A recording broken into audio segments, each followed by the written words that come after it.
Newsflash! Penacony's Charmony Festival has entered its countdown phase. Accompanied by Clocky's TikToks, after 12 system hours, this grand celebration will commence with much fanfare. I already told you! We can talk things out! I'm sorry, Fluffy. I really have something urgent to attend to, so I had no choice but to resort to asking this favor of you all. Since you already know what you're doing, I'll also have to remind you of its risks. Hey, partner, what's with the hostility? I thought pulling this thing out was just a way of saying hello. For the last time, state your identity and purpose. My name's Boot Hill, and I'm a Galaxy Ranger. A Galaxy Ranger? You look like you seen a ghost. Did you think we all went extinct? Well, that's the price you pay for being off-grid for too long. The righteous heroes of the hunt would never hijack the Astral Express. I ain't hijacked anything. What, chatting with someone while holding a gun is considered a hijacking? It probably is. Pardon my frankness, but there are plenty of rumors in the cosmos regarding the Galaxy Ranger's current status, and none of them are pretty stories. I have a hard time believing you. Oh, this is hilarious. The tale that this bunch of fools spin is getting out of hand. There's even a bit about the Galaxy Rangers being turned into gibbons by Dr. Primitive, and they're in some valley screwing around on swings. Of course, I know you won't believe me, which is also why, similarly, I have a hard time believing that you're the real Nameless. See the bullets in this gun? 9mm, an eternal classic. I may need the Astral Express's help right now, but if you're an imposter just like that one, then this bullet might just end up in my head. I can't allow myself to be exposed to danger. That's just the way it goes, so you all have to first prove yourselves. Huh? Where are you going?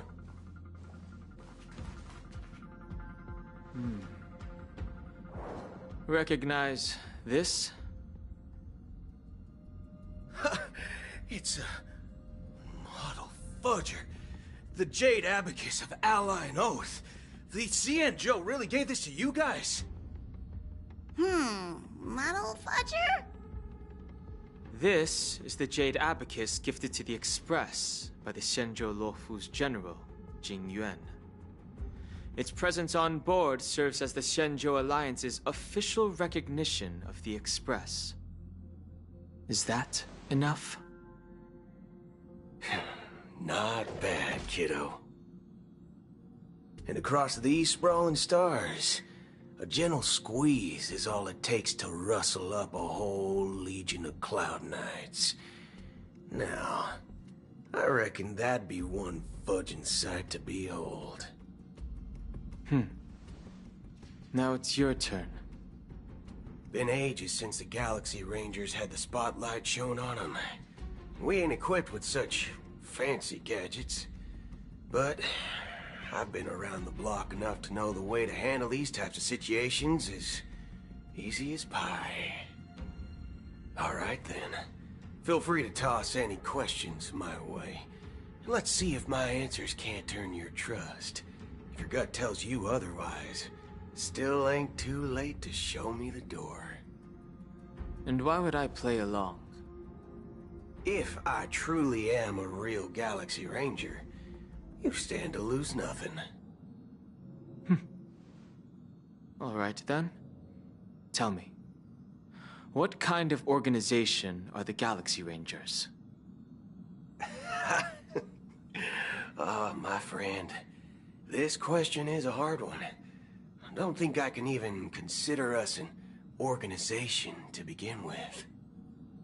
Everyone's on their own fated path along the hunt, with their own resolute sense of righteousness and not so welcome among such so-called universal values. This reply does not instill trust. It only makes your predicament more precarious. I'm guessing you're gonna ask about some form of shared faith, right?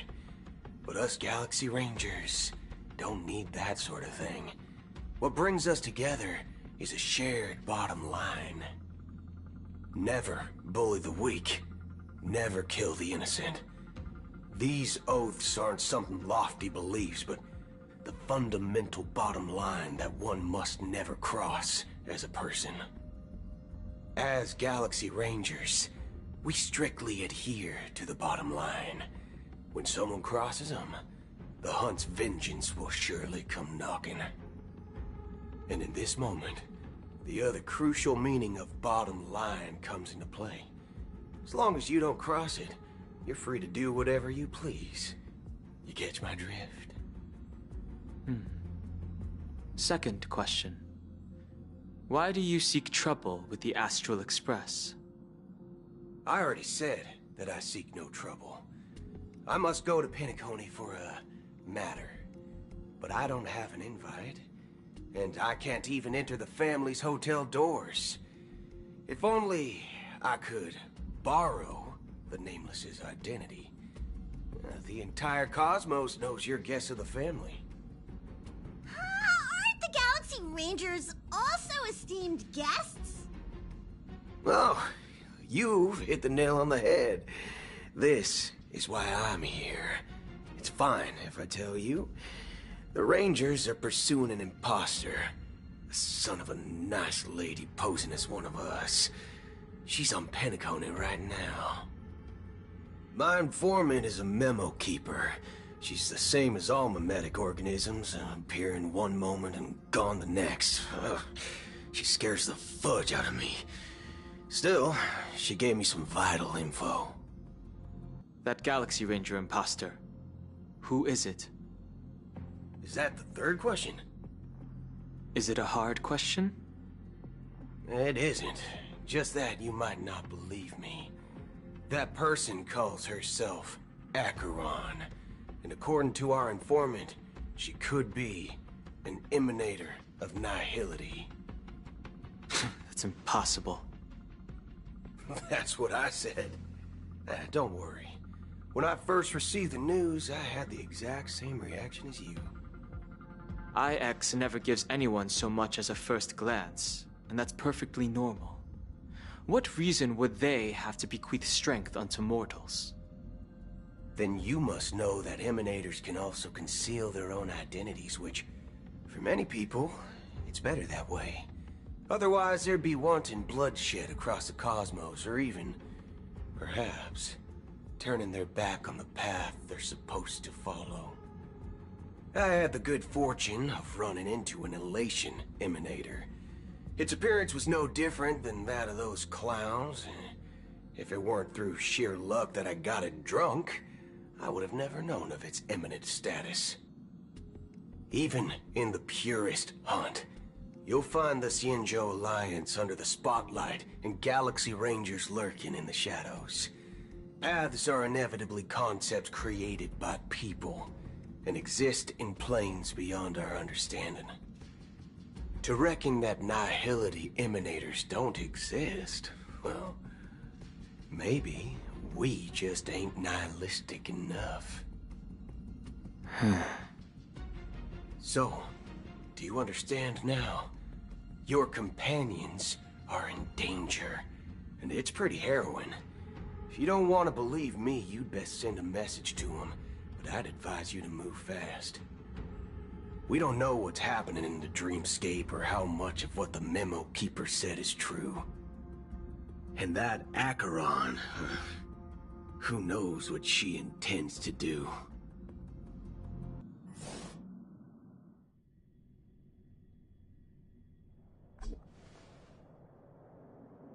I don't intend to do anything. That's not up to you. Did you know? People who come to the land of dreams for the first time, they'll subconsciously stop to reaffirm that they're still walking on solid ground.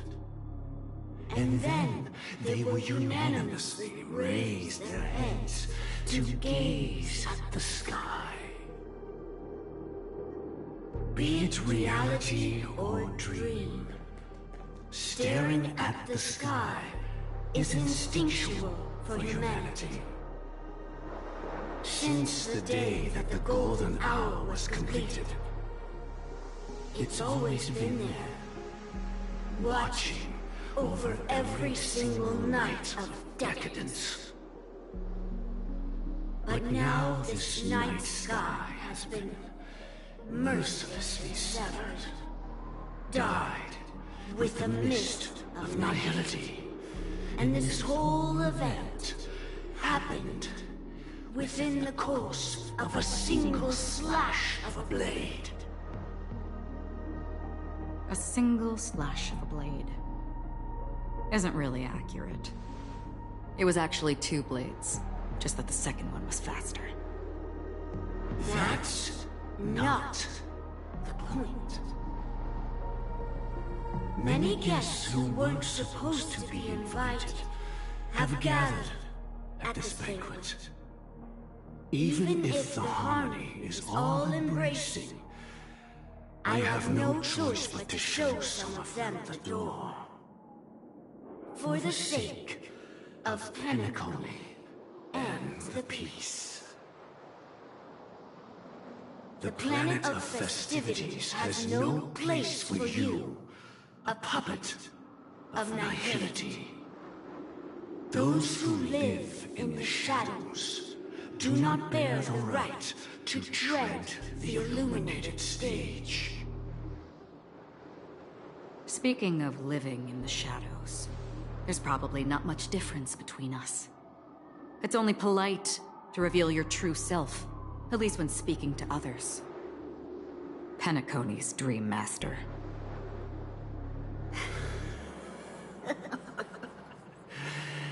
That's just another reason that you can't stay.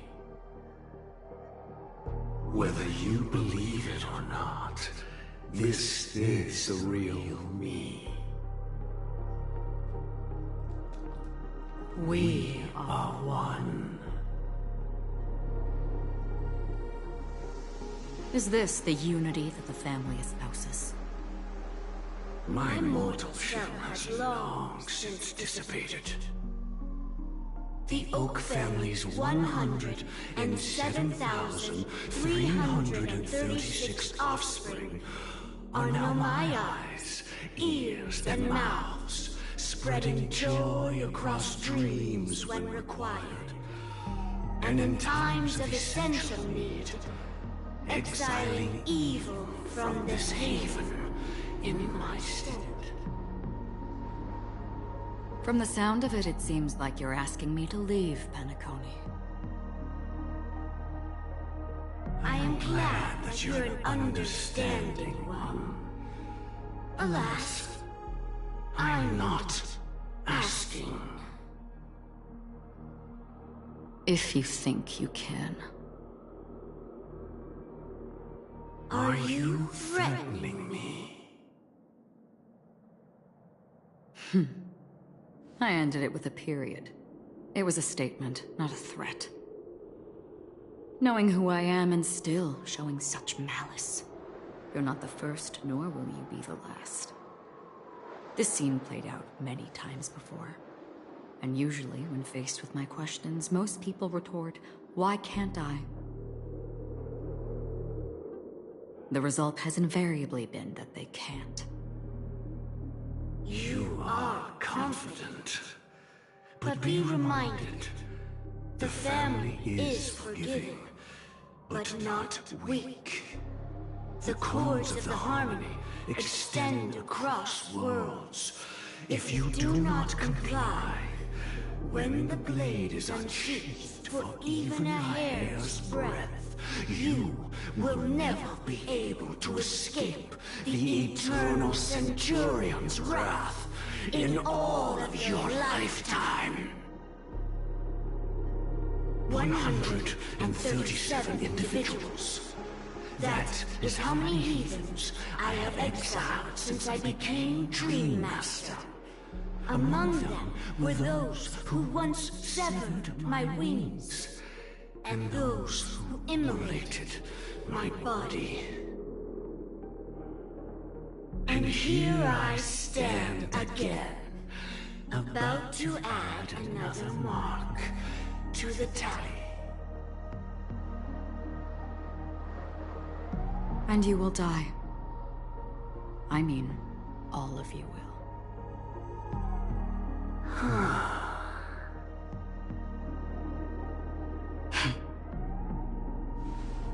But that won't come to pass. I'll do as you ask. I'll leave.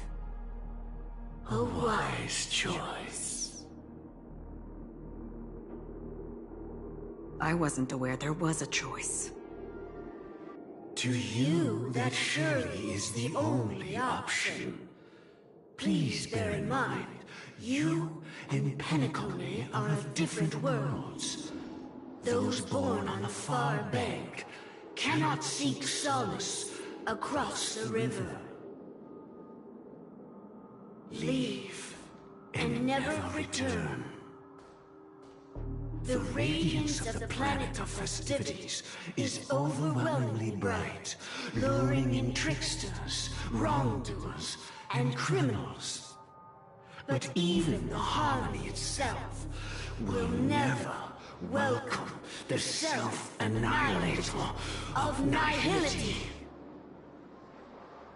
And even more so, when this self-annihilator heralds the destruction of everything. Your strength is obviously a gift of the sleeping and shapeless, immeasurable and fathomless, like a tributary spawned from the abyss that brings death and sin to all. Acheron, a befitting name. Take it from someone on the other side of your so-called river. You know better than I do that Penacony has already deviated from the harmony. Whatever your intentions may be, I foresee only one outcome. Its future holds nothing but nihility. Just like all the worlds that have drowned in their shadow.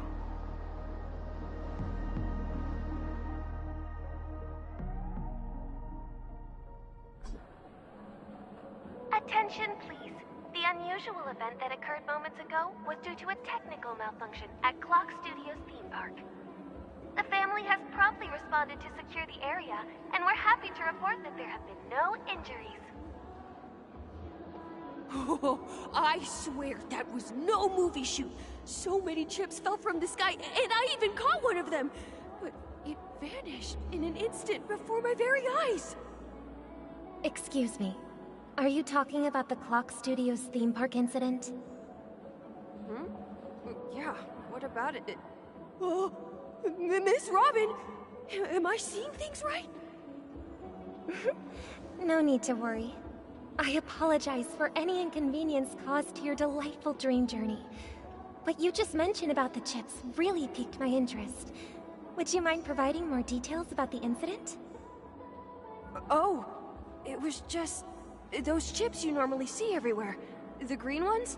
They fell from the sky as if it were raining. And then those chips simply disappeared. It appears to be the Dream Sim tech the Iris family has been developing. Huh? Miss Robin, you mean... those chips were all part of a performance? But I really... Shh. This technology hasn't been made public yet. It was originally planned to debut at the Charmony Festival, but it seems it's been leaked. can you help me keep this secret? The raining chips were supposed to be part of my act. Oh, I see. Then it all makes sense now. I'll do anything to help make the Charmony Festival a success. Thank you. As appreciation, I'd like to give you a token gift. Oh, this button is... Press it at just the right moment in the celebration, and there could be an unexpected treat in store for you. All right. It looks like there are other guests who are also confused. I'll have to excuse myself. Please, enjoy the dreamscape. So many people talking about it. This commotion at the theme park definitely made waves.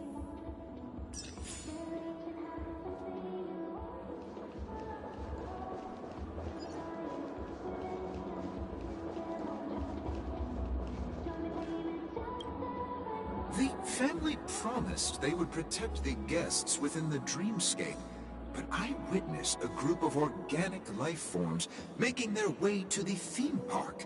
And soon after, a rip tore through the sky, and black rain started leaking out of the void.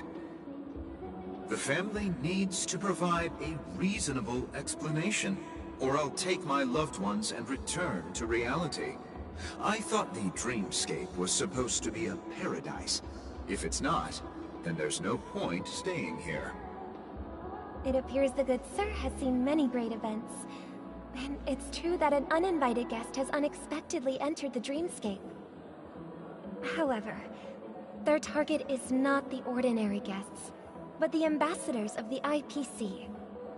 The family will certainly ensure that the safety of the guests is of the highest importance. Miss Robin, I know the Bloodhound family has already sealed off the theme park and has control over the situation, but it won't resolve the problem. The family can try their best to protect their reputation, but as a guest, I don't wish to gamble with my life. But as you can see, sir, no innocent bystanders were affected in this incident. Perhaps the dreamscape is not as perfect as promised, but there's no place safer than dreams under the family's rule. I believe you know this better than I do. If this incident happened in real life, how many people would be able to walk away from it? I could stay here, but keep in mind, guests come to Penacony to enjoy the dreamscapes. They do not wish to be entangled in a conflict between the family and the IPC, so let's not have any more unnecessary incidents. Of course. With the Charmony Festival about to commence, we will spare no effort in our preparations. Rest assured. To express our apologies, the family has arranged this gift for the guests. Thank you for understanding.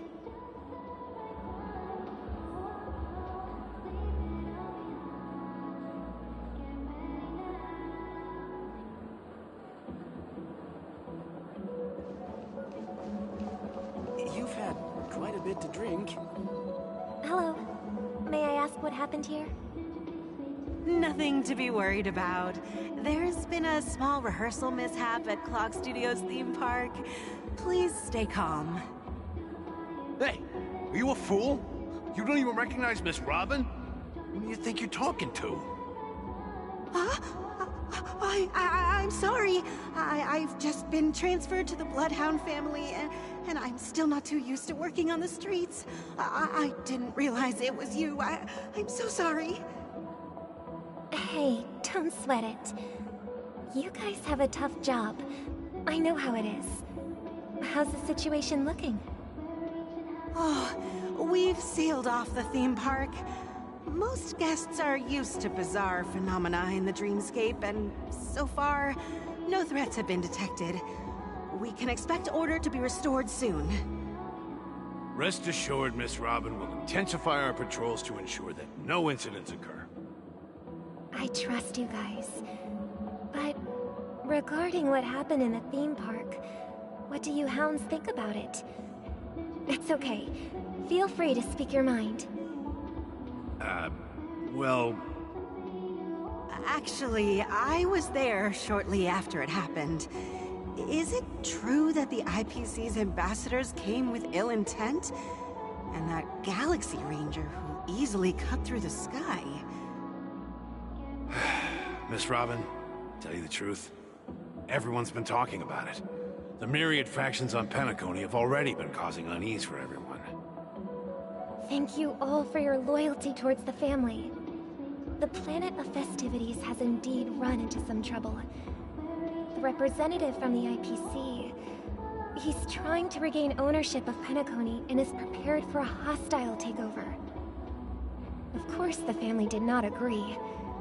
The result of the failed negotiations is as you see it now. No wonder. So this is the main reason why the IPC staff are banned from entering the Dreamscape. Did they apprehend the troublemaker in the end? Don't worry.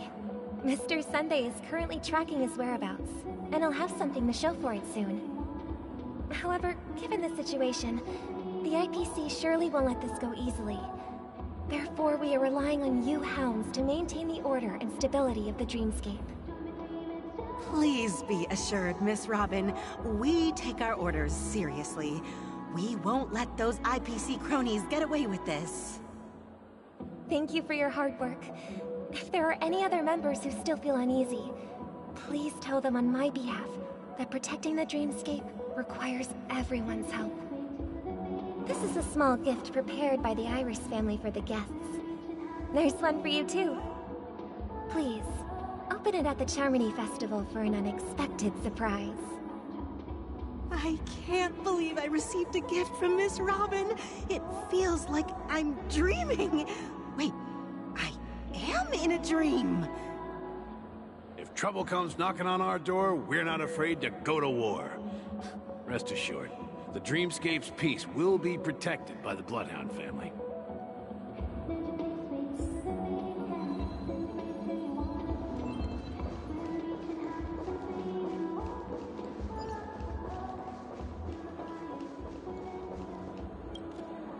Miss Robin? That's the renowned cosmic superstar, Miss Robin! I didn't expect to meet a fan here.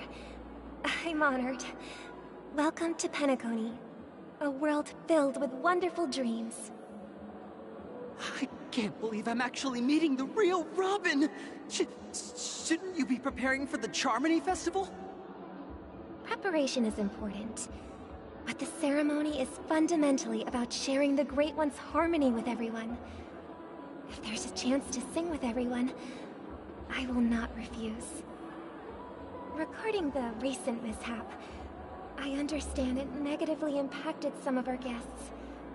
As a member of the family, it's only right for me to come forward and offer my apologies to everyone. But, are you sure it was actually a mishap? Everyone saw those chips descending like rain and the red light tearing through the sky. Claiming it was merely special effects seems a bit far-fetched. Plus, I met that generous gentleman. He looked really out of it and kept talking to himself. Is this also part of the performance? Everyone, please do not panic. I believe that the family will give everyone a satisfactory answer in due time. Even if you say so, Miss Robin, it's hard to believe. Some people just never listen, do they? It's never ending. It just goes on and on. I'm getting really tired of this. Miss Robin? Still, I suppose I should keep on helping everyone. I am the epitome of joy, kindness, and goodness, after all. Huh? What was I just doing? And, who might you be, miss? Here, take this, little guest. This gift has been specially prepared for you by the family. Make sure to take good care of it until the opening of the Charmony Festival. Then, when the show reaches its climax, press the button together with the others around you. You never know. Something very exciting might happen.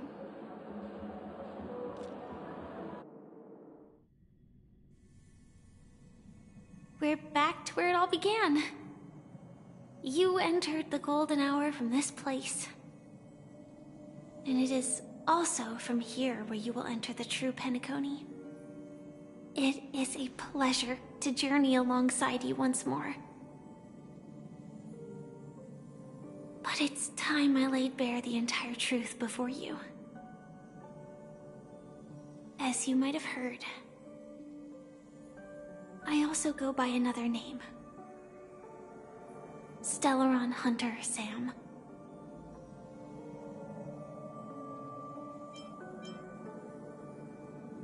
I know you have many questions.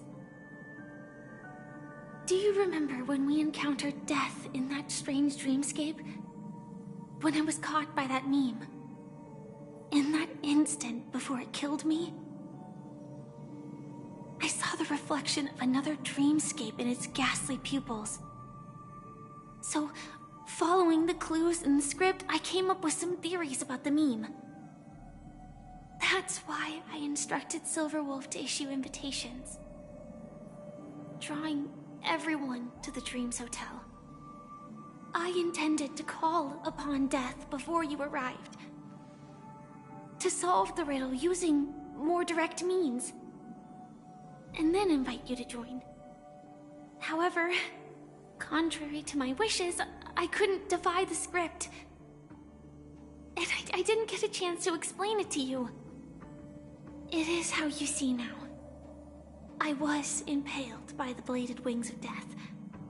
The heavy pressure of concentrated memoria, miasma, exploded in my mind as if it was actually reality.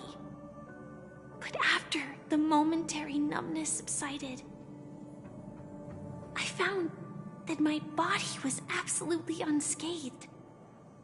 I was still alive. And it was just as I thought. I had arrived at a place starkly different from this beautiful dream. Beneath the dreamscape of Penacony lies another, more chaotic, more primal memory zone. Its name? Land of the Exiles. And so, then I returned to the hotel in the dreamscape, hoping to tell you of its existence. Yet I could not reveal my own identity. So, I could only divert your party's attention and lure you away from the battlefield. And after, all my attempts proved futile. It wasn't until not long ago, when a crimson blade of light shattered the high wall of the dream, causing you all to fall far into the abyssal depths of the dreamscape, that I was able to awaken you and your companions one by one. And that's it. That is all that's happened so far. I know it's tough to believe all this without reservations. I just want to say, you are very close to the final answer. Just one more thing needs to be done. And then I can prove it to you. Now, let's leave this place. Please close your eyes. Take a deep breath and visualize the dreamscape's outline in your heart. And remember, you must not open your eyes at all times. 3, 2, 1. Don't be afraid.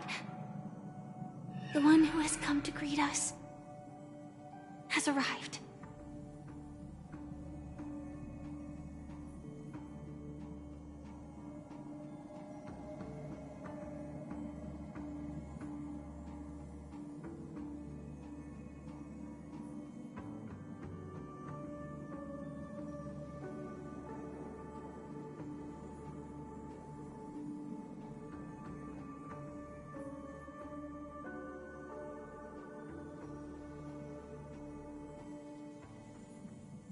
I never knew you could do this. Do you have a driver's license? I do. That is surprising. Why? Because this is Japella, the city of sins? No, it's nothing. I'm just thinking that you haven't slept in 20 system hours. Are you sure you're okay? I'm fine. I'll survive. Same goes for you. I'm not so sure about that. Slow down a bit. Infiltration is over. Feel free to activate Sam anytime you like.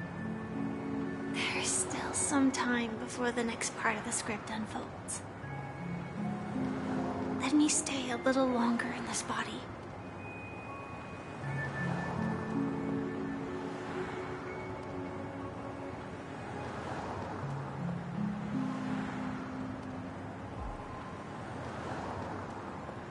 Such a long tunnel. Didn't feel this long when I set off. In half a system hour, it will lead us to Kafka. And then comes the downfall of the Japella Brotherhood. Is that also part of the script? It's in your script too. Sorry. I didn't notice. Their destiny won't change just because of your selective ignorance. I told you before, it's a bad habit. What about you then? Is this the moment you finally find the death you've been looking for? As always, it's a blank slate. It's not on this planet. Why the sudden inquiry? Because I'm currently in a car with a sleep-deprived driver. I just want to get there in one piece. This car has full self-driving capabilities. I'll just put my hand on the steering wheel. Will that do? Hey, don't take everything so seriously. Elio would always say there's only one type of destiny. The inescapable type. He can see the future, and we, likewise, are aware of our predetermined end. But before that moment arrives, we can still choose what we do. We all have this right, don't we? After today, Japella's name will disappear from cosmic history, and the Everflame Mansion will take its place. In the not-too-distant future, you'll receive an invitation. That's your next stop. Land of the Dreams. Penacony. I hope you find whatever you seek there. Be it answers or salvation.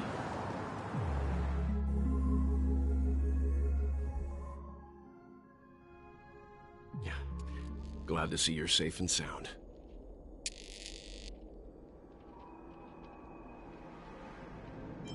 Close your eyes. This is the answer. Isn't it incredible? The monster that we have always known as Death is actually the guardian of the land of the exiles. It abides by a certain rule. Abducting people from their dreams and bringing them here.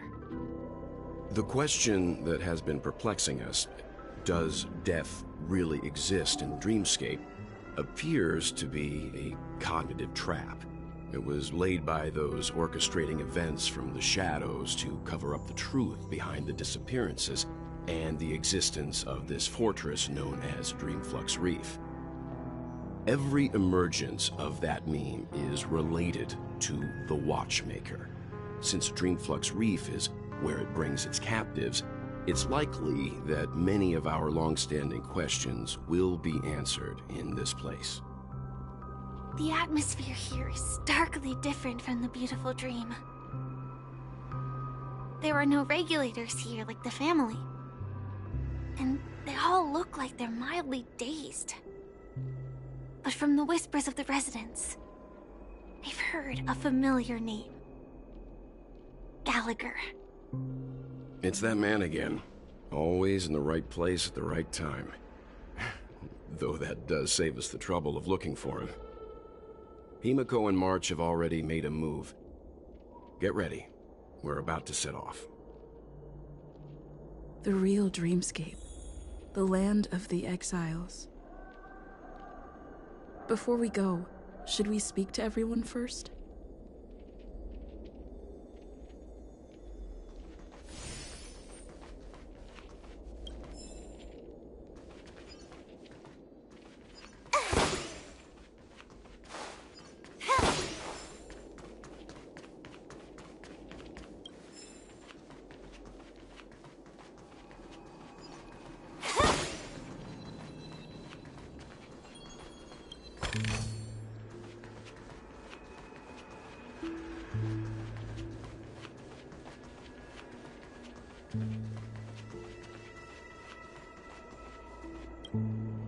I'm really sorry for waiting until now to tell you everything. 2 reasons. Firstly, the script. In the future that Elio saw, Sam and the Astral Express's confrontation was inevitable. I tried to break the shackles of the prophecy, but this is as far as I could go. That aside, there were also my personal motives. I wished to travel with you as Firefly, and not Sam.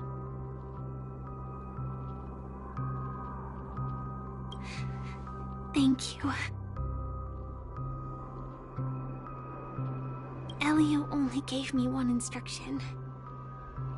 Allow the Astral Express to pursue the Grand Legacy. It means that the Watchmaker's legacy holds great significance to Trailblazing. And to you. Elio's scripts used to revolve and expand around certain specific Stellarons. But with your appearance, this condition has apparently ceased to be appropriate. Perhaps he also saw the impossible in the future. Do you still remember that medical cabin I told you about? Well, that's Sam. It belongs to the Iron Cavalry of Glamoth's Firmament Frontline. A Firefly Type 4 tactical heavy assault mech. It is the cradle of my vitality. And the meaning of my birth. And for the longest time it was how I should have looked to the rest of the world. The timescale of Dreamflux Reef differs from reality, so we mustn't lower our guard. You're sensitive to Memoria. A slight misstep, and you could get lost in this memory zone.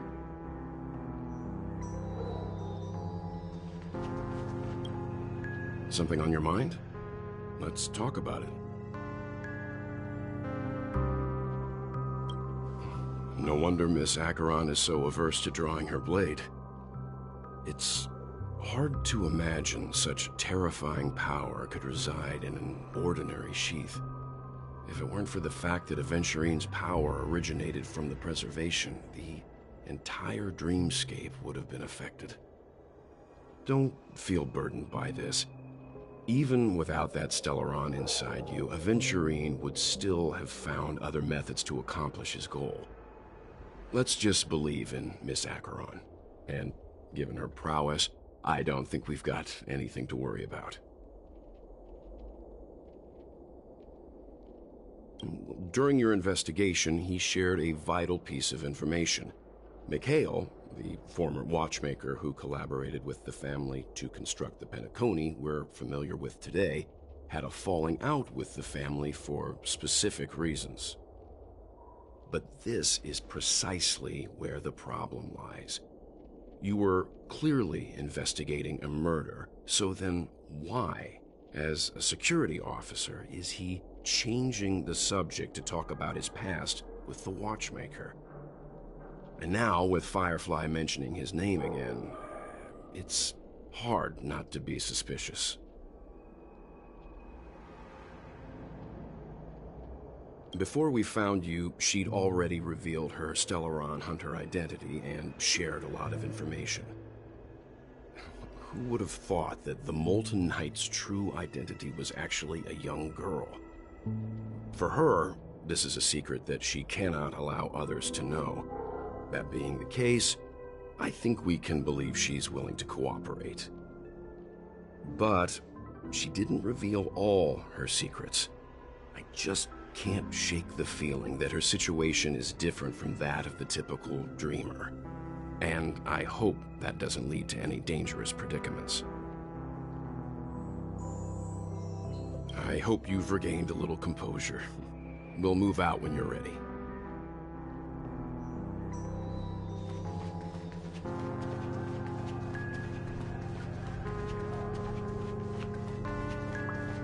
Keep going straight down this alley, and it'll lead to an elevator.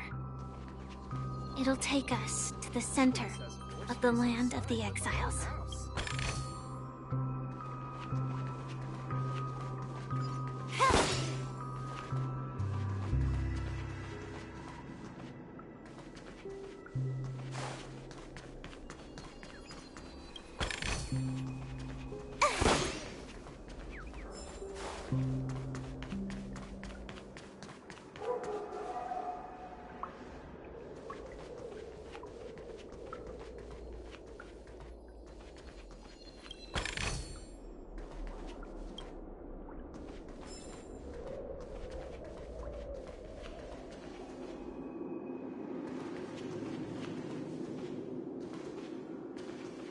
What a huge clocky.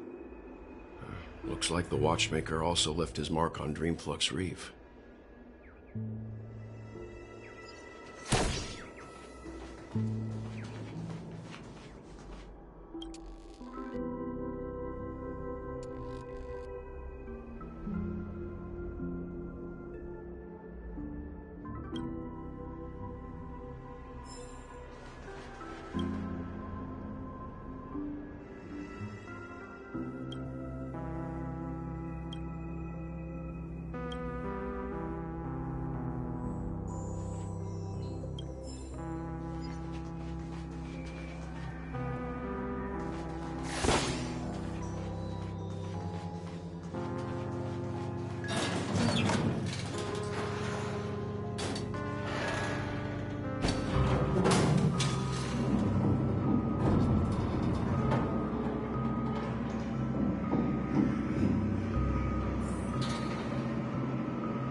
Unbelievable. To think there's a settlement of this size within the dreamscape. And all beyond the family's reach.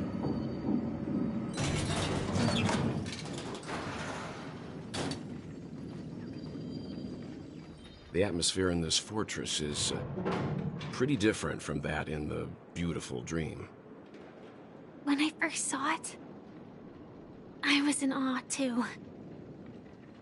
The sky here, it's like a reflection of the 12 dreamscapes. What's even more bizarre is that this place is also separated into trade and residential areas. The layout may be simple, but the facilities are very comprehensive. It seems that there are quite a number of people living here. Though both dreamscapes have distinct styles, the architectural designs are quite similar. Works of the same hand, perhaps. Hard not to speculate on the connection. But there's no point in overthinking things. Let's meet up with Himiko and the others first. Take a right turn at the end of this road and you'll reach the trade district. There are more people there. And perhaps someone knows where she is. Not coming with us? The Astral Express likely needs room for some internal deliberation. In the meantime, I'll try and locate Gallagher. Sure. Let's reconnect later. Letting her go was the right decision. Further observations are needed before we decide whether to trust her. But first, there's someone I need to talk to. Let's go. I'm sure you've already noticed him. He's right over there. The Reverie Hotel's bellboy. How did he end up here? And right after Miss Acheron severed the beautiful dream. We'd better check, just to be sure. Pan is perfect for me, and perfectly legal for me to stay in.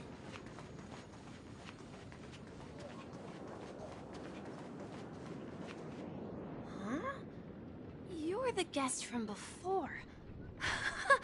We meet again! And a new friend. Forgot to introduce myself. I'm the hotel's bellboy, Misha. Hello, Misha. I'm Welt. We met in a dream. Oh.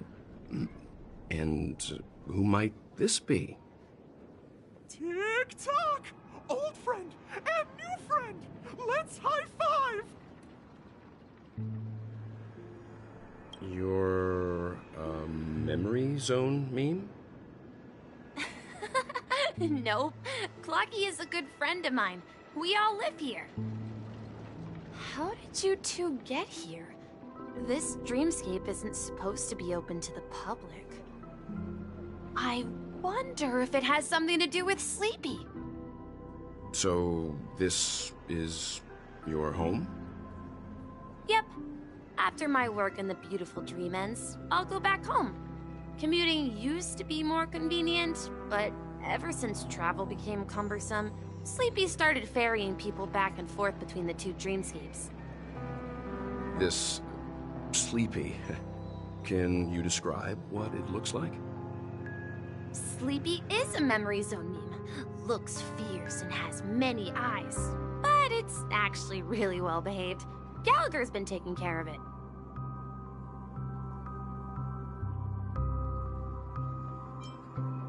Based on the description, that meme is indisputably death.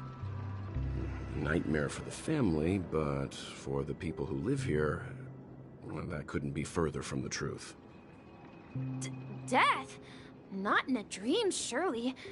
Sleepy's just a little aggressive, and sometimes messes up by fetching the wrong guess. But it would never hurt anyone. I see. Has it brought back any guests recently? Say, in the last day or two? We're currently investigating a missing person case that occurred within the beautiful dream. I see. Then you'll have to speak with Gallagher. But he's currently busy hosting a visitor from the Oak family and specifically asked not to be disturbed. Mr. Yang, the person you're looking for, is it Miss Robin? Just as I thought. Considering what happened with Miss Firefly, this doesn't come as a surprise. If you're looking for Miss Robin, I can lead the way. She told me that she'd be willing to meet with outside guests. If it's not too much trouble. Also, we're looking for our missing companions. A woman with red hair accompanied by a girl with pink hair. Have you seen them? Oh, I haven't. But please, rest assured. Dreamflux Reef is a small place, and it's not as bustling as the beautiful dream, but its safety is unmatched. How about this? Since it's your first time here in Dreamflux Reef, I'll be your guide and help you find your companions. And then we can all go visit Miss Robin together. She's gone to Mrs. Grace's to visit the children. She won't be leaving anytime soon, so there should be enough time. All right then, we'll follow your plan. Well, we now know the answer to both murder cases that have caused such commotion in Penacony. As for the intentions of the mastermind behind it all, we're still none the wiser.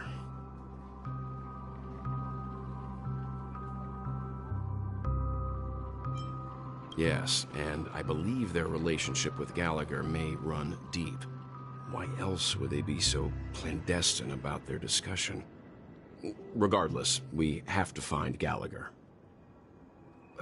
Say, you mentioned before that you saw a clocky that only you could see, right? I can't shake off this strange feeling. Am I really still so young at heart? Forget it. It's not important. We'd better just follow Misha.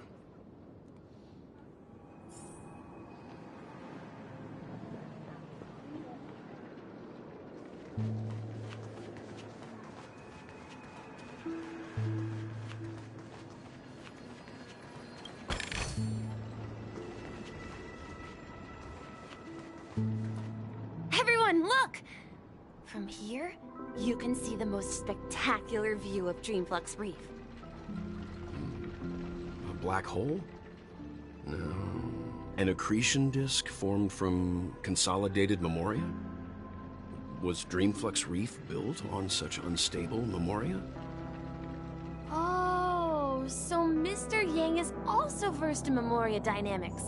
I was just trying to figure out how to explain this huge hole to everyone. I bet you guys have a lot in common with Miss Kami.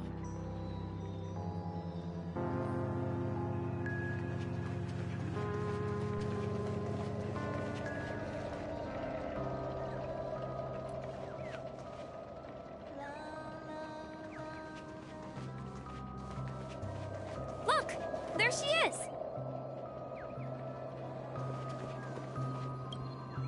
My calculations are finally done. In another 10 system hours, the above dream will swallow the dream below.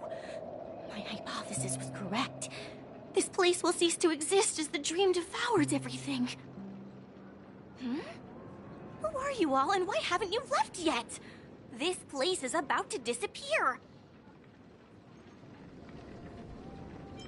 I'm Kami, a dreamscape surveyor specializing in memoria dynamics, and this is my life's work that I'm researching. See that huge gaping hole? It was just a narrow rift many years ago, but now it's grown into a giant hole. The surrounding memoria has been flowing towards the other end of the hole at a constant velocity, slowly but surely. But the scary part is, according to my calculations, the flow rate of memoria has recently changed, and it's faster than ever before.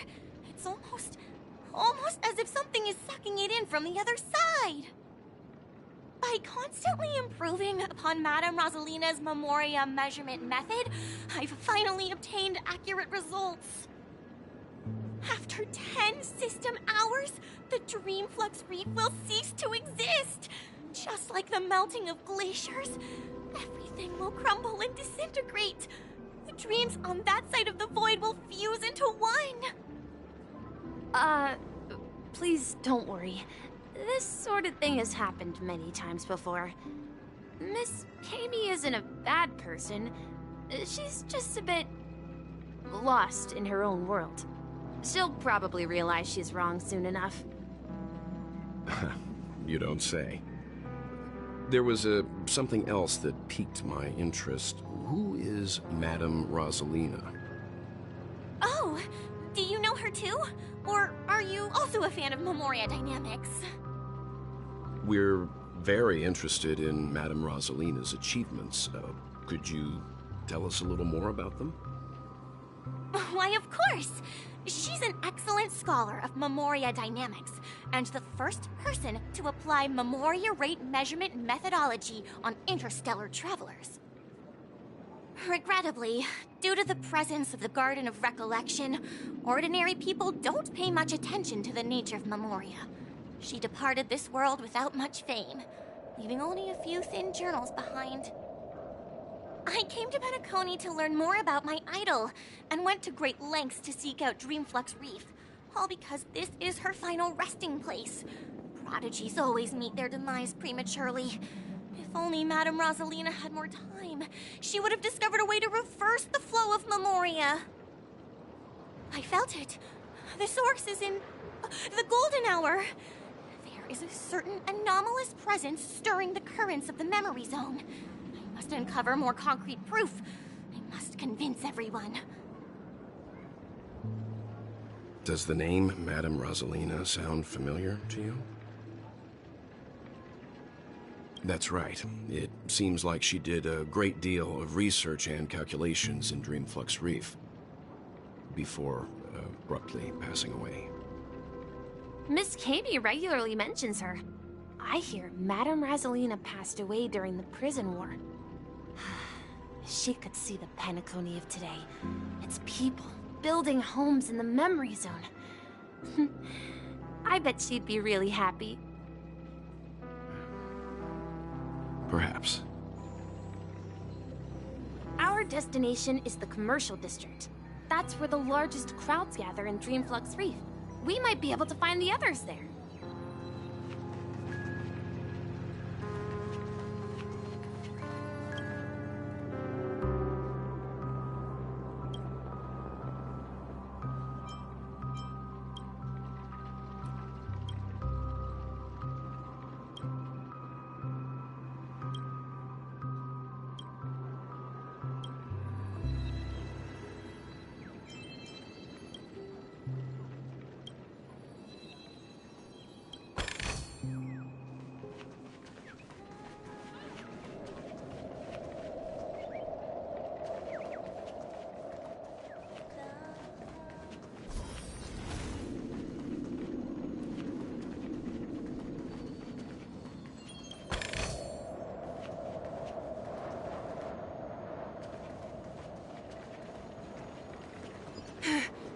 Let me go! Please, come to your senses. I'm begging you.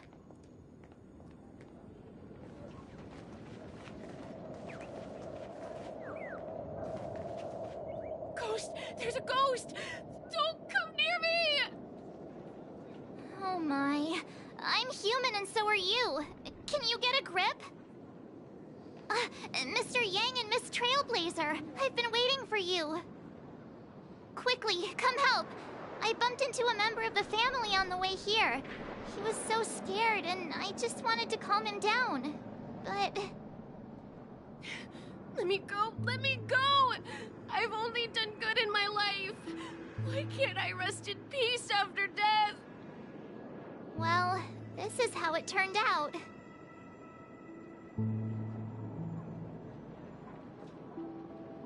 Ha ha, you're a regular comedian. He thinks he's dead. Although, when I first fell in, I also thought the same. Dear guest, this is not the afterlife. This is Dreamflux Reef. That's right. Did you hear that? Repeat after me. Dreamflux Reef. You're talking to someone invisible. If I'm not dead, what am I? I shouldn't have pushed my luck and tried sleeping in my dream.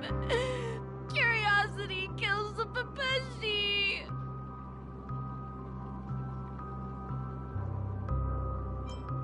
Stop asking!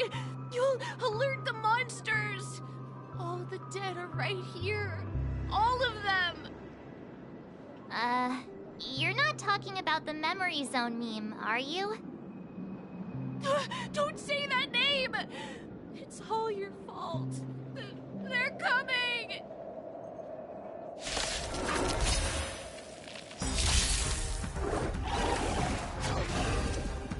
To the clouds!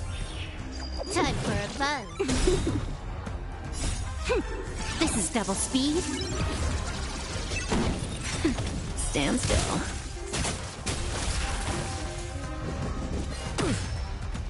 Gale force! buzz.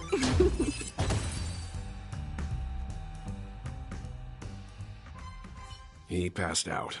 His intense negative emotions attracted the nearby memory zone memes. I see. But why aren't the other people around here scared?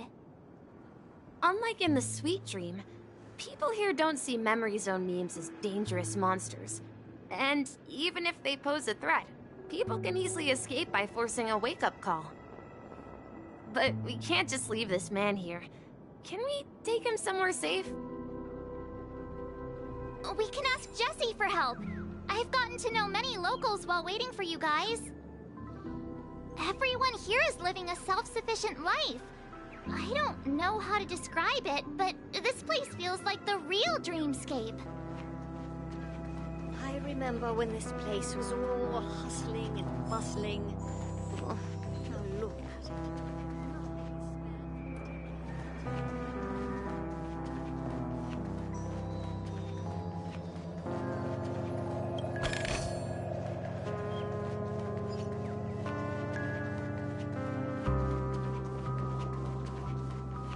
No! At this rate, the family will be done for! Done for!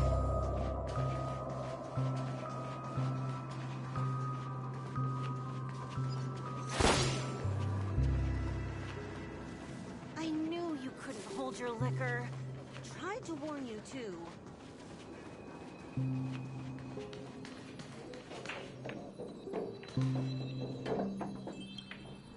Evening, Jessie. Is it evening? Welcome, Miss March. Who might these be? These two are my friends. As for the man lying on the ground, he's a scaredy cat who fainted from fright. I see. Another poor guy who accidentally ended up here. I'll take care of him.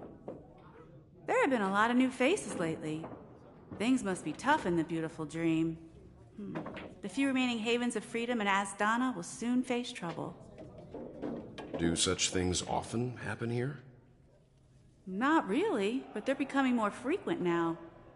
Guess it's one of the signs of the Sweet Dreams collapse. This man has had quite the shock. Could you help me find a Halovian lady, March? Her songs can heal mental wounds. A Halovian lady? That must be Robin. She's also here in Dreamflux Reef. Huh? Robin? But I thought she... Oh, right. If Firefly is here safe and sound, then it means Robin must be okay too. Misha is about to take us to her to find out what happened. But before that, let's meet up with Himiko. You were with her earlier, right? We met some stowaways in the residential area.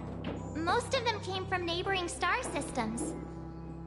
I heard that places like Dreamflux Reef are scattered throughout the memory zone of Asdana, like islands in the ocean. They existed before the family arrived. I also heard that when Dreamflux Reef took shape, it was the center of all dreamscapes in Penacony. If that's true, it's no wonder there are so many similarities between this place and the Sweet Dream. Himiko must be gathering information. Let's hurry up and get going.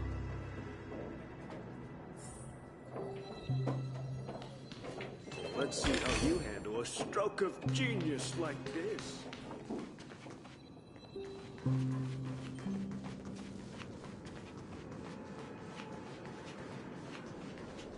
No!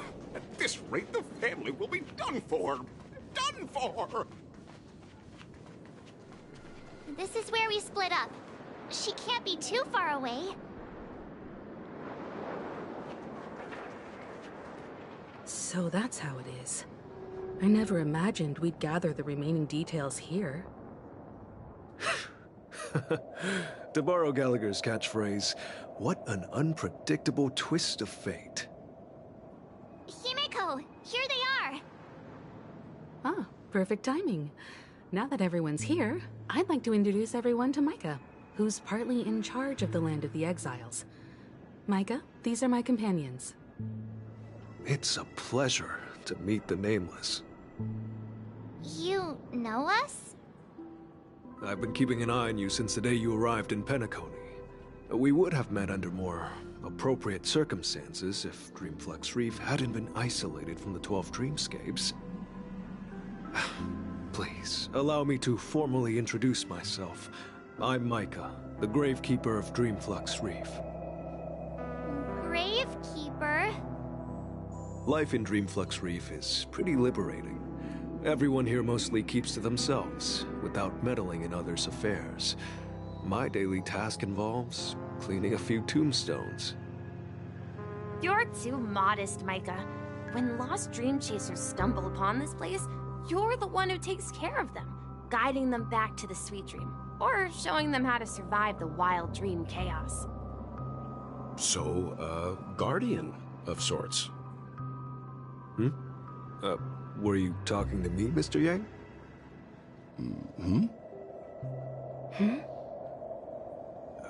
On that note, Mr. Mika, which tombstones are you referring to? We didn't come across any graveyard when we arrived. They're actually just symbolic stones. But since you're curious, Mr. Yang, I'll take you there.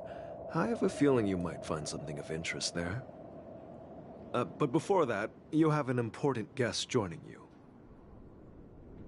An important guest? Who could it be? This way, please. The roads here in Dreamflux Reef are a bit run down, so watch your step.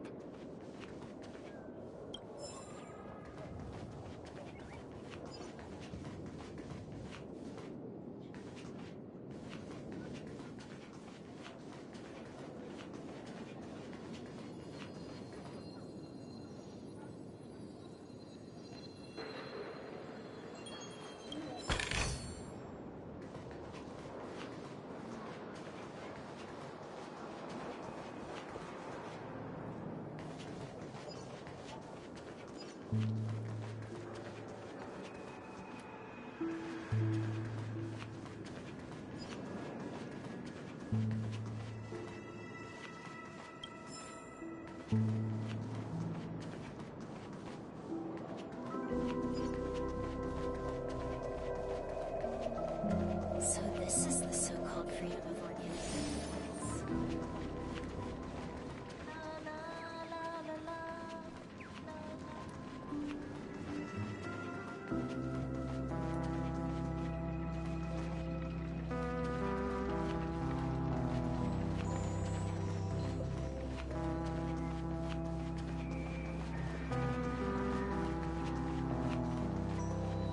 There she is. It really is her! Miss Robin!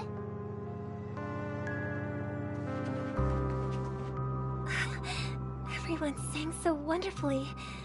It's not often that I tried this music style, but I've gained some valuable insights from it. Oh, I can't thank you enough, Robin. Well, these kids have made incredible progress in only a few days. It was nothing, Grace. I merely taught them how to sing. It was you who brought hope into their lives. Life must be quite difficult for them in reality, I imagine. That's right. Whenever it's time to say goodbye to these kids, they're reluctant to leave. But I've explored every corner of Dreamflux Reef, talked to everyone I met, and they all told me the same thing. This shattered dream is not worth clinging to. It seems you truly are a child of the Harmony. Emma and Andy are orphans I took under my wing. Carol there, with her blind eyes, used to work at a nutrition center in the outer ring of Penacony. And as for Gary, he's been living with autism since he was a child. They're not old enough to enter the sweet dream managed by the family. If we compare people to birds, these kids are like fledglings with impaired wings. But in this dream, well, they can fly freely. Even if they stumble along the way, well, they're still relying on their own strength. And me, an old lady with no legs. Well, without this dream, I couldn't even walk toward them. I'm glad that you found a new life here in Penacony. It's just... Don't worry, Robin. Dreams have their significance, but they aren't everything. Both the children and I understand this. No matter how long we fly through this dream, we will one day return to reality. But you know what? Emma and Gary aren't plagued by their insecurities anymore. No, and Carol is learning how to cope with her blindness. And Andy is livelier than ever. Well, even I've become more optimistic. You see, in dreams, we learn how to live. Once we return to reality, we learn how to survive. And should our feathers be damaged, then we share our wings with one another. There's no need to covet an illusory sky in dreams, because we have the right and the ability to fly towards a broader horizon. It's a relief to see you safe and sound, Miss Robin. It's nice to see you all again, Astral Express crew. I heard my disappearance caused quite the commotion out there. I'm really sorry about that. Since you're here, can we assume that you're fully aware of the situation in Penacony? Ever since I returned to Penacony, my voice started to change, until it gradually faded away. At first, I thought it was a temporary ailment, perhaps due to having been away too long. I thought maybe it just takes some time for my body to acclimate to the high concentration of Memoria and Asdana. But now it seems the root of the problem goes way beyond me. There are elements around me that don't align with the harmony. Losing my voice is just one of the signs of the Sweet Dreams collapse. The Sweet Dreams collapse. That memo keeper mentioned the same thing. So it's real. While I was away from Penacony, the boundaries of the 12 dreamscapes kept expanding outward. But whenever I mentioned the anomalies in my dreams, all the family heads refused to talk about it. Only my brother was willing to respond. Later, I discovered the secret letters from the IPC ambassador, which further convinced me that there are hidden secrets beneath the surface of Penacony. So, following the clues in the Oak family's dossiers, I found my way here. The land of the exiles, concealed by the family under the guise of death. A dream within a dream, where Penacony's past is buried. Hearing you speak, it sounds as if your voice has made somewhat of a recovery. I hate to admit it, but the harmony in this place resonates more broadly than within the Sweet Dream. It's regrettable, but the family has experienced betrayal. The traitor, or traitors, abandoned their original principles and, using the name of harmony, exploited people's weaknesses to turn Penacony into the planet of festivities, trapping everyone in the illusion of the Sweet Dream. This is not the strong defending the weak, but rather the strong exploiting the weak. A world without equality won't ever be favored by the harmony. And naturally, those voices blessed by them have lost the ability to sing. Could there be another force influencing the family's shift in philosophy, Miss Robin? Considering what happened with Acheron, it's difficult to conceive of another entity within the realm of the harmony capable of influencing everyone. Unless a power surpassing that of an emanator is involved. I'd heard about what happened to the Xianzhou Alliance, but as far as I'm aware, the family hasn't faced any such external interventions. Who knows? Perhaps I've just been away too long and missed something. Regardless, I cannot accept my home is moving towards the very opposite of what the harmony represents, while still claiming to uphold it. I must uncover the reason why Mikhail cut ties with the family, and who exactly it was who betrayed us all. Do you remember our arrangement, Mr. Micah? Well, here's my answer. I've decided to forgo my role, and never step foot on the Charmony Festival stage again.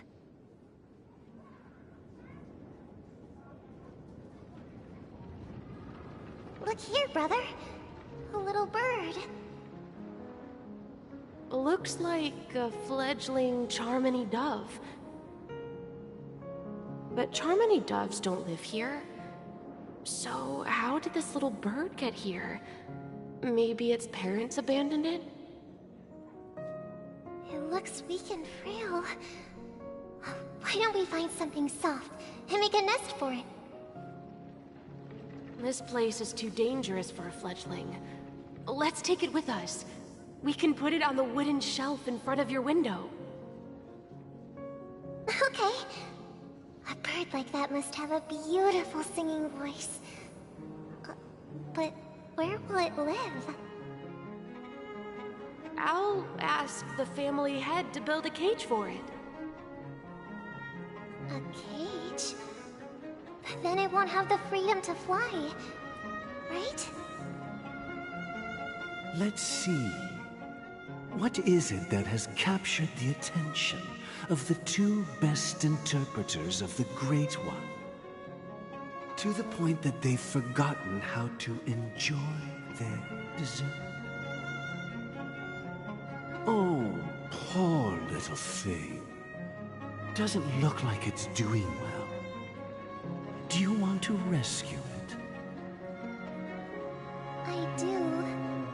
But I don't want to lock it up in a cage. Why? Even if it's small and not fully feathered, and can't sing, it didn't come into this world just to be locked up in a cage. Birds, they should be flying free in the sky. That's quite the romantic idea. And what about you, a young scholar? Do you agree with your sister? I think she's right. But if we leave it out in the wild, it won't survive for more than a few days at best. Ah, I see. It seems our little scholar is still a bit unsure. Well, let me tell you youngsters a story.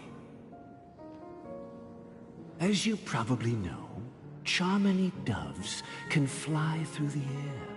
When they fly really high, the friction caused by the flapping of their feathers against the atmosphere creates amazing lights, so that they look like shooting stars.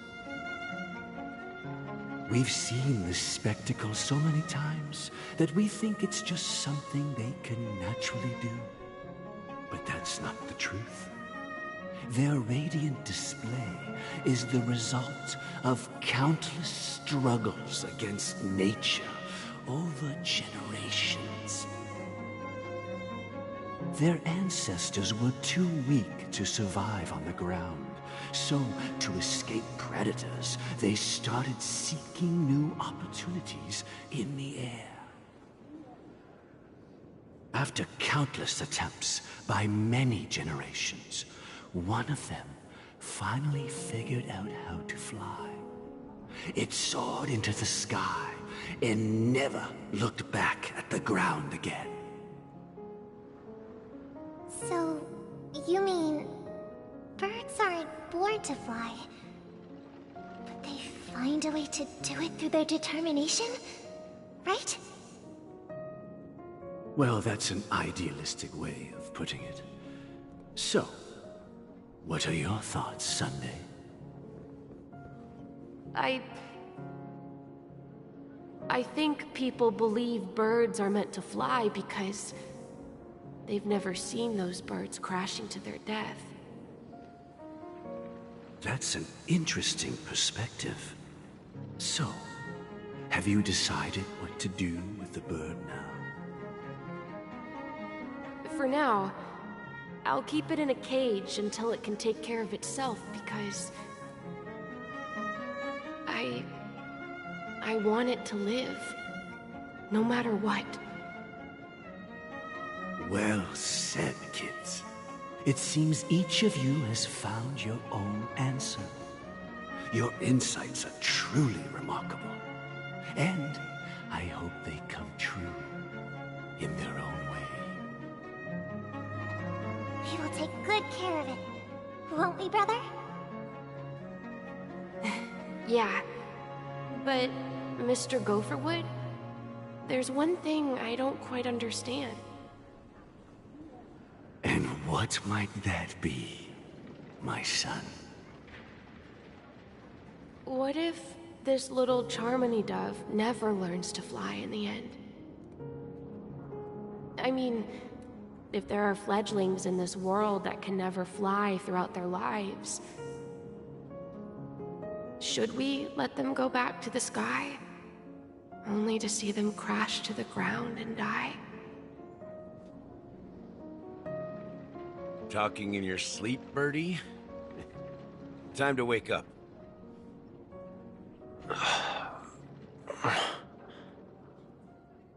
Huh? Need a hand? I'm still alive? Yeah. Happy about that. Where is Robin? Tell me. Now. I knew that was going to be the first thing you'd ask. Don't worry, your sister is here, safe and sound. She's probably walking around the streets now. If I were you, I'd be more worried about myself.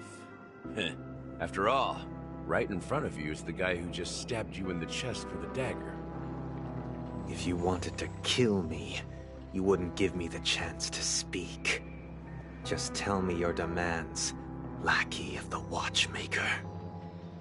So, you figured out who I am, huh? No wonder you had the guts to go against the Dream Master and the Four Families. Looks like I made the right choice. Choice? You are aware of my plan and see through my act. Time is running out, so let's drop the charades. I'm suggesting we cooperate. Cooperate? What makes you think I'd cooperate with you? The fact that the famous Robin has chosen my side. Plus, some clues about a traitor and a bright future for Penacony. Any of that catch your interest? I find it hard to believe a man who's full of deception. Fine.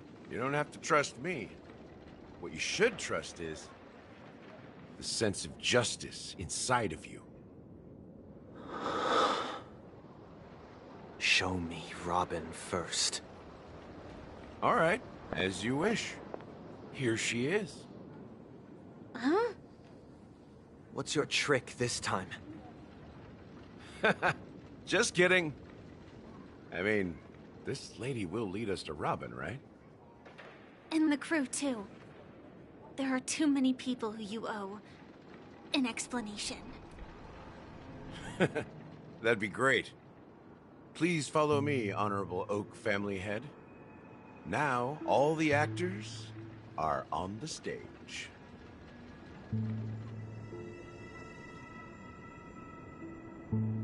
This is the monument I mentioned earlier. The names inscribed on it should be familiar to all of you. Rosalina and Tiernan. When Penacony was known as a frontier prison, it was the Trailblazers who connected it with the stars. They were the heroes who saved Astana, and their names deserve to be immortalized. Not just on this small stone tablet, but in the annals of history for all of time. However, today, the planet of festivities is nothing but sweet dreams. That heavy piece of history is all a distant memory. Just like that prison. If their names are inscribed here, then that means... According to Micah, they died long ago. Rosalina was killed during the War of Independence. She ventured alone into the heart of the star system to investigate the flow of Memoria, but she never returned. Tiernan was a skilled gunslinger, strong and reliable. He led the people through countless battles, but he didn't live long enough to witness the arrival of true peace. In the decade following the war, Penacony faced challenges internal and external.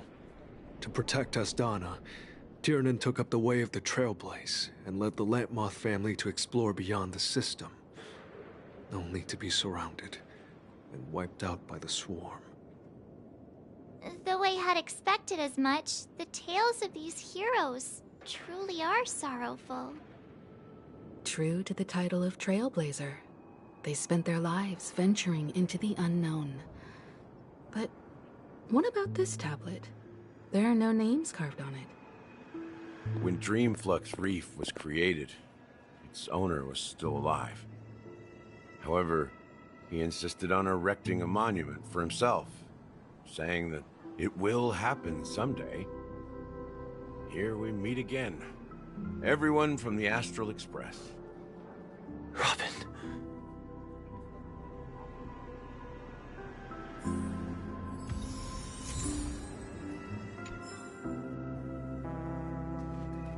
I brought Gallagher here. It's time to face the truth. Huh. The atmosphere sure is livened up with all these people in here.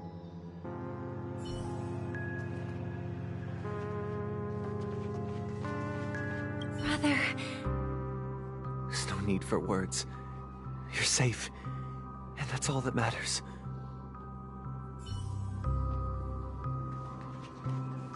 Well, I did my job. I gathered everyone here.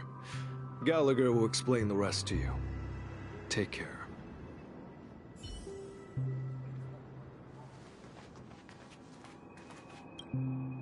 I promised to give the siblings some privacy, so let's talk about our business first. What do you say? That sounds sensible enough. Since you went through the trouble of gathering the family heads, the crew, and the Stellaron hunters, I'm guessing you have something important to say, Mr. Gallagher? Oh? Is it that obvious?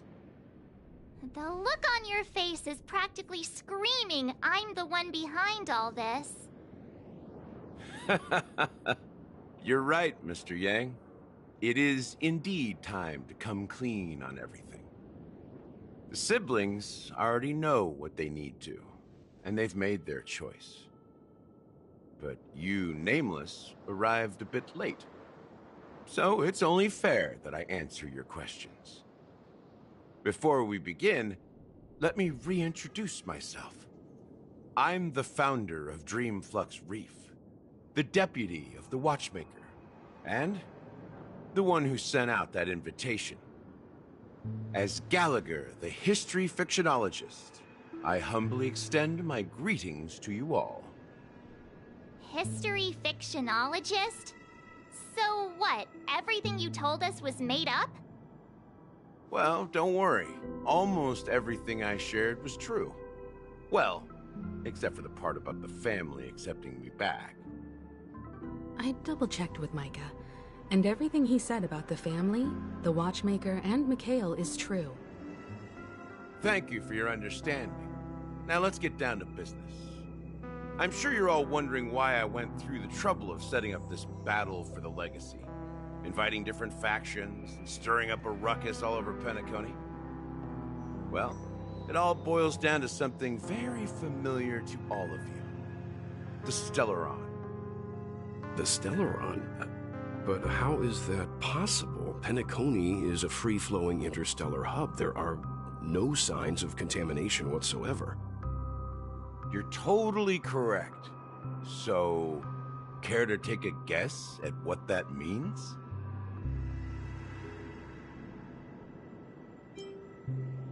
How keen. Well, what should I say? I expected nothing less from the person here who is the most familiar with Stellarons. The sweet dream doesn't come out of thin air. If you think of the memory zone as the sea, creating the land of the dreams is like filling that wild ocean with earth to make an island.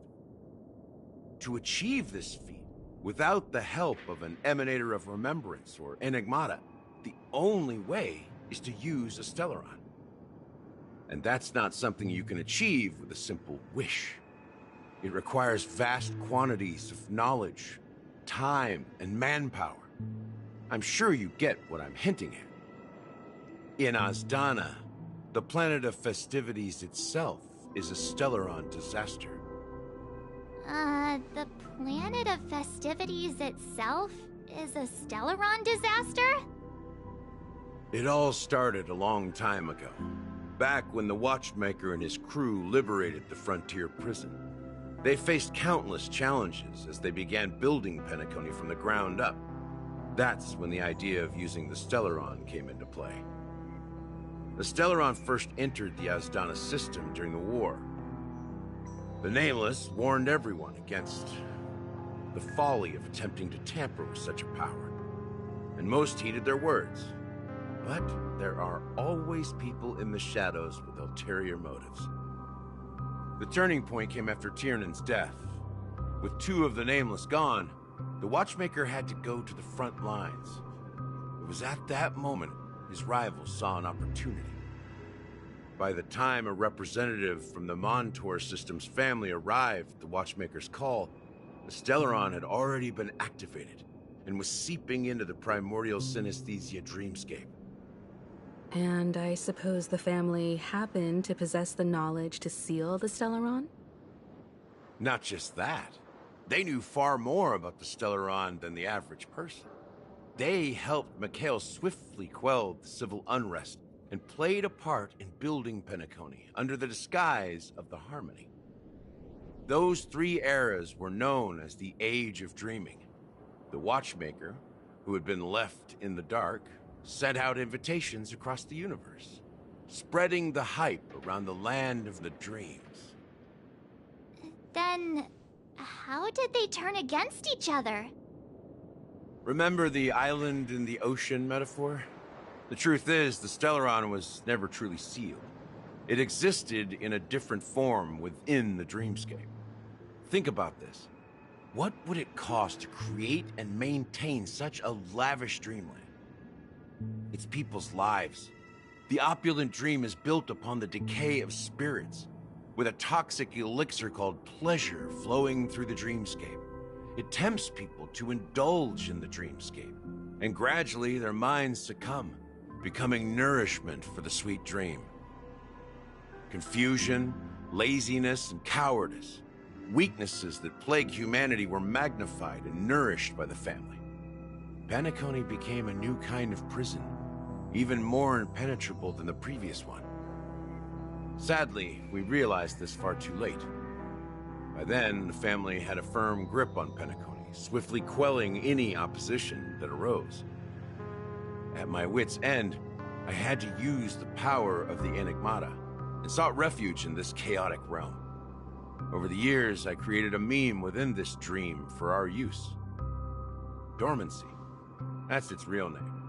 We exploited a loophole. You see, regular people can't fall asleep again while they are inside the dreamscape. So this is the true meaning of the impossible. You sent out invitations in the Watchmaker's name to find forces capable of resolving the Stellaron disaster and draw them into Penacony to uncover the truth. It's not just that.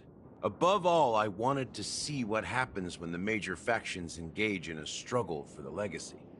Since this is the Watchmaker's first announcement in decades, the traitor within the family is bound to reveal themselves. So, the legacy is just a facade. If you want to consider the Stellaron as the legacy, I'm totally fine with that. If that's the case, where is the Stellaron now? That's a question for Mr. Wings. The Stellaron is still under the family's control, and as the head of the Oak family, I'm sure he holds all the answers.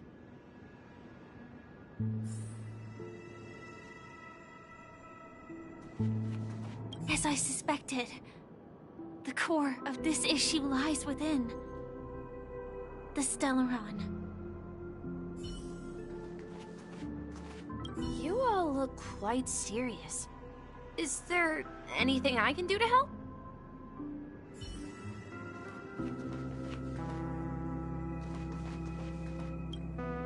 Are you done talking? So, will you tell us where the Stellaron is?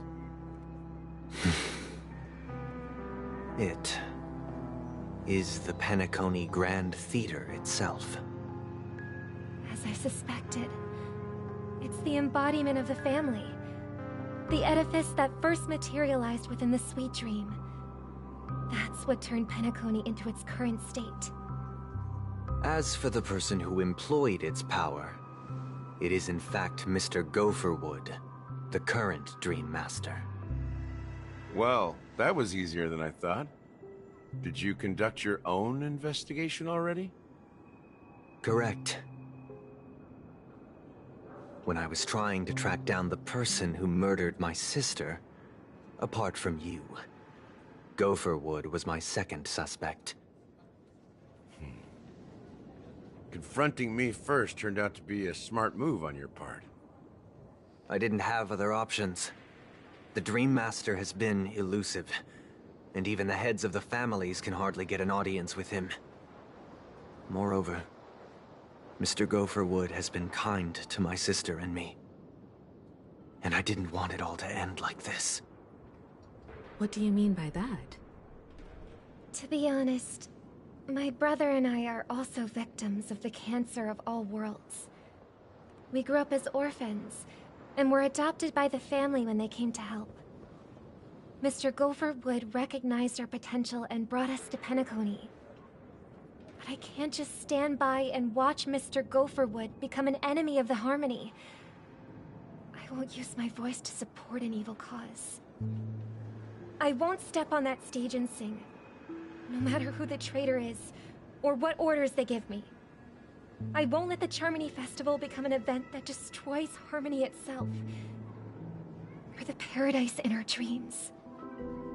Indeed. For the paradise in our dreams. As the head of the Oak family, I'm responsible for ensuring Penacony's promising future. Robin and I will head into the Sweet Dream and confront the Dream Master. And if it turns out that the family has truly strayed from the Harmony, I'll fight alongside you. We'll put the Charmony Festival on hold and make sure Mr. Gopherwood pays for his blood debt. The enemies you are about to face aren't like this old dog here, who can barely even bark. Since our interests are aligned, why don't we team up? Maybe, just maybe, we'll have a shot at success. We have always been following in the footsteps of our nameless predecessors, and there's no reason to stop now. Yeah, we Nameless won't back down from a challenge. Isn't that right, Miss Trailblazer?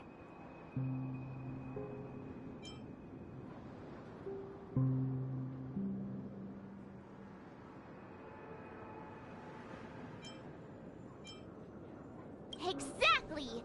It's time for the crew to save the world once more! Rest assured, sitting on the sidelines isn't in our nature. Mr. Sunday, Miss Robin, I'm willing to accompany you on behalf of the Astral Express. Having a third party present should help with negotiations, and could make all the difference if things get ugly. Thank you, Mr. Yang. Thank you all very much. The Charmony Festival is about to start, and time is against us. We must hasten. Everyone, let's gather over here. We still need to make some preparations.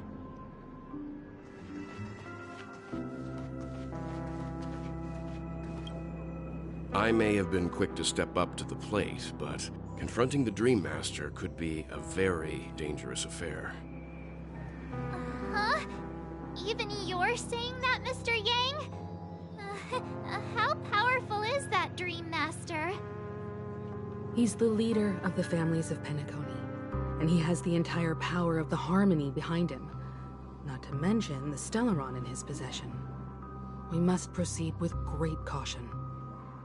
Maybe you can just stay behind this time, Mr. Yang? No, that won't do. Even if we count Robin as an ally, something felt off about Mr. Sunday just now. Although, I can't quite put my finger on it. I have to make sure he won't turn against us when things start to get dicey. you're still carrying the keepsake the IPC envoy gave you, right? May I borrow it for a moment? Huh. I knew it. As I suspected, this chip Aventurine gave to you is actually a miniature transmitter. If I'm right, he intends to use it to track your location or contact you when needed. As it so happens, this may actually be of some use in the current situation. Aventurine? Is he still alive? And what does he have to do with our mission to confront the Dream Master? Remember what I said earlier? Working with the IPC is a way to keep the family in check. If negotiations go south and the family show their true colors by going after the Stellaron, I'll use this transmitter to send a message to the IPC. It'll be just the opportunity the IPC ambassador was hoping for. The only question mark in all of this is Aventurine's current status. But the IPC is always listening, especially senior strategic investment department heads like him. Getting the message across shouldn't be a problem. Good luck to you, Welt. Well, you take care too. If anything goes wrong, don't worry about me. Just make sure to seal the Stellaron. Spoken like a true hero. Even if the Dream Master is innocent, the family's corruption runs deep. I won't make the same mistake Mikhail did. Let's wish him the best of luck. Don't you have something else to tell us, Gallagher? Why would you say so? Before we departed, the conductor asked us to inquire about the 3 nameless in Penacony. We've already collected intel about Razelina and Tiernan, so the only one left is legwork. If I'm not mistaken, we've already met him somewhere, haven't we? It's not enough to say meet, but the answer is pretty obvious. After all, I've hinted at it in quite an evident way. I've been watching over you ever since I received the reply from the Astral Express. And I've seen the great effort you all put into linking different realms together across the cosmos. And now, after getting this far all in one piece, you have truly proven yourselves. Miss Himiko, were you the one who repaired the Express and got it sailing through the cosmos again? Yes. And you two, young Nameless, you have very interesting life stories and extraordinary skills.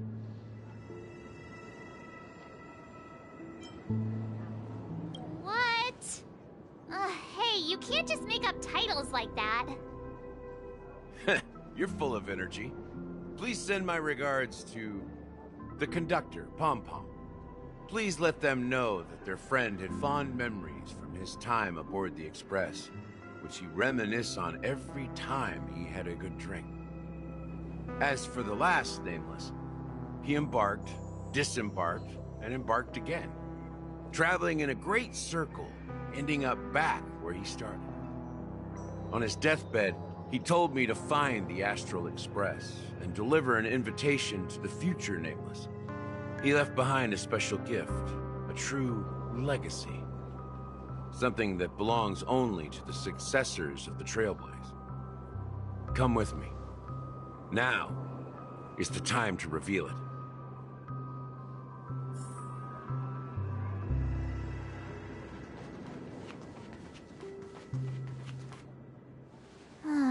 Back here again. Sometimes I feel like you're still alive, old friend. Like you've still got so much to say and do. I've kept my promise and brought the future Trailblazers you've waited so long for.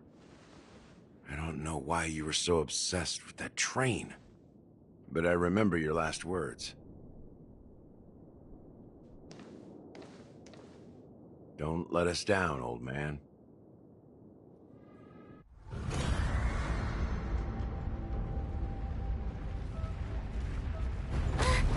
What's happening?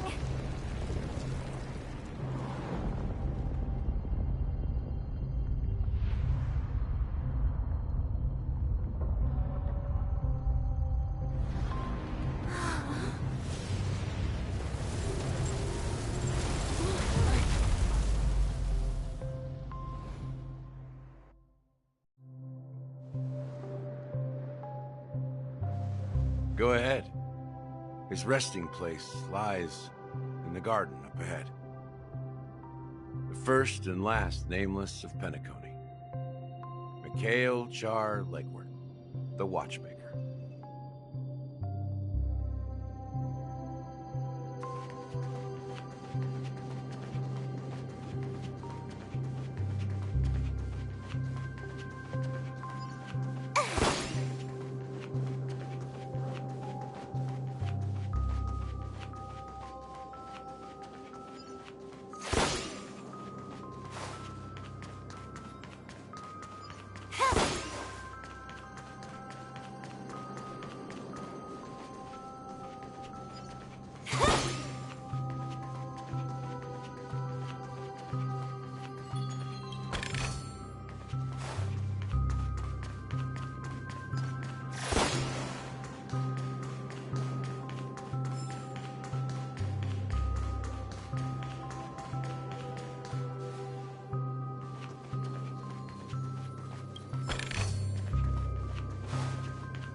Sure enough, the Watchmaker is the third nameless.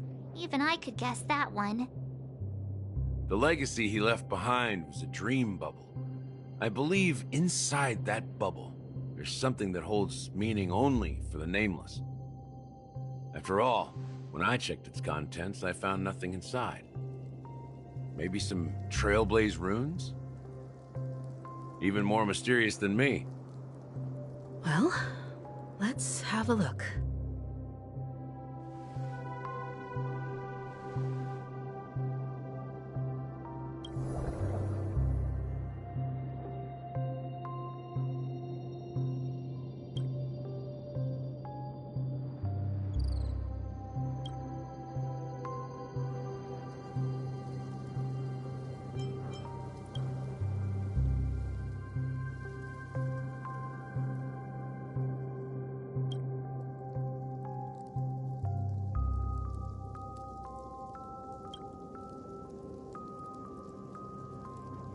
Wait, what's going on?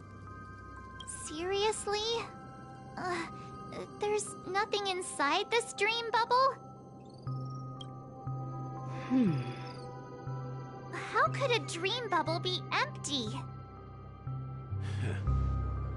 Just as I suspected. That old man always had this strange belief in the nameless and the Trailblaze.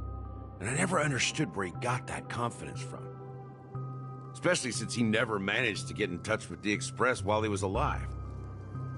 I could never figure out what was going on in that old man's head. But this empty dream bubble is so typical of him.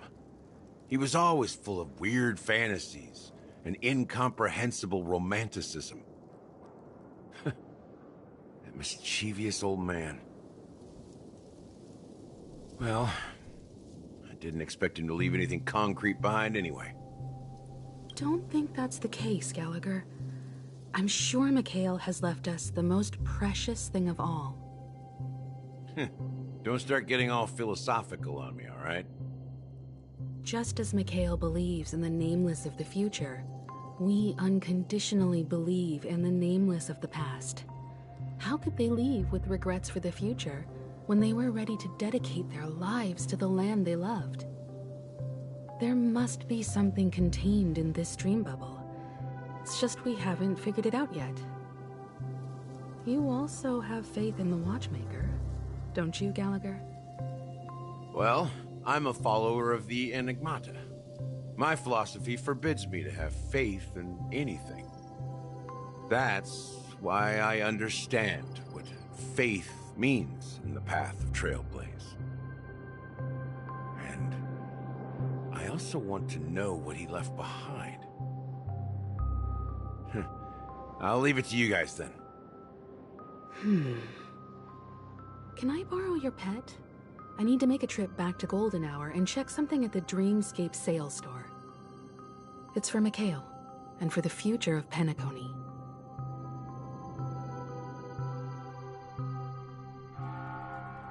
Welcome to the Reverie Hotel. How may I help you? Greetings. We're the Nameless from the Astral Express, and we'd like to check in. The Astral Express? But I thought... Yes, my companion's already checked in. My name is Dan Hung, and I believe my personal information is recorded in your system. I see, but your companion said you wouldn't be coming due to a change of plans. Now the plans have changed again. And you are... Me? I'm Pom Pom, a new Nameless who's also with the Astral Express. He's my fellow Trailblazer. We responded to the family's invitation before he boarded the Express, so he wasn't registered in your system. Is it possible to accommodate him as well? Oh, I see.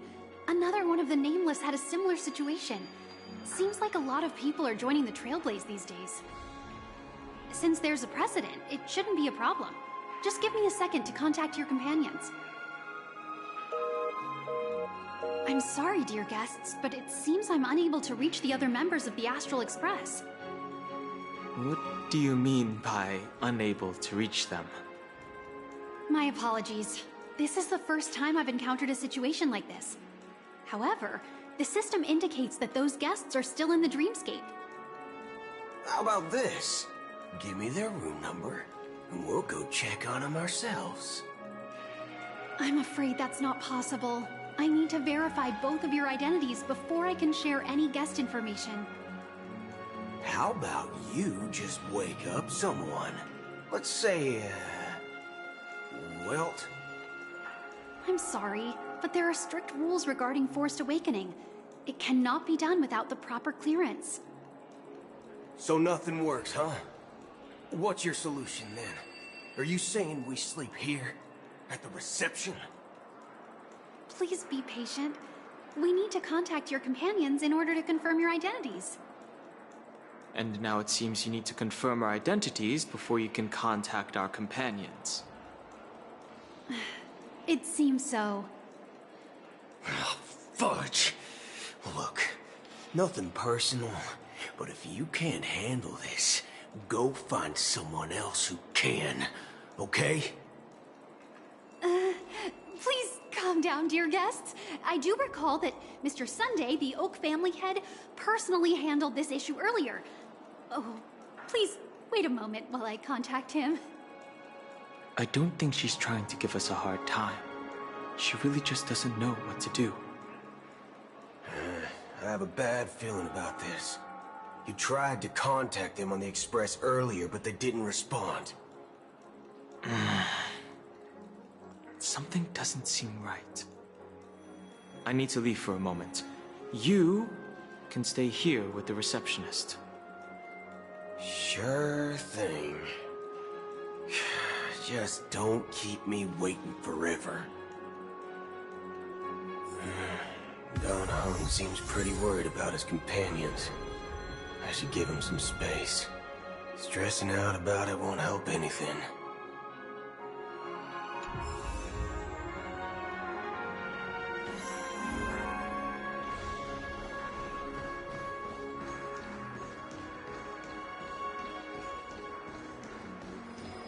Face recognition. Greetings. I'm Cody of the Bloodhound family, head of security for the hotel. How may I assist you? Hello. So, there's something I wanted to ask about. I've been hearing some unsettling rumors about certain incidents that might affect the Charmony Festival. Do you think there's anything to be worried about? I've traveled all the way from the Hayaii Federation, and I don't want my trip to be ruined. What do you mean? Wait. You haven't heard? I'm not sure where you heard those rumors, but they're completely baseless. I can assure you, as a representative of the Bloodhound family, that everything is going smoothly for the Charmony Festival. At present, all of the families are focused on making sure the festival starts on time. Even the Dream Master himself has arrived.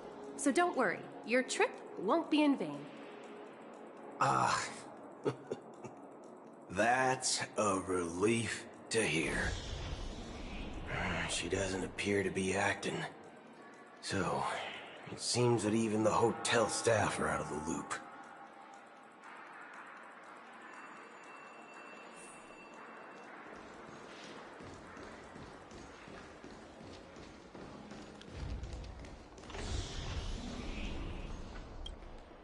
The Charmony Festival is about to start! I'm so excited! Hey! You guys here for the Charmony Festival too? Well, I didn't come all the way here specially for the festival. Honestly, I don't really even know what it's about. But I heard it's a lot of fun! Well, back in my homeworld, Anaria, we have festivals like that all the time. My dad threw me a birthday party one time that was just as extravagant as the Charmony Festival. Oh, come on! The Charmony Festival is a once-in-an-Amber Era event. How can a birthday party compare? Well, you never know, right? Maybe on her world, birthdays only happen once in Amber Era. Anyway, let's forget about that. Have you heard about the, unsettling things happening in the dreamscape? Unsettling things? What could possibly go wrong? It better not ruin the Charmony Festival! I've been looking forward to it! Relax. With a big event like this, there's bound to be lots of gossip and rumors. Don't worry. If anything does happen, the family will be on top of it. Oh, that's a relief. I didn't come all this way to see the festival go down the drain. Well, looks like I won't get any fudging clues out of these two. They're clueless. Back already? Hasn't she returned yet? Nope. I'm starting to wonder. Sending her to contact Sunday was a good idea. Neither the staff nor the guests seem to know anything about what's happening in the dreamscape, and wherever we go, all we see is people enjoying themselves. Definitely not a good sign. I agree. Another unusual thing is that the Oak family is supposed to be in charge of organizing the council and managing everything inside and outside the dreamscape. However, I walked around the hotel, but didn't meet a single member of the Oak family on such an important day. Well, I'll be forked. If I remember correctly, the head of the Oak family is that Sunday guy, right? We shouldn't linger here too long. Let's go back to the Express for now. Not so fast. Have you ever robbed the IPC, bro? If you run away now, everyone will be chasing after you. Are you suggesting we sit here and do nothing? I wouldn't say do nothing. But let's stay put for now. Even if the family has ulterior motives, they couldn't have anticipated us showing up here. We're the surprise factor for them. They don't want to attract unwanted attention from certain outsiders, so they won't do anything reckless. See? The IPC lackeys are keeping a close eye on this hotel. If I were a family member, I'd find an official excuse and keep the surprise factors here. If we just wait here, that would be like walking into their trap. Of course, we don't need to walk into their trap. I gave a backup plan to the memo keeper. If it turns out we won't be allowed to enter the dreamscape, she'll order a drink for me in the VIP lounge at the hotel. In reality... a secret signal. That's right. Oh, a concrete object can indeed help the Memo Keeper establish a connection with you. But Boothill, if you have more backup plans in the future, I hope you'll let me know in advance. I'm sorry, but it's one of my quirks. I have too many unreliable friends. And if I reveal that I have backup plans, things can go awry. And that would leave all backup plans completely useless. How do we get into the VIP lounge? This is where my street smarts come into play. You can actually book a stay on credit, and the interest is surprising. You're the lobby manager, right? Yes, I am. How may I assist you? We're the Nameless from the Astral Express. We wanted to check in, but there's something wrong with your system. The lady at the front desk said she would contact the manager, but now she's nowhere to be found. Now, we've been waiting here forever, without any food or water. What the fork, man? Is this how the family treats its guests? Is this your idea of street smarts? Starting an altercation? It's called standing up for your rights. I apologize for the inconvenience. Please wait while we try to contact Mr. Sunday. I'll arrange 2 premium seats in the VIP lounge so you can rest there while you wait. See? Just like that. Just don't call yourself Nameless next time. Wow, this bar's something else. Certainly worthy of the planet of festivities. One peach soul glad? Shaken? Good evening, gentlemen. Hey, I have an order for a bottle of Hasdana's White Oak. Can you help us find it? Hasdana's White Oak? I think there might be a misunderstanding. We don't serve that here. Oh, no way. Are you sure you're not mistaken? If someone had reserved such a beverage, I would definitely remember it. It sells for hundreds of thousands of credits per bottle, after all. I couldn't afford to cover for such an item if it were broken or lost. That's strange. Well, could it be that the Memo Keeper couldn't afford it? Then what should we do now? Oh, no need to rush. Let's grab some drinks first. Maybe I arrived too early and he hasn't come yet. Now, let's see what kind of juice malts you all have here.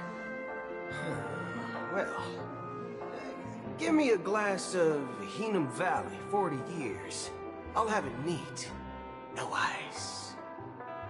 Well, that's the most expensive one on the list. You have a taste for the finer things. It's on the house, anyway. What can I get for you? Anything you recommend is fine.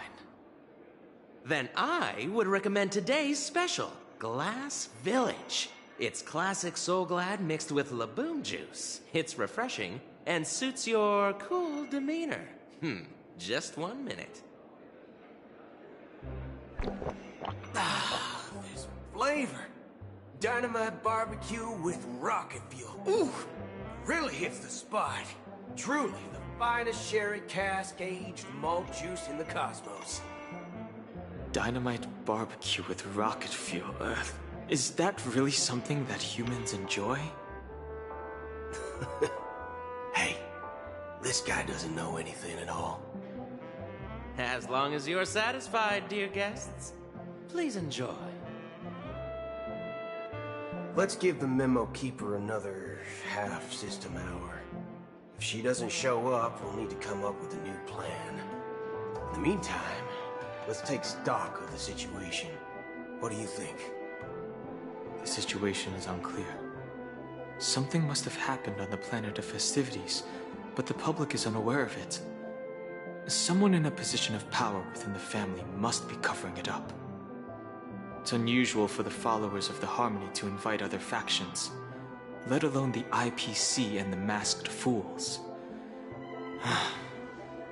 If what you said about the Emanator of the Nihility is true, the situation in Penacony is a little complicated, to say the least. Actually, there's something else I'm concerned about. Regarding Acheron. As you know, the faction that follows the path of the Hunt are some of the most dangerous folks in the cosmos to mess with. I mean, who in the right mind would impersonate the Xianzhou Alliance or the Galaxy Rangers? It's like asking for a death wish.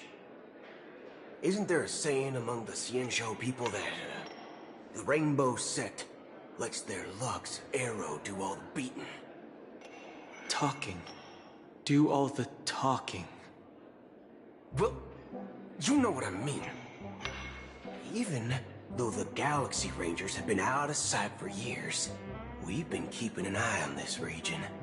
Even the dumbest criminals know better than to mess with the Annihilation Gang, much less the Rangers. But that Acheron lady, she doesn't seem like a lunatic at all. On the contrary, she's highly logical and organized. She knows exactly when to hold back and when to strike without mercy. And do you believe that someone like her would have an ulterior motive for impersonating a Galaxy Ranger? I'm not entirely sure, but I do have my suspicions. Maybe she knows a Galaxy Ranger, or perhaps she's trying to lure us out for some reason, which I can't figure out. Anyway, what worries me more are the anomalies within the family. They've summoned followers from various paths for the festival. No matter how generous such a gesture is, this move seems highly unusual. Unless the invitations weren't sent by them. If that's the case, it's even more intriguing that the family insists on organizing the Charmony Festival, despite the chaos. Maybe it's Shipei the Harmony pulling the strings. You find it beyond human understanding because it wasn't arranged by humans at all. People do stupid things out of irrational impulses. They abandon their principles when self-interest is involved. They believe in things they know they shouldn't, and fudge, they even break their own rules. But Eons don't. They stick to their determined path and never turn back, even if they reach a dead end. You think Shipei's will is behind all this? It may not necessarily be Shipei. There's definitely some higher entity involved. I know it may sound pessimistic, but if human free will were reliable, why would we even need Galaxy Rangers? It's much simpler when you boil it down to the eons and paths. Like how Lon always follows the path of the Hunt, or how the Express stays true to the Trailblaze despite Akavili's disappearance. But in my opinion, Akavili's fall holds significance for the Nameless. Oh, so you're saying the Nameless now have to take responsibility for their own choices because their absolutely right leader is gone? Exactly. I believe the purpose of the journey isn't just about following a path that's always considered absolutely right. It's more about doing your best to choose the right path for yourself among countless possibilities, even with limited insight and judgment. I don't know what you've been through, but I agree that people must take responsibility for their choices. because no one else can do it for them. That's why the Galaxy Rangers need to uncover the imposter and figure out her true intentions. Just in case. I have a backup plan if the Memo Keeper doesn't show up. This is my final backup plan. I promise. You sure have a lot of cards up your sleeve. Well, going back to my old career would make things a lot easier. By the way, when you were walking around the hotel, did you happen to see any important-looking guests? What's your plan? It's simple. We just grab some hostages and use them as bargaining chips with the family. Or maybe we can even take their identities. No need for that. We'll return to the Express now. Wait. Are you getting scared? Draw your weapon. Let's make a big scene. Are you leaving, esteemed guests? Would you like to cancel that Asdona's White Oak you just ordered? Huh? Asdona's White Oak? But didn't you just say... Ha ha. Looks like you are a bit intoxicated, esteemed guests. You ordered a bottle of Asdona's White Oak just a moment ago. Looks like your Memo Keeper friend has finally arrived. Oh, right. Sorry, my memory's not the best. You know, too many modifications and all. Anyway, let me check.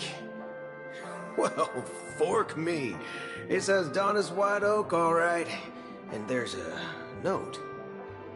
I'll be waiting for you on the Astral Express. No mistake. That's her message to you. She knew the hotel wasn't safe, so she suggested we find another place. Well, looks like we took a detour, but now it's back to the Astral Express. So, what are we waiting for? Let's go.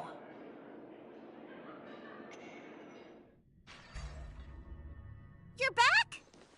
2 guests just boarded saying they were looking for Boot Hill, so I told them to wait in the parlor car. Oh, just in time. 2 guests? Yeah, or 2. Look, we welcome all passengers on the Astral Express, but sneaking in like that, you have no regard for etiquette. My apologies, conductor. It was an oversight on my part. I assumed you were already acquainted with the garden. Given the chaotic situation in Penacony, the Nameless are the only ones we can truly trust right now. You are the Memo Keeper. Pleased to meet you, Dan Hung. I've seen you in others' memories.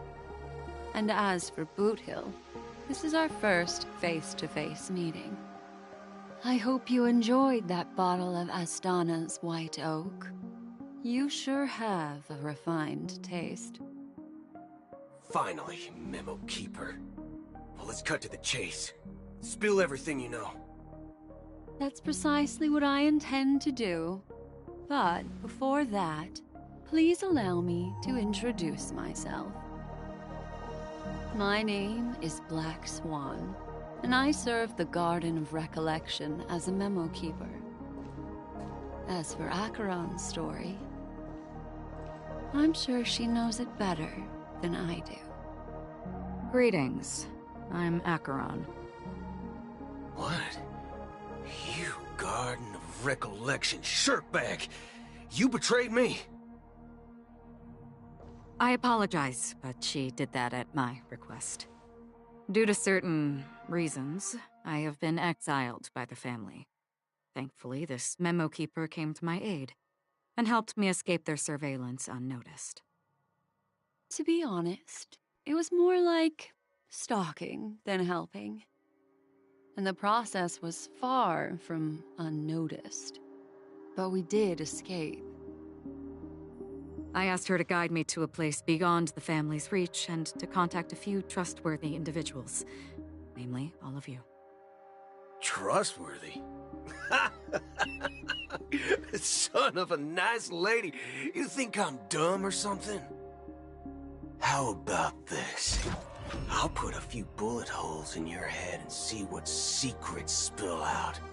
Then, we can talk about trust. It doesn't have to be like that. I'm willing to answer all your questions, but not right now. If my cover hadn't been blown, we might have had more time, but at the moment, we don't have any other options. No other options? What do you mean?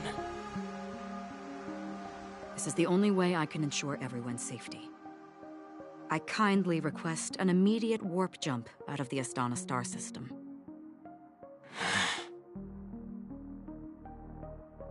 This passenger is requesting... As far as I can tell, she's not a threat, and seems to be telling the truth. I've briefly traveled with your companions and know their whereabouts, Dan Heng. Please rest assured, your nameless companions are safe, but they need our help. As for Boot Hill, you may have guessed. I've been waiting for you. Galaxy Rangers are known for their elusive nature and limited contact with each other, so this was the only way I could reach out to you. Only by doing this can I find a true Galaxy Ranger and fulfill a long-standing promise. To return his relics to their rightful owner. Someone once told me that every rainfall is like a gift from the heavens, a sign of their mercy upon the world. Raindrops are said to be the tears of the gods, shed in response to the sorrows of the world. Their constant pouring is a reminder that the gods haven't abandoned us yet. So, how long has this rain been going on for? I used to believe, just like you, that it would eventually stop. Years and decades passed. And in the end, such hope faded away before the rain did. Looks like the god you mentioned doesn't exist after all.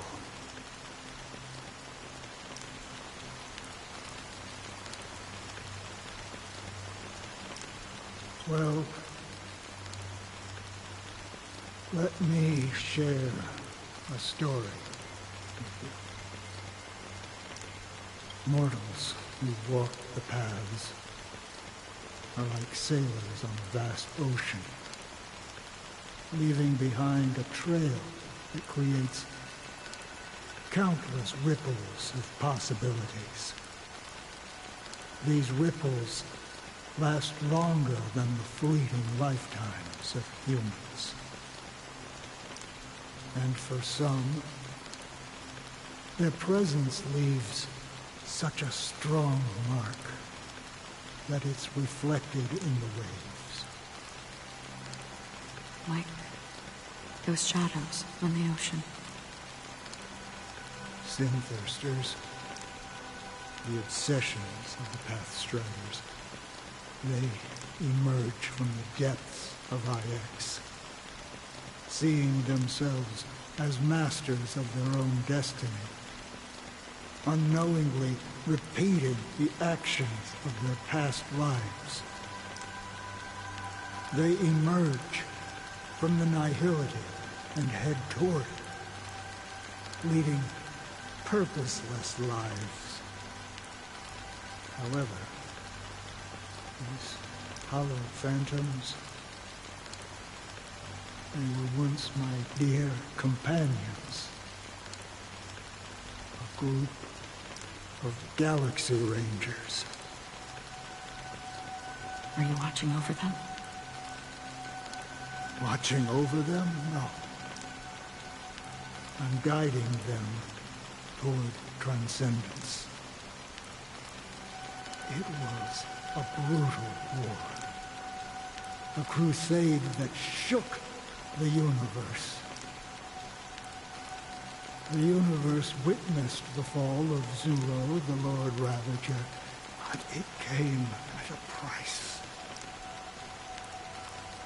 A price so hefty that only those who were there still remember. The unwavering determination of the Hunt followers persists even in death. So someone must guide these lost souls to their life beyond. They were heroes in their time, and they shouldn't be reduced to mere puppets of nihility. As for me, I've suffered too many losses on that battlefield to advance any further. And that makes me the most fitting person to carry out this task. But you know, these sin thirsters, they're not who they used to be. Does this seem pointless to you? Well, some tasks have to be done, even if they are pointless.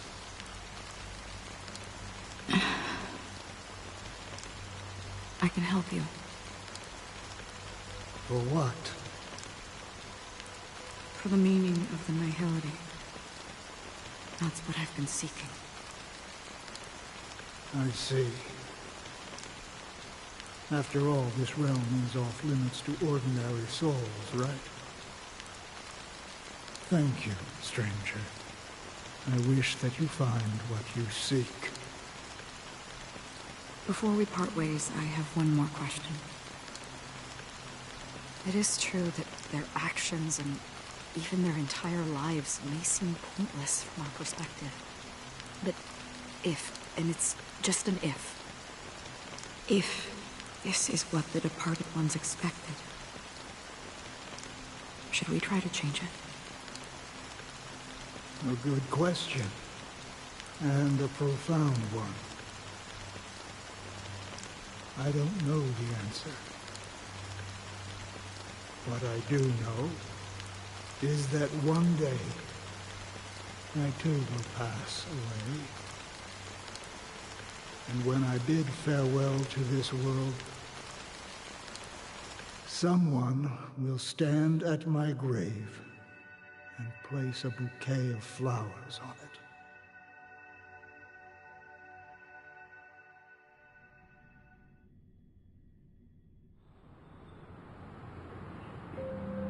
When I appeared as a child, my speech, mindset, and soul reflected immaturity and innocence.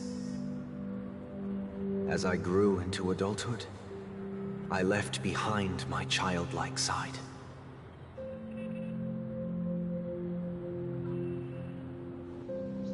I humbly request your blessings, esteemed advocate of Shipe. Come to me, my kinship.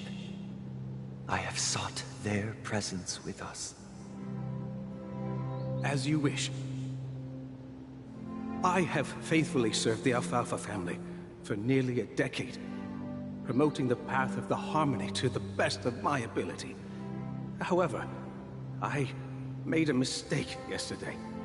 While I was preparing dinner for the family head, I accidentally dropped a prepared dish on the floor. Out of laziness, I lied and claimed that everything was ready. Although the head has dismissed me as punishment, it has been tough to sleep with the guilt still gnawing at me, as I worried that the seeds of evilness may have taken root in my soul. So, I confess to you now, to seek atonement for my sins. Do you sincerely repent and vow to change your ways? Yes. Have you examined your soul and confessed all your sins? Oh, yes. Are you willing to accept the process of atonement? Yes. Very well. Show your dedication and goodwill to the family, and you shall be reinstated among them. Now, please, leave in peace. Oh, praise Sheepy. And thank you, esteemed advocate. Next, please step forward. I wholeheartedly confess to you. Please, pardon my sins. Rest assured, I have implored their presence to be with us. As long as you are sincere, absolution will be granted. Oh, great. You know, I arrived in Penacony as a stowaway. I sold everything to get a ticket. My house, my land, and my 2 children. I see. Please, go on. My children were starving, and I hoped they'd have a chance at survival if they became slaves here. If I can strike it rich here, I'll lift them out of that situation and give them the life they deserve. But the Bloodhound family got wind of it. They're on my tail, hunting me down. I thought I could bring my kids here. It was all my fault. All my fault. The family is ready to forgive all sinners. I'll ask the Bloodhound family to cease their pursuit. You don't need to live in fear anymore. Oh, thank you. Thank you. I'll work my hardest to redeem my children and make them part of the family. Praise the harmony! Next, please step forward. Hey! Long time no see, Mr. Sunday. The most esteemed individual in Penacony, and the next leader of the Oak family, right? I have sought their presence with us. Let us proceed. Sure. Let's just get this over with. I have sinned. Please forgive me. I wasted half a pizza at breakfast, and a bottle of Soul Glad. That's it. Nothing more. When we wrap this up, I've got a robo-ball game to catch, you know? Do you seek to atone for your sins through good deeds? My sins? Starting to sound like a saint, huh? Well, let me tell you something. Neither the family nor you have the right to judge me. You think nobody knows what your precious family has done? About the watchmaker? Huh? Don't kid yourself, Featherbrain. Those dream chasers might be fooled by your act, but don't fool yourself. Before you start spouting off your holy verses, answer me this. Where does the power of the Oak family come from? And your power? What makes you think you can sit there, all high and mighty, looking down on everyone else? Well, I've spent enough time in confession today to enter the Harmony's paradise, right? Then I'll take my leave. Good luck with your election, and, don't make me regret my investments in you.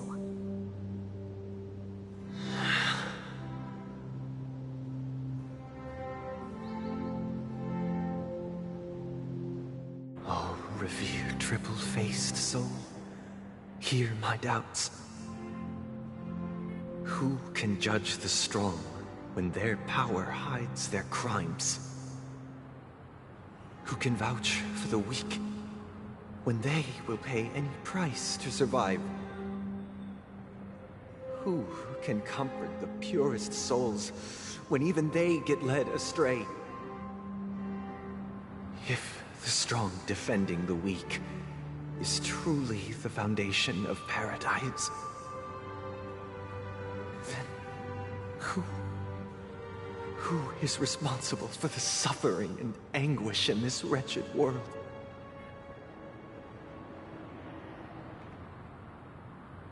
Brother? Brother? Brother, are you all right?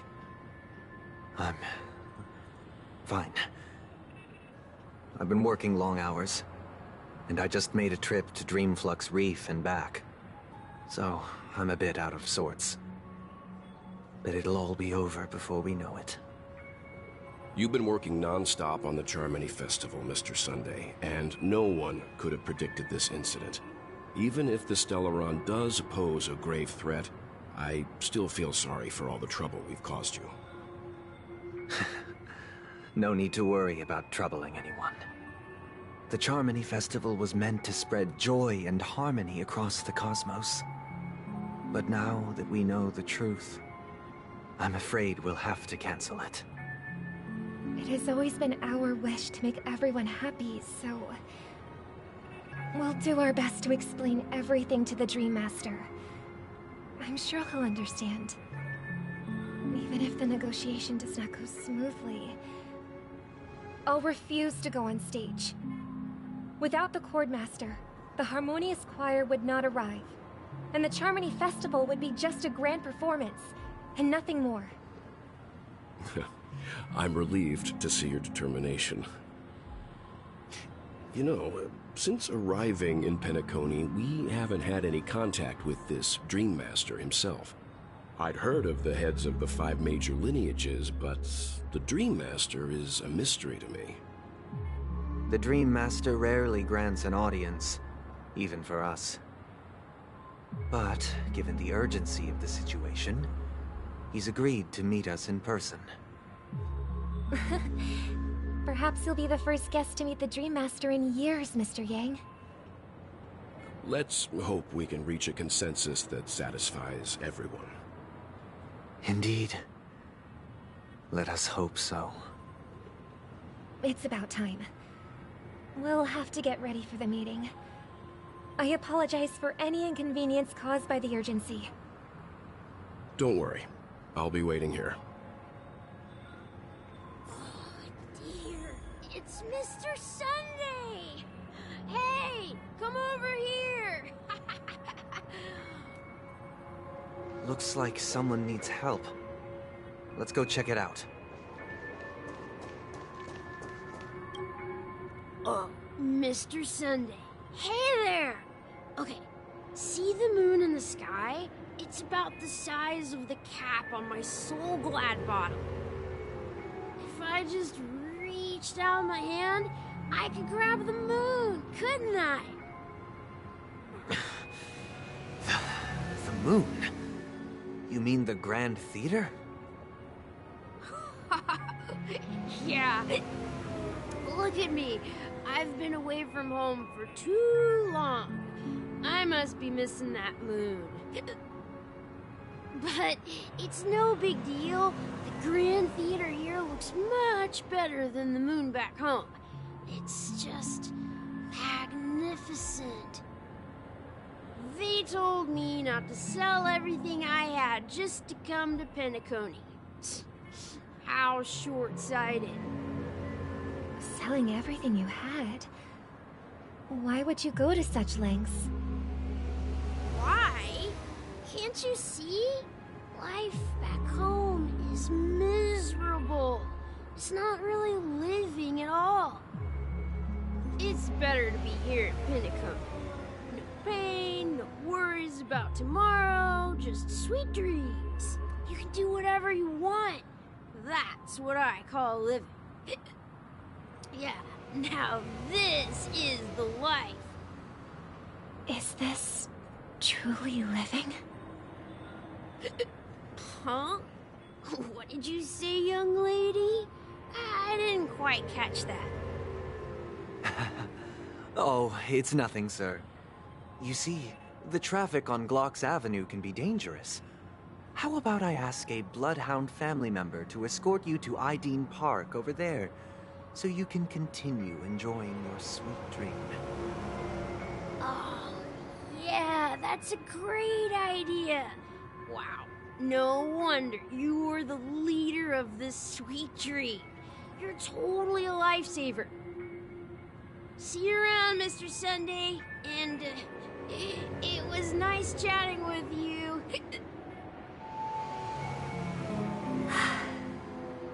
What's up, sister? This is the land of the dreams. But why do they live like this? The man we ran into, he doesn't seem happy at all. Even though sweet dreams are nice, they're just illusions. But for him, they're the only way to survive, even if it means giving up on reality.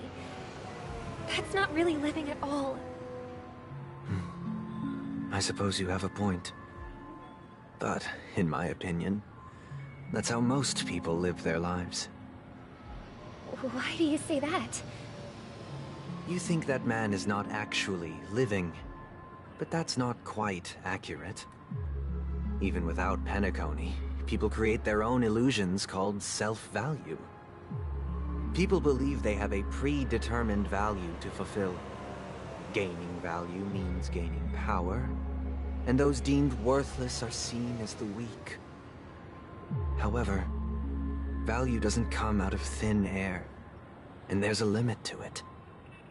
To accumulate value, people have to take from others. So, the weak get exploited and oppressed. Are you suggesting that this is not how things should be? Exactly. But, ironically, people don't think there's anything wrong with it, because they uphold the illusory notion of self-value, and even the weak believe in it. The survival of the fittest. That's where all the tragedies in the world come from. People come to the sweet dream in Penacony to escape from that reality and find solace. No tragedies exist here, only happiness. Although in its nascent form. Isn't that the same paradise we yearn for in our dreams? Perhaps that man is just an exception. Let's not jump to conclusions. We should experience the dreamscape ourselves. Just as I did at Dreamflux Reef. Yes. Seeing is believing. I'll accompany you. The Dream Master hasn't shown up yet, so we have some time for a stroll.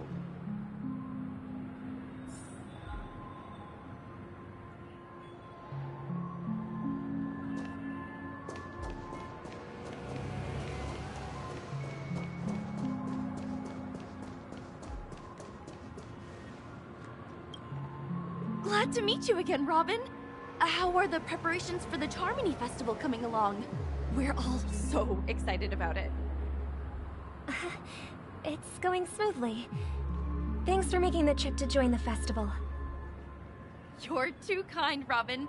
It's a pleasure to have guests from all over the universe celebrating day and night. I can't stand being lonely or bored, so this jubilant dreamscape is perfect for me. But if this went on forever, would it get boring too? Nah, not at all. Who would get tired of having so much fun? Every day, you get to wear fancy clothes, explore all sorts of dream bubbles, indulge in delicious food without gaining weight, and you never get old or sick. As long as you can afford a room, this place is the ultimate paradise. But you know that only a few things can be brought back from the dreamscape to reality, right? That's exactly why I don't plan on bringing anything back. Just enjoying the dream itself is good enough for me. I mean, I'm not one of those long-living species. I only have around 60 or 70 years in this lifetime, and there's so much to worry about. Being happy here is pure bliss. Only in this sweet dream can I truly feel like I'm in control of my life and fate. Who would want to go back to reality after experiencing this bliss? I see. I genuinely wish you all the happiness in the world. And I wish you a fantastic performance, Robin! I'm off to the Blue Hour for the ball. See you later.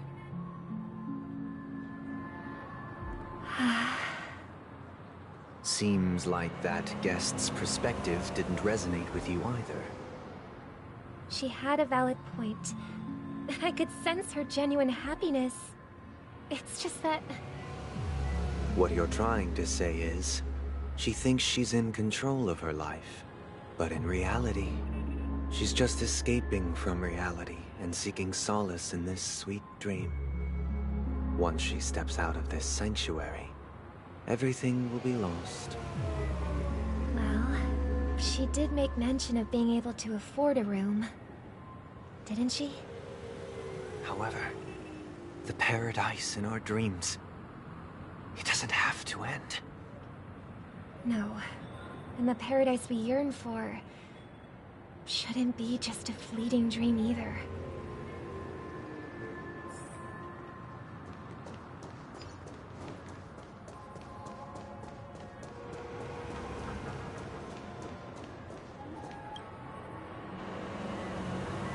The scenery in this dreamscape is truly breathtaking, isn't it? Oh, Robin. Can't believe I'm meeting you in person here. What an honor. You're right. Even though time stands still in this dreamscape, it always feels fresh. I find something new every time. A philosophical mind. I hope I'm not intruding. Oh, not at all. With little time left, I yearn for meaningful conversations. Especially with someone as esteemed as you. Do you mind if we chat? It's my pleasure. No need to be formal. Just speak your mind. You said, with little time left. Please, forgive me for being blunt. But is that why you came to Penacony? Yeah. I was part of a war, and while escaping from the Sarkosian mothership, I got exposed to some radioactive materials. And then, all my comrades died, and my hometown was wiped out by neutron bombardments. I couldn't bear to live with everything I knew gone. That's when I heard about a possible solution here, so I came. How heart-wrenching. I hope the family has been able to help you. They have, and I'm truly grateful for that. They provided me with a comfortable room, the most advanced life support devices in the cosmos, and a stellar team of caregivers. My physical body is now in the dream pool, sustained by life support. The me you see here is whole, rational, and no different from any other person. But I can't say the same for the me in the hotel room. My true appearance. No. I hope you never have to witness it, Robin. So... you'll be living forever in this dreamscape, right? Just being able to live at all is good enough for me. Whether it's in this dreamscape or not, well, I don't really have much say in the matter. My world has been torn apart, and my life could end any second. So, even if this whole place is an illusion, it's still my paradise, and I'll treasure every moment I spend here. How I envy those everlasting things. That old man's story. It's so tragic. Fortunately, this sweet dream gives him joyful memories to hold on to for the rest of his life. That's precisely why this sweet dream in Penacony exists. However, even this sweet dream has its limitations.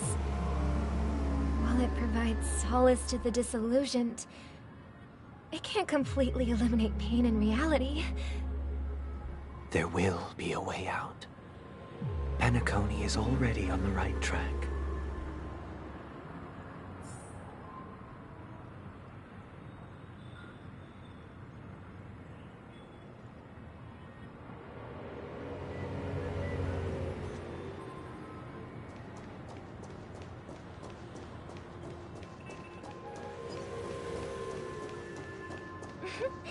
Look what we have here.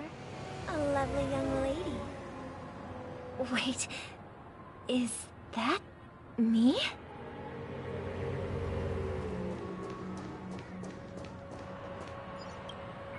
Brother, what a surprise to see you again.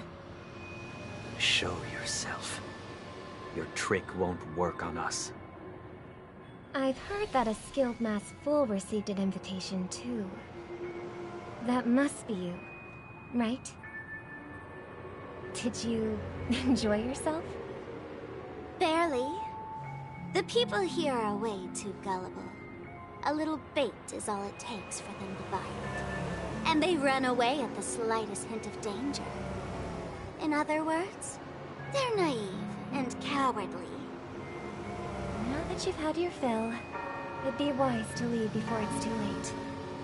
The music of the harmony doesn't tolerate discord. What? Now that you have the real Robin, I'm useless? Oh, how disheartening. I've done so much for the family. You should be thanking me, because if it weren't for me cleaning up this mess, Penacony would still be in shambles. Don't you think? That was a personal request from the head of the Iris family, and it has nothing to do with us. Step aside and stop causing trouble for the Charmony Festival. The Charmony Festival? You think you can scare me? You think I have no idea what you're planning? I don't care what you're thinking, chicken wing boy. But I'm pretty sure our lovely Robin won't be appearing on stage. After all, you're well aware of what a sorry state this dreamscape is in under the banner of harmony. Penacony, the land of the dreams. Is this truly the paradise you desire? Stop it. What's the rush, chicken wing boy? Did I get to you? Our paradise is none of your concern, masked fool. Leave now, or the family won't tolerate you anymore. All right. I'll go. But Robin, I suggest you seriously consider this. Do you really believe those living in dreams can escape pain and find true happiness? Well, I've done my part, and now I'm simply waiting for the fireworks to begin. Here, the last 2 gifts for both of you. And don't lose them. If by some unfortunate chance the Charmony Festival starts against all odds, remember to use them during the show. And it'll be thrilling. Bang! I heard a raven cawing in the distance. It seems the Dream Master will arrive soon.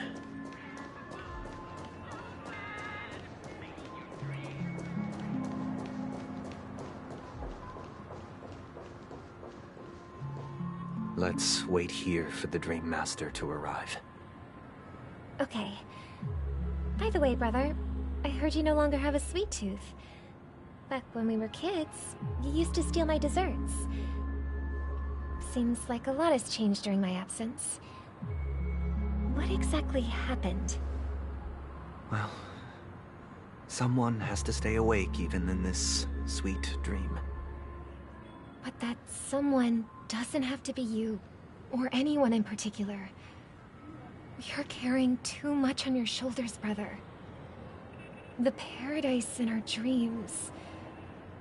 It shouldn't be like this. Penacony is nothing more than a dream.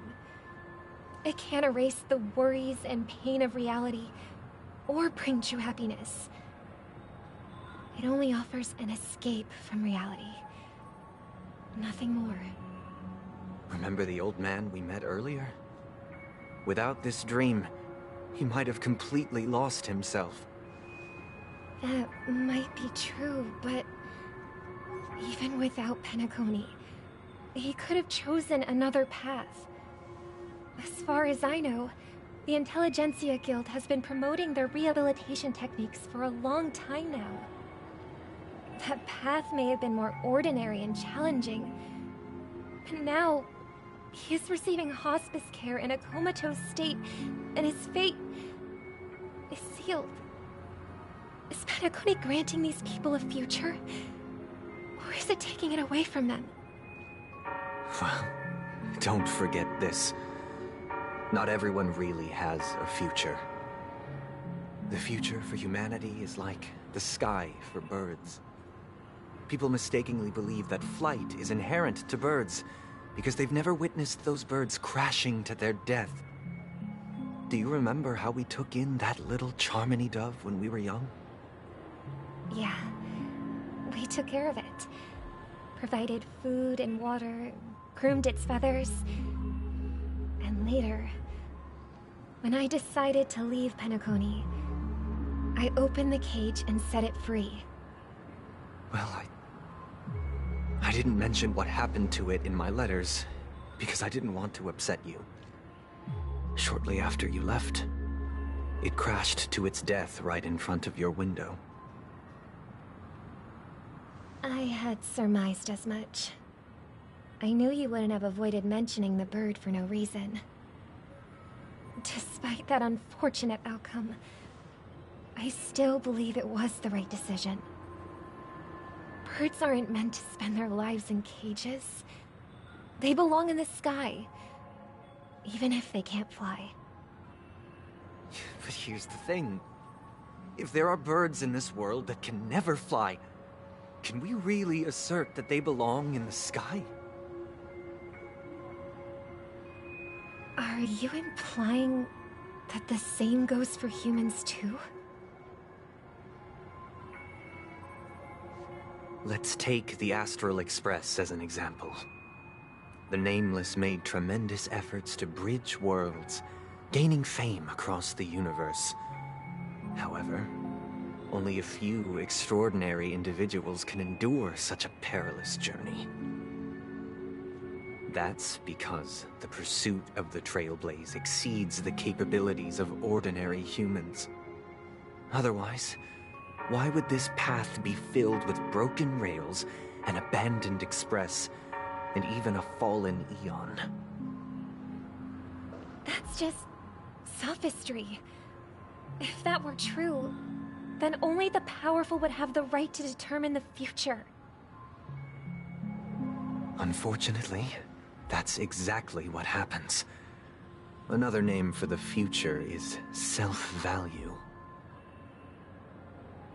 While this world has its fair share of heroes who inspire people and garner admiration for their heroic deeds, the majority of ordinary people will never become heroes in their lifetime.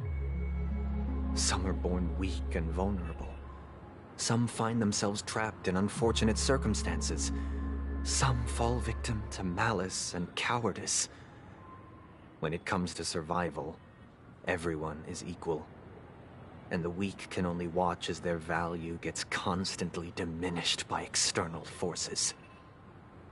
That's why we should care for the weak and support them as if their suffering were our own. That's what the Odes of Harmony have always taught us. While the Harmony holds noble aspirations, the strong will always be strong, and the weak will always be weak. Even in this carefree dream. Human nature contains greatness, but it also harbors inherent weaknesses that can't be eradicated. In the end, if people can't even secure their own survival, they won't care about the illusory future of equality. As long as the law of survival of the fittest prevails, there will always be fledglings crashing to their death. But if people don't live for the future, do they merely exist for survival? If even you, my brother, don't believe that the harmony will save the weak, then which eon can make our dreams come true?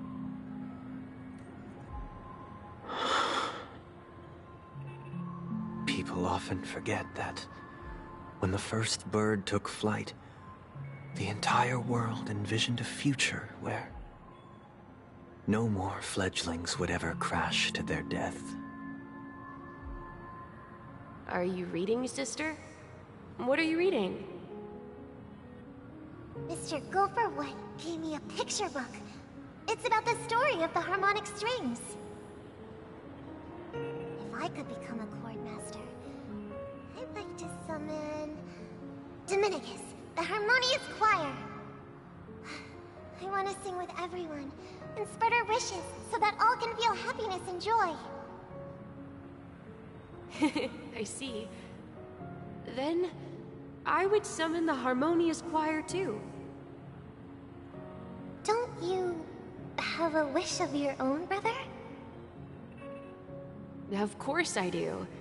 It's just that it includes your wish and everyone else's. I long for a true paradise where everyone can find peace. Then, let's build a stage there and invite everyone to our performance so that both our wishes come true through the power of the harmonious choir. It's a deal then. Yeah, it's a deal. But how can I become a chord master?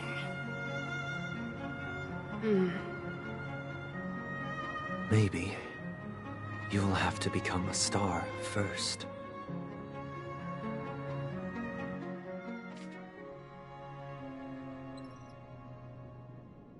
You're back sooner than I thought. Any results? Yes. And now, it's up to us to forge ahead. Since he's already carried out his last wish, my final mission is complete. But pardon me if I sound curt. It's good to have determination. The path Mikhail left for you is not an easy one to tread. Why else would he have chosen to sleep in solitude, staking everything on some nameless in the future? But you have the numbers, and in numbers comes strength. So that might just delay your inevitable a little more. Got any more encouraging words? As I see it, relying on Welt's negotiations alone is far from enough. Regardless of whether the other party will be compliant, negotiating simply allows us to meet them as equals and won't grant us an upper hand.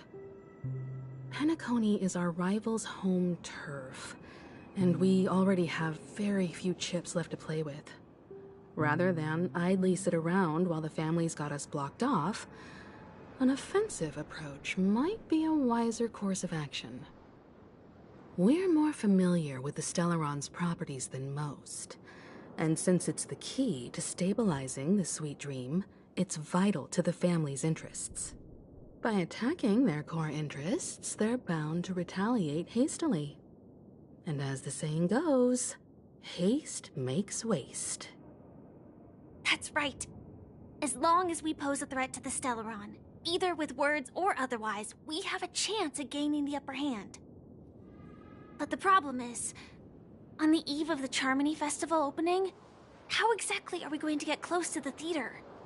Family security will be airtight, and if we brute force it, even if we succeed, it's too risky. So, no one's gonna say anything? Then I'll raise my hand. I know the answer to this question.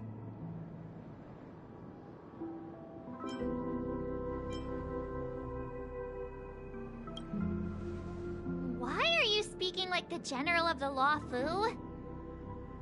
So, I heard that before the Charmony Festival begins, there'll be a pageant to kick off the festival. It's called the Soul Glad TM Festivity Auditions, or something, and it's going to be held in the moment of Scorch Sand. As long as we clinch the top spot, we'll be able to attain the title of Festive Superstar, and be able to personally bask in the graces of Miss Robin. Not that that's important. What's crucial is that we can enter the Grand Theater before the audience arrives. So, how do we go about participating in these festivity auditions? I've already procured special invite tickets from Miss Robin's fan club. To tell you the truth, I had been preparing to join the auditions all along, but now it looks like even if I scrape through, I probably still won't have the chance to shake Miss Robin's hand. So they're still running this thing, huh? It was originally just a publicity stunt, set up by Mikhail to drum up attention. But it looks like it might be worth a shot. We'll follow Marge's plan. Mr. Gallagher, will you be joining us? I'm afraid I won't have the time. As a virtual character, I've already completed my final mission.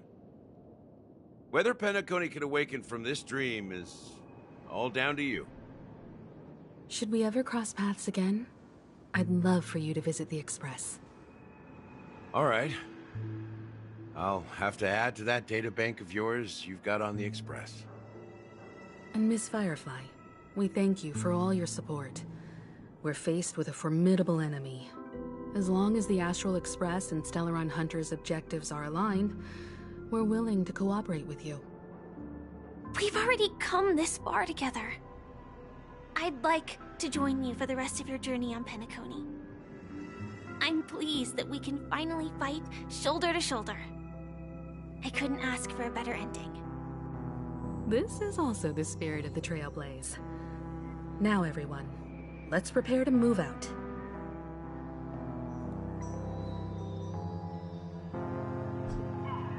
Ladies and gentlemen, welcome to Scorch Sand Hall. This is where challengers thrive and dream chasers shine, all under the watchful eye of the entire universe. If you have ambition, dream, and the drive, dear friend, the next superstar of Penacony's Charmony Festival could be you! Oh, wow! They've really outdone themselves! Oh, I'm starting to get excited! Behold! Here come 4 friends with spirits high and full of steel! You aspiring to be the superstars of the festival? Is he talking about us? Yes, you! There's no doubt about it. I see you have all the potential of a superstar in you! Excuse me, you 4. What are you hoping to get out of all this? As the last group of contestants, how confident are you in overcoming all of the challenges?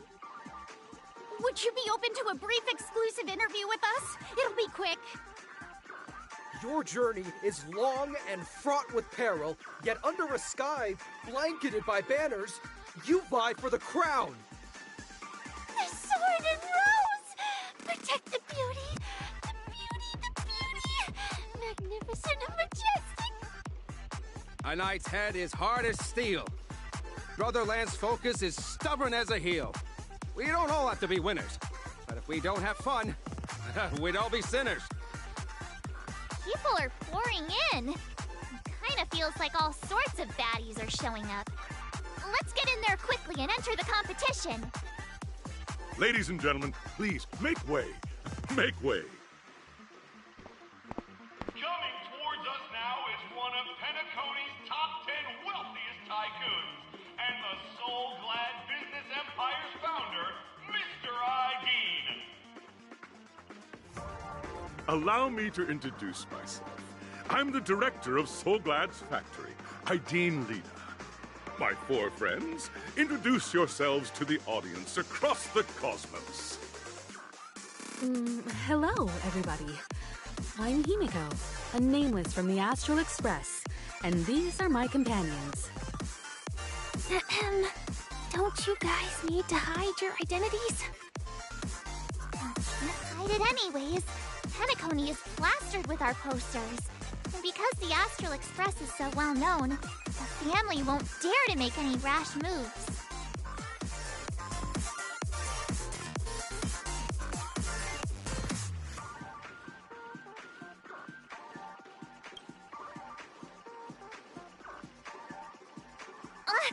Don't expose my net handle to everyone!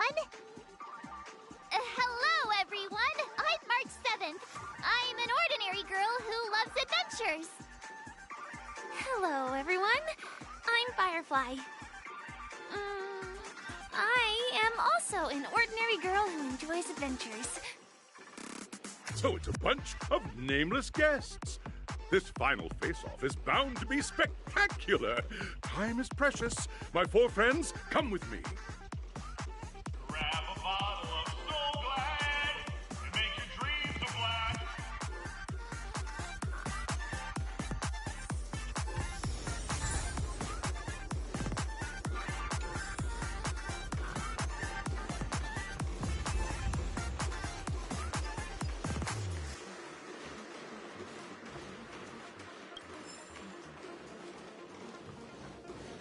This place is buzzing. That's right. This venue is a miniature representation of that time known as the era filled with boundless possibilities.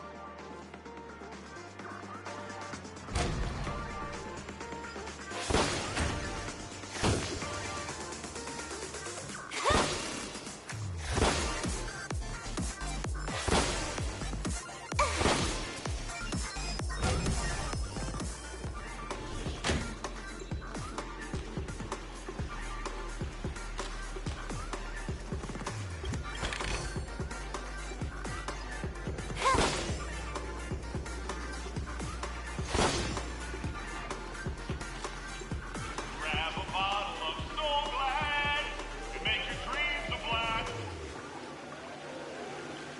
Nameless, your arrival reminds me of the grand occasion when Penacony was first established. I was still a young, bright-eyed lad back then, lured here by the watchmaker's ads, full of zeal and ready to make my first fortune in life. Once, during a particularly grueling day, I passed out and was resuscitated by a drink from Mr. Sousa. That sweet taste has since been etched in my mind, and that was what drove me to create the Soul Glad that we all know and love today. The dream-chasing era was truly a wondrous time. Oh, I miss those days, and the watchmaker. Scorched Sand Hall is my homage to that time of boundless possibilities. I wholeheartedly hope you make it to the finish and emerge as the next superstars of Penacony. Now then, is there anything you'd like to say before the competition officially begins?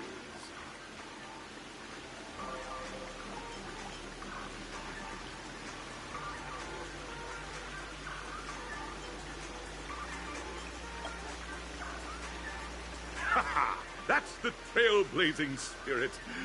How about you, Miss March? Hello, everyone! Next up, get ready for the Mega March 7th adventure, where I'm going to break the speedrun world record! Trailblazing into the uncharted and challenging the limits. That's Miss March 7th for you. How about Miss Firefly?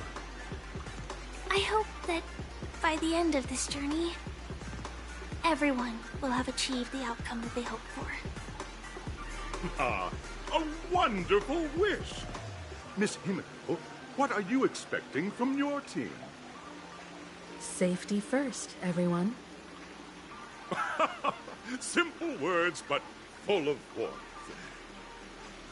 Waiting for you are 3 stages, each connected to that era. The first 2 stages offer 2 distinct paths to choose from. with unique challenges on each route. And in the last stage, you will face off against a champion who has defended the title to this very day. A beloved contender whose noble virtues are unrivaled. Those are the rules. Simple. Everyone clear? Now, I hereby announce that the 33rd Scorched Sand Festival of the 20th season, sponsored by Soul Glad Enterprises, has started.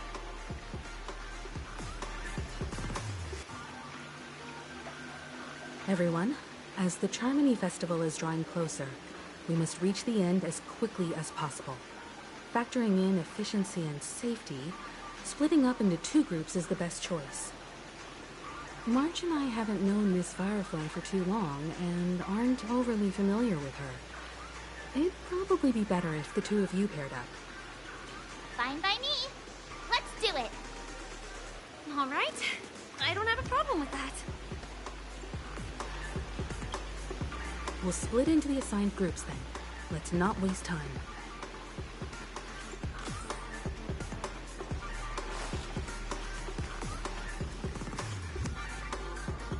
Welcome to the first stage of Soul Glad Enterprises' 33rd Scorched Sand Festival of the 20th season, Dream Play Fantasia! In this stage, you can choose between 2 challenges, the School of Acting or School of Action. In the School of Acting challenge, you have to complete 3 performances from 3 scripts and move the panel judges. In the School of Action challenge, you have to defeat 3 groups of enemies convincingly and reach the end. Now, make your choice.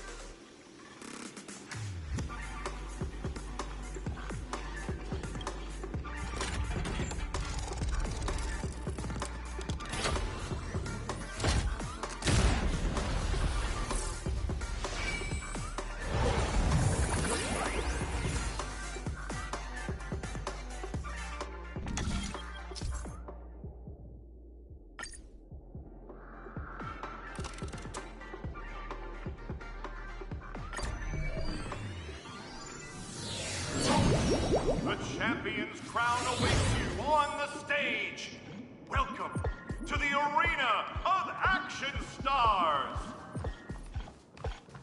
Please make your way to the stage and vanquish those malevolent scoundrels with your dazzling fighting techniques. The title of Penacony's next big action star awaits you. Competitors, allow me to introduce the rules of this challenge to you. There are a total of 3 stages up ahead, each with their own challenges. The enemies you will contend against are antagonists from the film Once Upon a Time in Dreams. Defeat them swiftly and decisively to set a new record. It's worth mentioning that the fastest time for this stage was achieved by a contestant with fiery red hair. Astoundingly, he overcame all enemies across the 3 stages in only 5 minutes. Time is of the essence. Let's make this quick.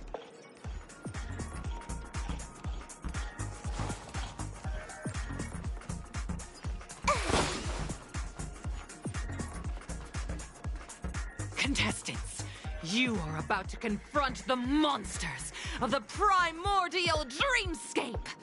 During this period, Penacony was nothing but a barren wasteland. The dreamscape was fraught with strife and disorder, with memory zone memes running rampant. As dream chasers who've come to Penacony, defeating them is your first step towards success. All the Soul Glad is ours! Don't even think about plundering the Soul Glad from us!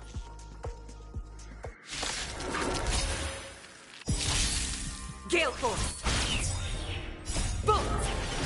From the bow! Time for a buzz. This is double speed. Time to say bye. Boom. Nap time. Stand still.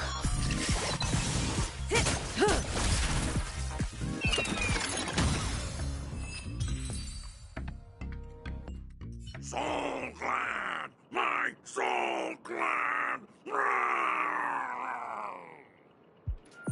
Pretty simple. I just hope these tests don't take too long.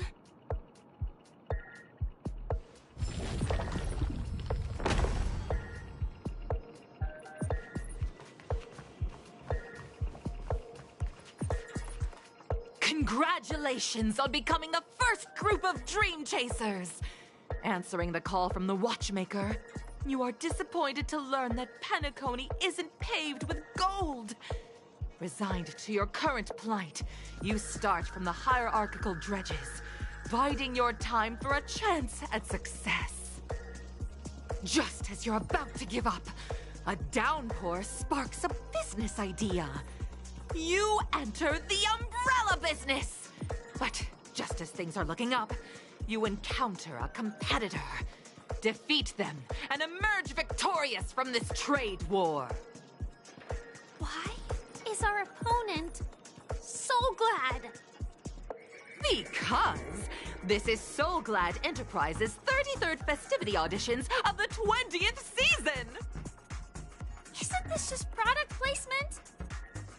To safeguard the integrity of Soul Glad, I will soar high into the sky and become its shiniest star. Whoosh!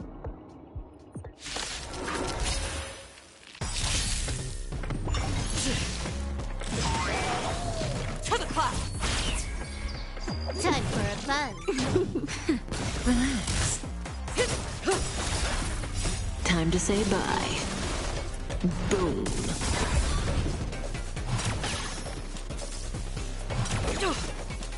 Just a little something. Think nothing of it.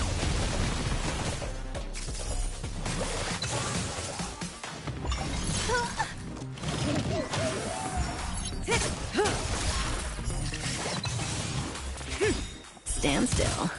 Bolt! From the bow! Nap time.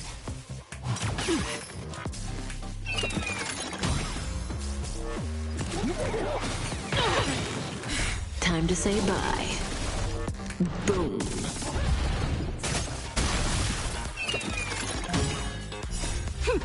This is double speed. Gale force! Relax. That's better. Just a little something. Think nothing of it.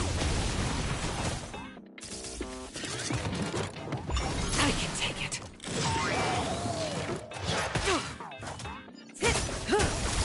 To the clouds! Bolt! From the bow! Stand still.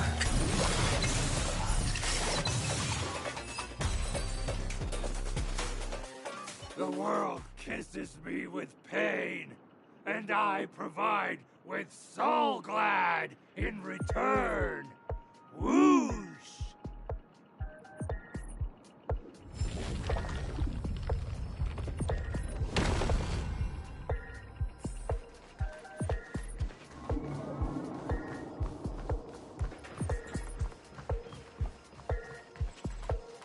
Congratulations to our two Dream Chasers for establishing yourselves as budding stars in Penacony. However, now you face a competitor selling at low prices, pushing you to the brink of bankruptcy. No matter how lengthy the battle, you always persevere. Topple this powerful opponent, and the tides will turn, paving a way to success! None will take my Soul Glad away from me. I will use the transmutation arcanum to turn into a dinosaur! Oh, dinosaur! Devour my enemies! Grab a bottle of Soul Glad and make your dreams a blast!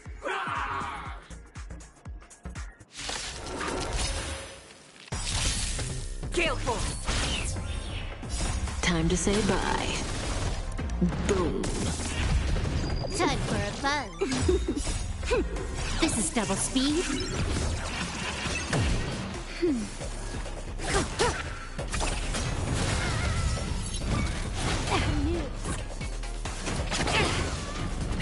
To the clouds! Relax.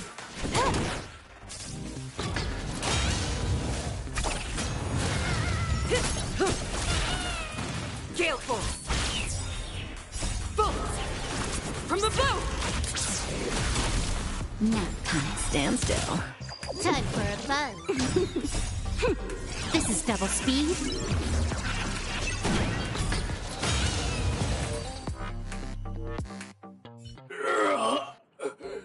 The body withers, but the soul-glad name shall not. You truly are a beast, more than I could ever be. That should do it! Okay. Let's go. Mr. Yang is waiting for us. Isn't this fight way off from the actual storyline? Transforming into a dinosaur isn't imaginative enough for you? This is the sort of magic only seen on Penacony. Anyway, let's get back on track. Where were we? Oh, that's right. After an extended battle, you finally emerged victorious! But the companion who journeyed to Penacony with you chose to leave, having lost all hope. In the years that followed, you encountered each other once more on the prosperous streets of Penacony, but dared not call out to one another.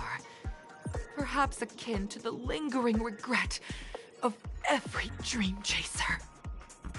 Ah, well done! You brought to life the thrilling action scenes from Once Upon a Time in Dreams with your fighting skills. Looks like we won! Let's hurry up and get to the next stage.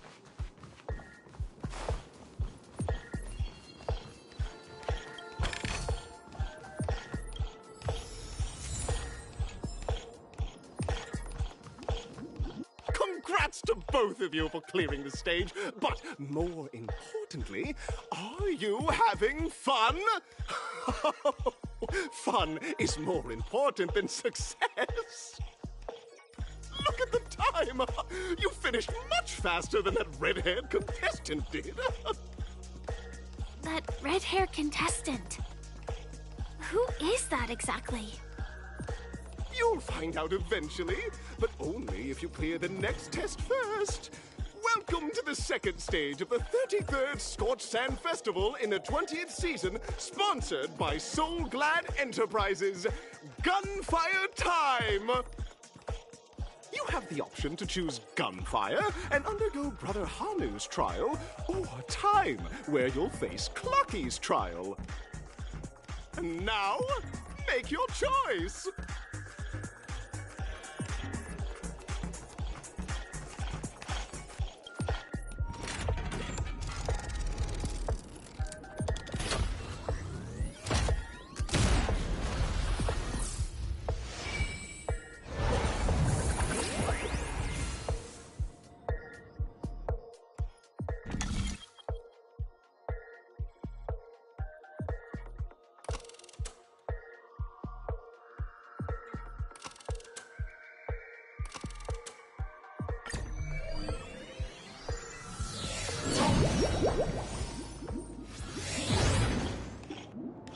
Friends, welcome to the wonderful world created by the Watchmaker.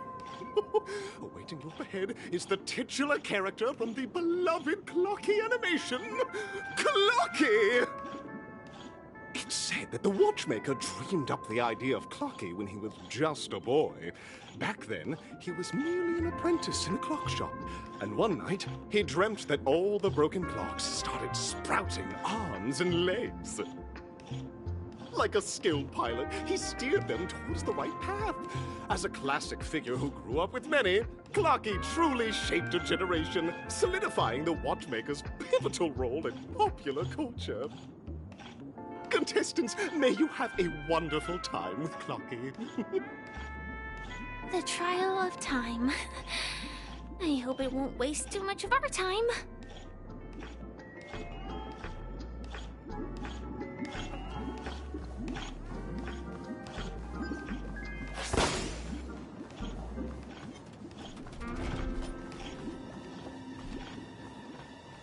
Am I just a failed experiment?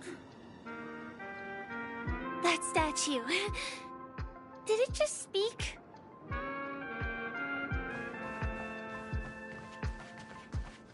Am I just a failed experiment?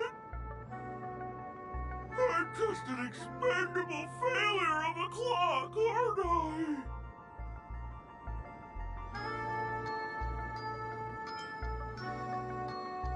Don't be naive, buddy. Failure isn't a sickness. It's a sin. And sins can't be cured. You guys are just like the other challengers. You want to enter my inner self? Then please be my guest. But you won't find anything worthwhile. I'm just a failed piece.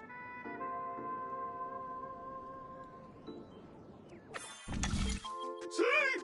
I'm just empty inside. Tick-tock! It's time for me to make an appearance! Clocky? I can also see him. Is this character part of the show? In Dreamville, Clocky is everywhere and can do anything! Like, right now! I could solve this problem with your big ticker pal, Tick-tock! I can't believe it's actually Clocky! Why would you come and visit a failure of a clock like me for no reason? You see, we're all clocks. We're family. I want to help you be happy. Tell your pal Clocky what's troubling you. I came across a startling revelation yesterday. Apparently, Dreamscape Ticker isn't the same as Clocky at all. It's just a discarded prototype from Clocky's early development. Please, just leave me be, Clocky. I just don't know how to face you, because I'm just a failure. Oh, dear. Seeing it like this is utterly heart-wrenching. But fear not. We're here to help it rediscover the missing parts of its inner self and guide it out of despair.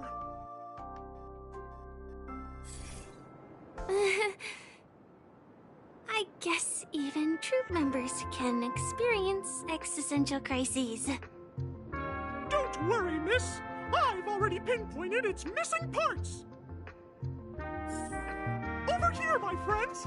Better use that hamster ball knight speed.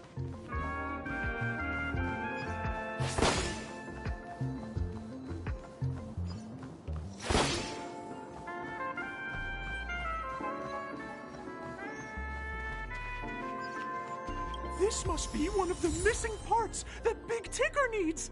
That's great! We're here! There's a missing part on the opposite side. But how do we get over there? There's also a dream side left here by a Dreamweaver. We're running out of time. We'll have to use it if necessary.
Here's... Tweet! Help, help, help! Tweet! This fella's body is boiling hot! Tweet! Is anyone there? Tweet! I can't take it anymore! Tweet! Oh dear! It's an origami bird! What's it doing in Beyond Overcooked's tail? Is that Clocky? Tweet! Please save me! Tweet! I'm being roasted alive! Tweet! A roasted bird? Oh! This is horrible! Let's save it! Quickly! Gale Force! Time for a buzz. Nap time. Stand still. Time to say bye. Boom.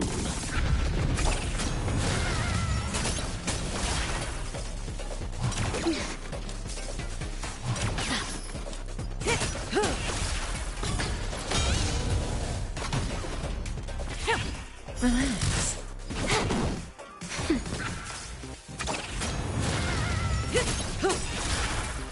Time to say bye. Boom.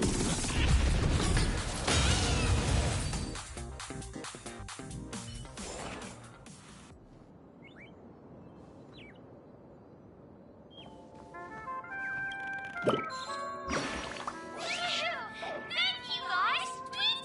I feel I'm about 70% cooked! Tweet! Thank goodness you're okay! But why did you burrow yourself into that fella's tail? Because that fella stole one of Mr. Big Ticker's pots! Tweet! I wanted to help retrieve it, but I accidentally got myself stuck in the oven! Tweet! Go ahead and get it, but be careful! It's hot! Tweet!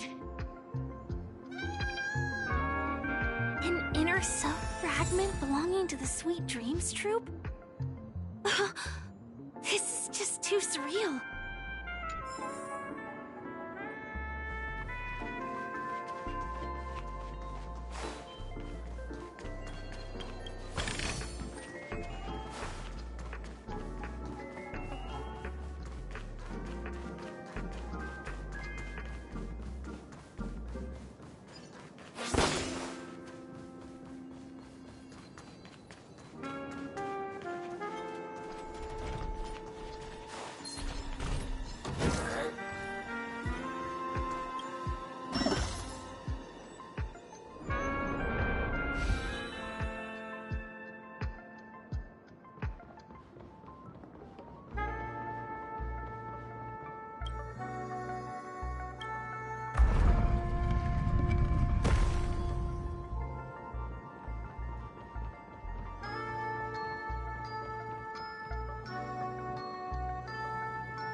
We're back! As long as you have these, you'll be able to find closure. Tick-tock! Wow! This sudden surge of joy! It's working! Tick-tock! Next, we just need to enter its emoscape, help connect its pathways, and we're done!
not qualified to be the real Clocky.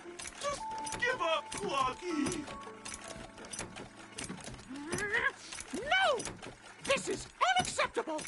You have to face your fears!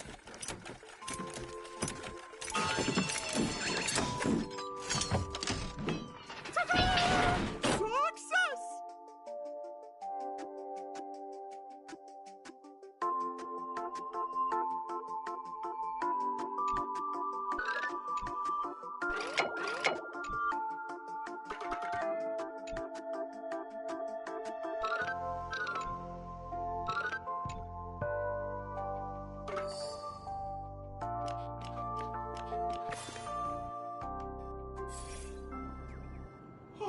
Thank you, Clocky. If not for you, I'd never be able to connect with people like this.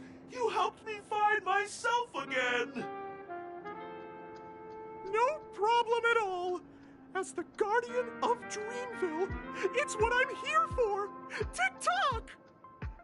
Oh, my friends, you still have other important things to do, right? Go forth, my friends. When the moment comes, all the Dream Tickers and I will cheer for you. It's all done! Victory's in sight! Let's head to the final stage.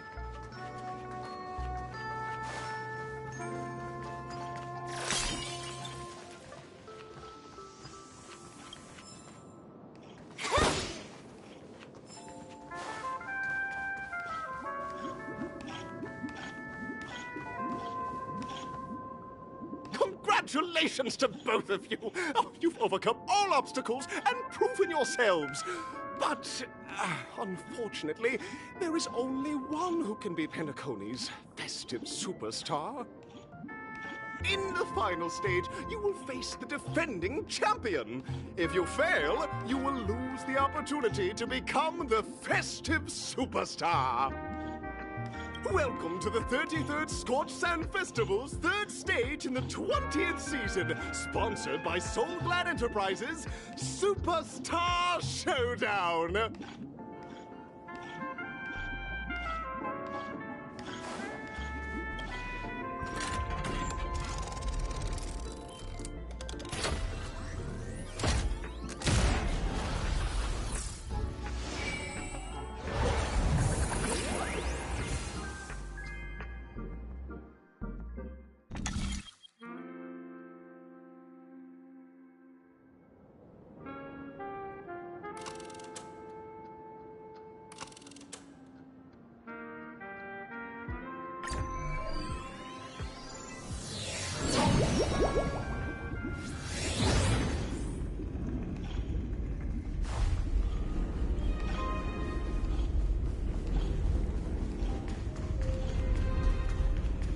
No way. I think I just saw someone. Someone extraordinary.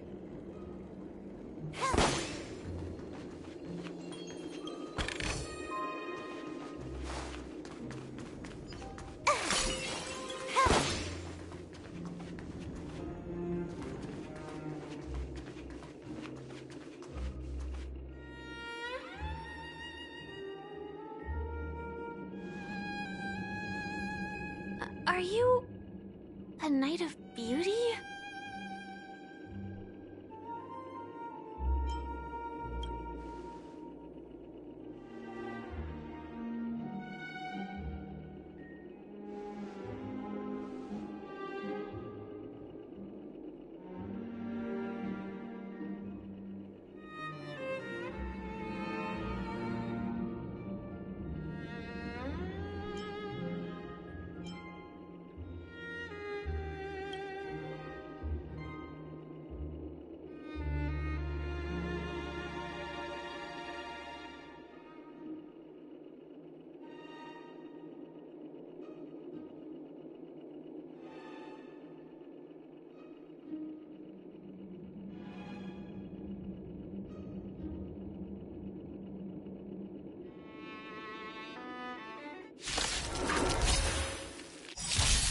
Behold, the symbol of pure... Brave the wind! Gale force! Can I have fun this time? Time for a buzz. Time for a shot. This combat needs optimizing. This is double speed. The wind is rising. Bolt! From the bow! Nap time. Relax.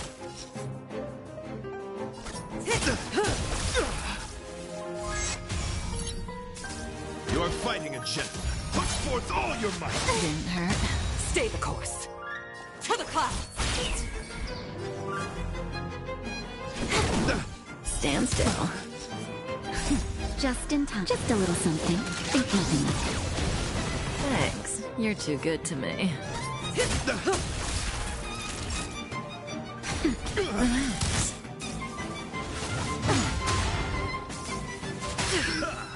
Pledged I'm yours. Good times never last. Time to say bye. Boom. Spirit never dies. Bear witness. To let the duel commence. More enemies. Time for a buzz.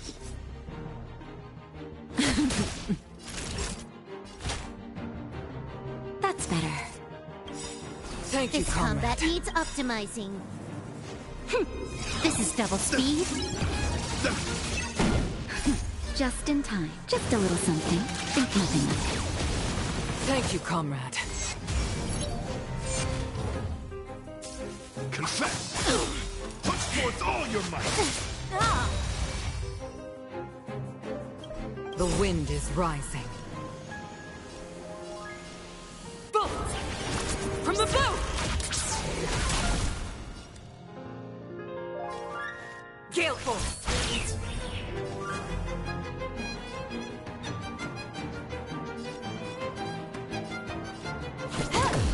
Stand still.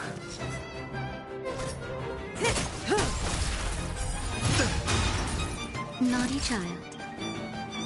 Nap time. Relax.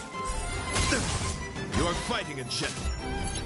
Good times never last. Time to say bye. Boom. Put forth all your might.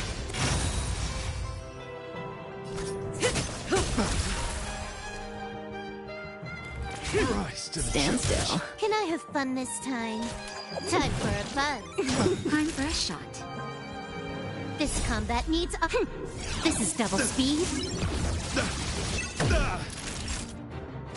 The flesh wound. Behold, this symbol of pure. Let the duel commence. May as well kill them all. Christ and Stay the judge. course. To the clouds! Just a little something. Think nothing of it. Good as new. Relax. Nap time. Confess. Put forth all your might. The wind is rising. Bolt! From the bow! Say bye to breathing. Good times. Never. Time to say bye. Boom. Spirit never dies. Gale force!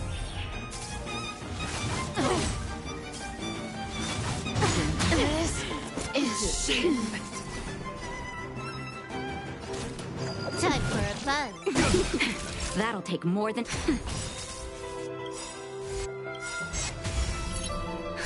just a little something. Think nothing of it. Good as new. This combat needs optimizing. This is double speed.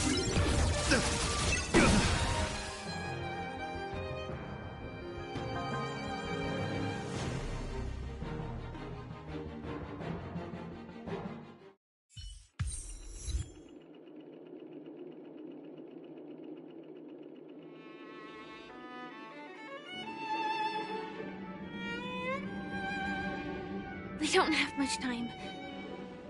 May fate allow us to meet again, Knight of Beauty. In that case, let's make our way to the end. Penacony's really thronging with talent. I hope we make it in time.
Congratulations to the both of you on becoming the festive superstars of this year's Charmony Festival.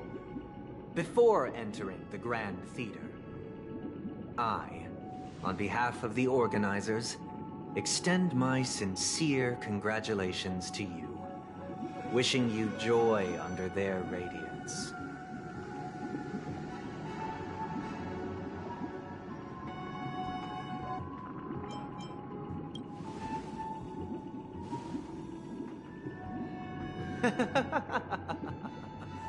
Your endeavors are worthy of extra recognition, and I've taken steps to ensure that. However, this reward is not a material one, but rather the opportunity for an open and honest communication between us. As previously promised, my sister, Mr. Yang, and I have met with the Dream Master. We delved into the truth about Penacony and its Stellaron, and have come to a consensus. Both I and the Oak family cannot acquiesce to your request. Just as expected. We acknowledge the perspective of you, Nameless. Penacony does require change, but not as you propose. The planet of festivities cannot and will not revert to a place characterized by chaos, disorder, or anarchy. Through your journey of overcoming obstacles, you must have glimpsed the essence of that era. The vulnerable ruthlessly eliminated, equality non-existent, common folk living precarious lives, eking out a dreary existence. Ultimately, only heroes like yourselves manage to achieve success. But I would dare ask, if you did not possess the special status of having a Stellaron, and you were but an anonymous and frail member among the masses, which Penacony would you prefer? A dystopia for the survival of the fittest, or a sweet dream paradise for all?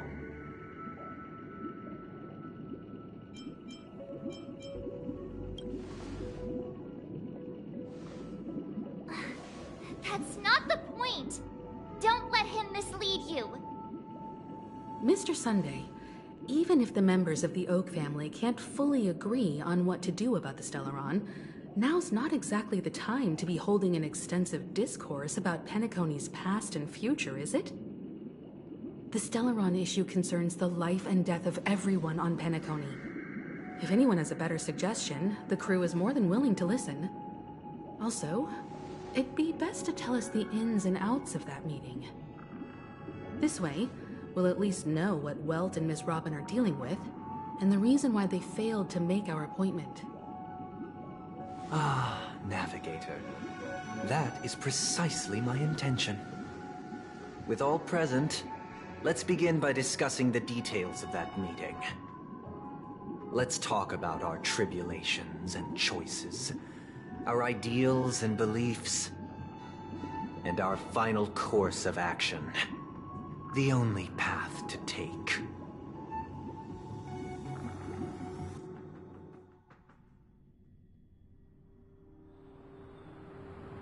You mean to say that for the longest time, there have been scoundrels who would use the Charmony Festival that I have bequeathed to the masses as a tool to realize their ambition? Indeed, Dream Master. Once the Charmony Festival begins, the Stellaron's powers, along with the song, will be broadcast across the entire planet of Penacony. And then everyone in their dreams will be unable to awaken. This is indeed surprising to me. The dreamscape is maintained by the collective effort of the 5 families. If someone were to use the Charmony Festival to recklessly disseminate the power of the Stellaron, this individual must hold a position of great authority. Do you have any suspects? I'd like to ask, did you really not know of the Stellaron's existence? I would have never thought that this Nameless would point the spear at me. Quite astonishing indeed. If I have offended, the Astral Express extends its sincere apologies. But the current circumstances are dire and leave no room for meticulous inquiry. We're doing this out of concern for the Dreamscape's safety. So, if you could, please alleviate our concerns. Dream Master, it's just to prove that the Charmony Festival has nothing to do with the Stellaron. If we're being overly cautious, I will return to the stage to offer tribute in song, just per the arrangement.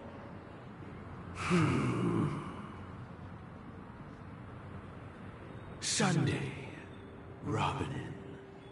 I've watched you two grow up, and know your dispositions like the back of my hand. Both of you, right now, can surely be lauded as their most devout advocates. I already know your resolve. The magnitude of this matter is enormous, and cannot be taken lightly. Since Mr. Yang has asked with such earnestness, I will personally respond in kind. If there is a need, the entire Oak family will be mobilized to heed your call. Someday, might I ask you to beseech them to cast their light unto me, and question me in their stead, so that no lies may be concealed? I will do as you command. Robin, could I entrust you to be present as a witness, to document the truth, and to proclaim my innocence, so that all slander may be utterly dispelled? I will do as you command. May thy will be carried out on earth, just as it is in the heavens. Oh, triple-faced soul, please sear his tongue and palms with a hot iron, so that he will not be able to fabricate lies and make false vows. Let us begin. There is nothing else to prepare. Understood. Question. Have you devoted your life to your god, never worshipping other gods? Naturally. Do you love your god as you do yourself, always heeding their admonishments? Naturally. Have you strayed from the path expected by your god, betraying their name? Never. Have you ever been inordinate with your asks of your god, coveting more than the foundation of the creation itself? Never. Then, a final question. Do you swear to fulfill all vows, past, present, and future? With the Eon as my witness, if I do not deliver on my words, or if I renege on my vows, may I be cursed in accordance with divine law. They have seen your faith, and have endorsed your faith. With this, it can be evidenced... Just a moment. What is it, Mr. Yang? I have another question I hope to have answered. To my understanding, the family's harmony and prosperity have never relied on so-called divine laws. The god you both mentioned, are they truly Xipe? Mr. Yang should know that those belonging to the family toil together as if they were kin, embracing solidarity and unity under their light. All duplicity is laid bare before the harmony. Such a delicate and complex symphony. Which other god could perfectly harmonize this, if not for the Great One, Xipe? Perfectly harmonize. Therein lies the problem. It isn't an outsider lurking in the shadows who changed the harmony, but a dissonance that has surreptitiously emerged from within this very symphony itself. In the distant past, there existed an Eon. With one flick of the wrist, they crafted the laws of the cosmos. Their followers formed the Beyond the Sky Choir, spreading solemn and reverent hymns throughout the universe. Later, they fell. The route traversed by this Eon clashed with the harmony, ultimately being absorbed and fused into it. The chorus that once reverberated across worlds fell silent, and when it echoed anew, it was transformed into the hymn of harmony. Though an Eon may perish, paths with no masters still linger. In the all-forgiving harmony, echoes of bygone dissonance may subtly arise. Mr. Yang, being overly astute can be a detriment, especially when you find yourself alone and without allies. So this is how it is. For the sake of our grand cause someday, please afford these two an opportunity to rest. What?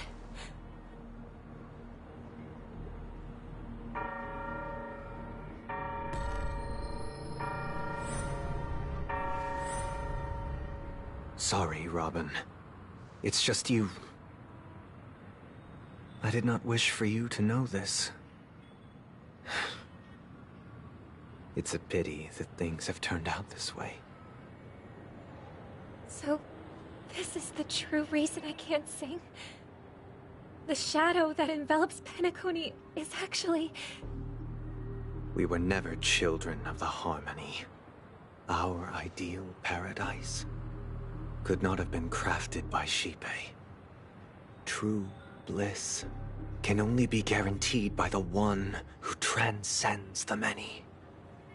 Within the foundation of law, humanity establishes civilization, and through harmony, we obtain order.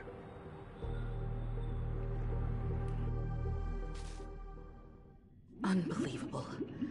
To think that there would be remnants of the Order on Penacony. What have you done with Mr. Yang and Miss Robin? Don't worry. I just gave them some time alone to ponder their fates. You should know that these actions make you an enemy of the Astral Express. Should we need to stand against the Nameless, it would only be myself and the Oak family involved. But we haven't reached that point yet, have we? Your efforts for the justice of Penacony are evident to everyone, and have been widely observed.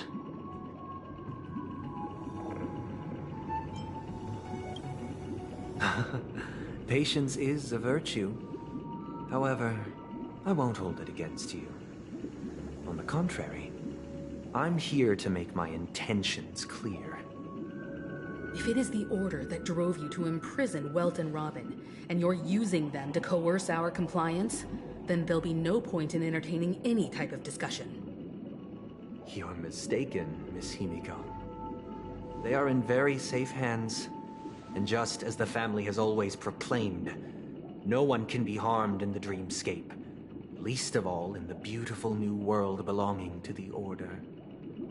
Penacony and the entire universe have witnessed far too much innocent bloodshed.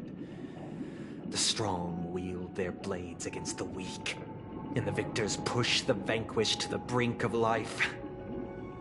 Natural selection. The world abides by this principle, establishing the well-being of humanity atop the corpses of the downtrodden. Only we, or rather, I, possess the power to put an end to this farce. So you've decided to resurrect a dead Eon? No one's ever done such a thing. If Miss Himiko is interested, let's draw back the veil and speak candidly.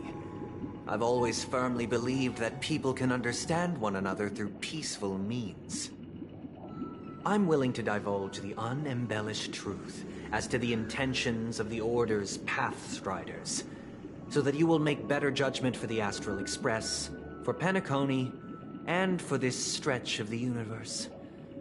Words can hardly do justice to the beauty of that ideal.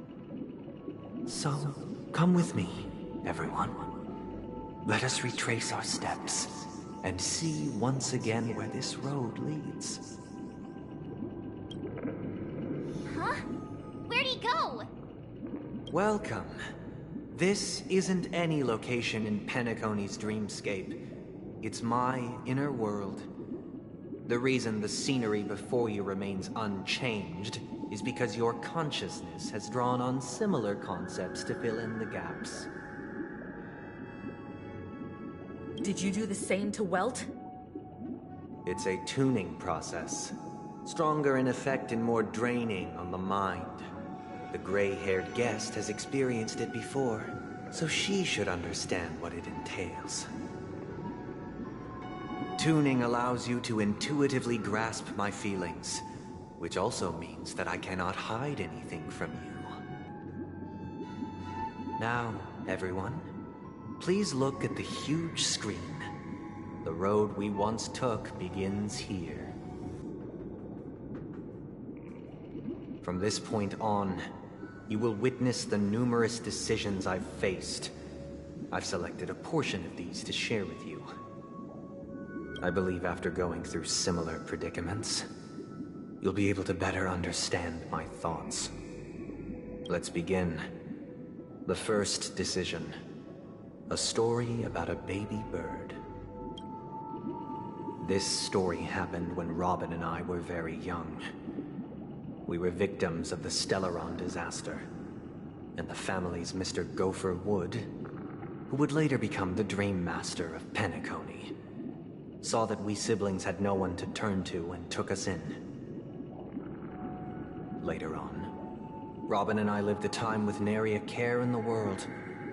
One day, after dinner, while my younger sister and I were lounging about in Mr. Gopher Wood's yard, we spotted a fledgling Charmony dove all on its own.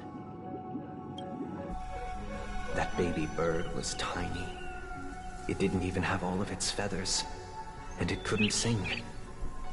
When we found it, it was already on its last breath. having fallen into a shrub, probably abandoned by its parents. We decided to build a nest for it right there and then. However, thinking back, that winter was unusually cold, with fierce winds at night in the yard, not to mention the many poisonous bugs and wild beasts in the vicinity. It was clear that if we left the fledgling in the yard, it stood no chance of surviving until spring. So, I suggested we take it inside, place it on the shelf by the window, and asked the adults to fashion a cage for it. We decided that when it regained its strength enough to spread its wings, we would release it back into the wild. The tragic part, something that we'd never considered, was that this bird's fate had already been determined long before this moment. Its destiny was determined by our momentary whim. Now, I pass the power of choice to you all. Faced with this situation, what choice would you make? Stick to the original plan, and build a nest with soft net where the Charmony dove fell, or build a cage for it, and feed it, giving it the utmost care from within the warmth of a home. I eagerly await your answer.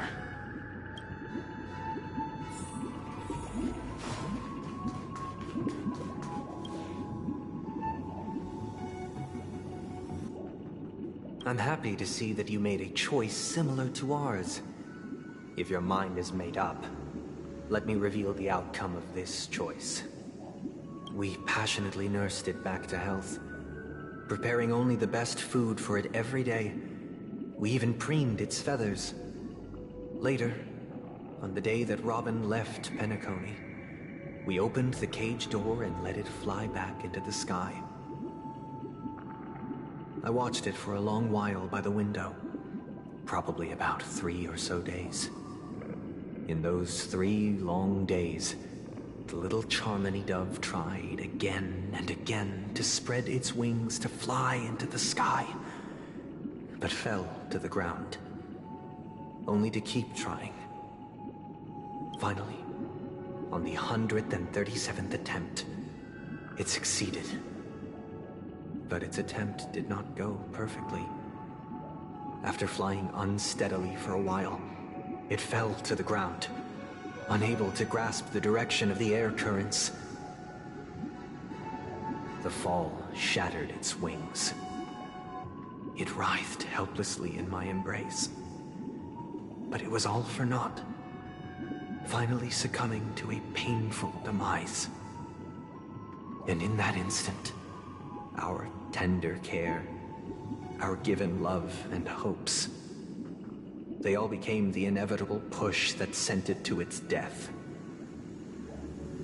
I deeply regret the choices we made. Next, let us head to the second decision. This time, it's the story of a dream chaser. This story happened when I was appointed as Bronze Melodia, a position exclusive to the Oak family, charged with listening to the problems and vexations of Dreamscape residents, and providing them with the relevant guidance. It was during that period that I had the opportunity to hear voices from all corners of the Dreamscape. Joy, sorrow, arrogance, regret. The complex tapestry of human nature that formed the world, and I was fortunate to catch a glimpse of it. He was a dream chaser, and an illegal stowaway.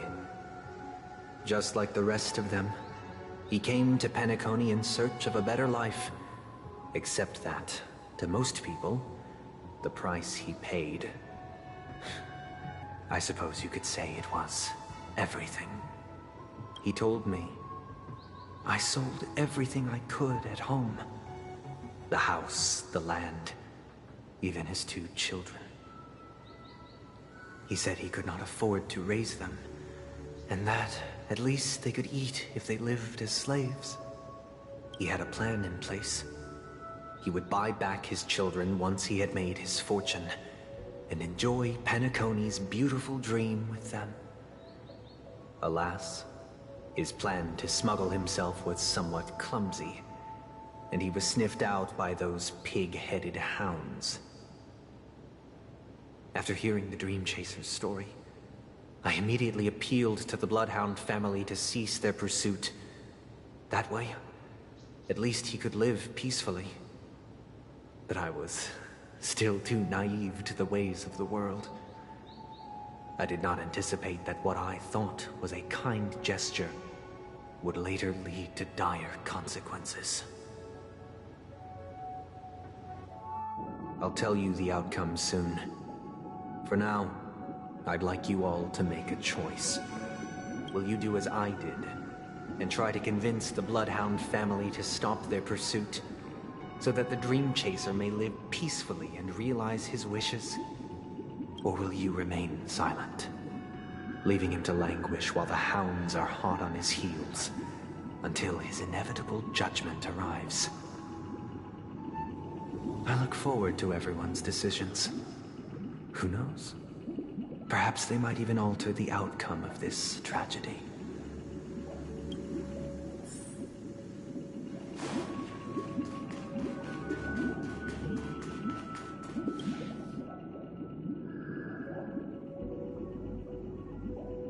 I'm honored to witness you arriving at the same decision. Out of respect, I'll share with you the dire consequences that my choice back then brought about. First, the outcome. He attained major success. After avoiding capture, he ran a business for a few years, very quickly making a name for himself, elevating his status. He might not have become a tycoon like old Audie, but he was considered a character of excellent repute. Now then, did he realize the wish he set out to achieve? No. The last time I saw him was in the real world, where the hounds were going to permanently exile him, and I was the accompanying Bronze Melodia. The mission was simple. Listen to the criminal's repentance. He told me the reason he was in this predicament was because he conspired to usurp the head of the Alfalfa family. When I asked him about his 2 children, he instead responded with a question. What children? In the end, my heart aligned with the harmony, and the good deed I dared to undertake held no value, turning instead into a wrongdoing. It created a lamentable oppressor and countless oppressed individuals. As to your choice, I once again offer my heartfelt apologies. Next comes the third and final decision. And the story this time is my own. This story happened the day I was appointed the Oak family head. At that time, Mr. Gopherwood was the current Dream Master, and as per his wish, we had a private conversation. What surprised me was that the Dream Master had only come to deliver a letter to me. He let me read its contents, and it was a letter from my sister. The letter contained the usual pleasantries, anecdotes from her travels, nothing out of the ordinary. Just as I started wondering how this letter related to our discussion, the Dream Master began to speak. Do you know who wrote this letter? My sister, of course. But why would you personally visit me to hand me a letter from my sister containing mere trivialities? To help you grasp the full scope of this issue. Do you know where Robin is at this moment? From what the letter indicates, she must be in Caspelina 8, correct? She's touring there right now. Correct. Has she mentioned anything about a stray bullet? stray bullet. What? A war has broken out on that planet. It is because of this very reason that Robin chose this destination. To spread the word of the Harmony. And to save the lives of that planet. She personally made for the front lines. She hoped to ease the people's suffering with song, and was willing to brave mortal danger to deliver the IPC's medical supplies. Unfortunately, stray bullets show no such compassion. Is she all right? If the operation was successful, she should probably be recovering in the field hospital. By the eon above, the bullet struck her neck directly, yet possibly as a reward for her consistent deeds of harmony. It didn't hit any vital arteries. Once you've attended to your outstanding tasks, it'd be advisable to write her back as soon as possible. Those damned savages! I'll pack my bags right away. My gratitude for bringing this to my attention, Mr. Gopherwood. Now you understand why she always wears such elaborate neck ornaments, don't you? How could this happen? Miss Robin. It's all in the past, so please don't worry. I share this in the meager hope that you will understand the Harmony's limitations and predicament. As grandiose as the strong defending the weak sounds, many times, it is nothing more than wishful thinking. Likewise, I've prepared one last question, one last choice. But rest assured, this choice will not have any grave consequences. Because this is merely a figment of imagination, a nightmare that has haunted me through countless nights. If you ever had the opportunity to make a choice like I did, would you still support Robin's journey on the path of harmony?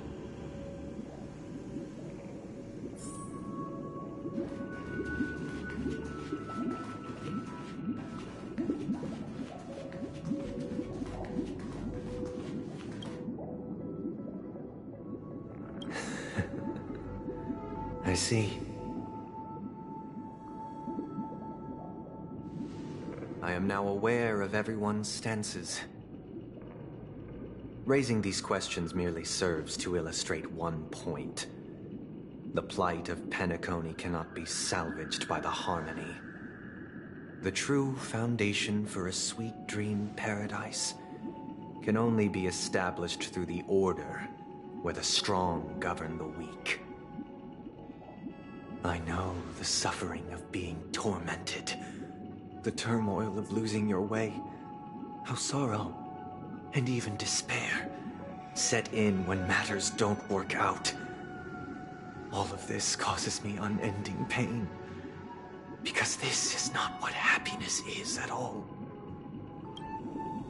We must teach the weak how to live a happy life. And this life isn't some noble propriety that the upper crust preaches, but in definitive terms, a way of survival that belongs to everyone. So what is your definition of living a happy life? Good question. Human consciousness is fundamentally an illusion, a cage known as self-worth. People lured in by this illusion make mistakes, yet still ask that external influences bear the burden. When one mistake after the next permeates the masses, they become impossible to trace. Thus, the amassing of these individual cages culminate to form a prison, a place dictated only by the rule of survival of the fittest. Nature is always accompanied by predation and sacrifice. Its antithesis is known as order. That is what I want to do. Unite people's happiness under the banner of order. They won't need to make bitter choices any longer, nor face the weaknesses of humanity. They can cast aside their primal instincts to build a haven for mankind. Simply describing thoughts is far too abstract, so allow me to provide a simple example. As you all may know, there are societal norms like weekends and long weekends that exist on some worlds. During these hard-earned rest days, people are given the chance to extricate themselves from the stresses of everyday life, allowing a certain tranquility to return to their souls. And it is only on these days that people do not have to adhere to the law where the strong prey on the weak. They can live out their lives happily during these brief intermissions. It's just a pity that 2 or 3 days are still too fleeting compared to the span of a lifetime. From where I stand, society's ideal system should be 7 rest days. Following Sunday, there should ensue a second, a third, and indeed an infinite procession of Sundays. This should be the face of the new world. Idyllic, eternal, peaceful days.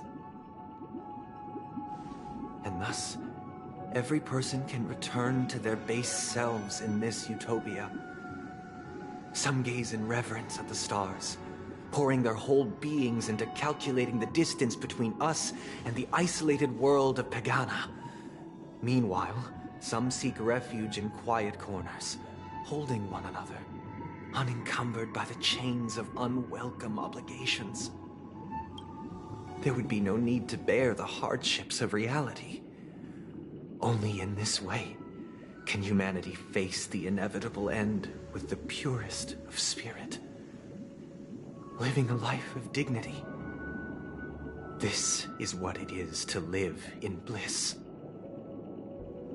Miss Firefly, you who are stricken with entropy loss syndrome, you of all would surely understand this.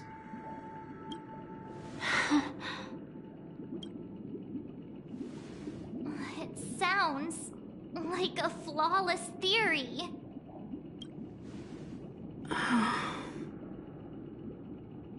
But what is the price to attain all this? The cost is minute, merely a personal and eternal sacrifice. If this paradise is to be maintained for everyone, someone must remain trapped in solitary awakening until the end of the cosmos. Awakening. Which means that this so-called paradise is still a dream. Stepping into this paradise means forsaking reality, correct? It is not forsaking, but transcending. Flesh, blood, sorrow, weakness. If the physical is the root of spiritual suffering, it is only logical that we defeat it. But in this supposed bliss, people won't have defeated their demons. The chance to overcome their tribulations would be forever lost to them. In other words, it is an escape. That's another way of understanding it. But there is no shame in escape. On the contrary, the seeds of escape exist in everyone's hearts. Don't you agree, Miss Firefly? And as to why we sleep, it is because we are afraid to awaken from our dreams. But this is not in conflict with the grand plan.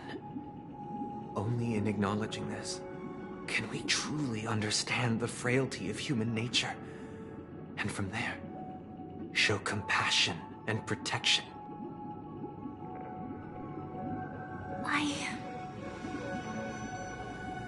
I admit that you are a born leader. Your perspective on humanity brims with pessimism.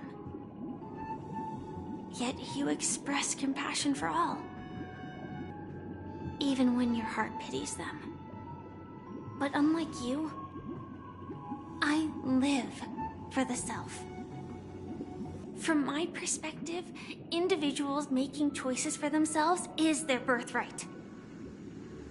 The want to escape may be innate in the weak.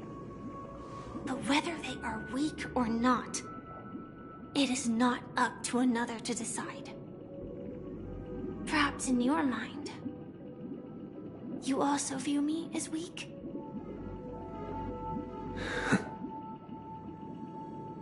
Because I don't think so. Since Miss Firefly has said her piece, the Astral Express will also naturally give you our answer. We'll leave it to you. Just as Mr. McHale instructed before. Tell him our choice.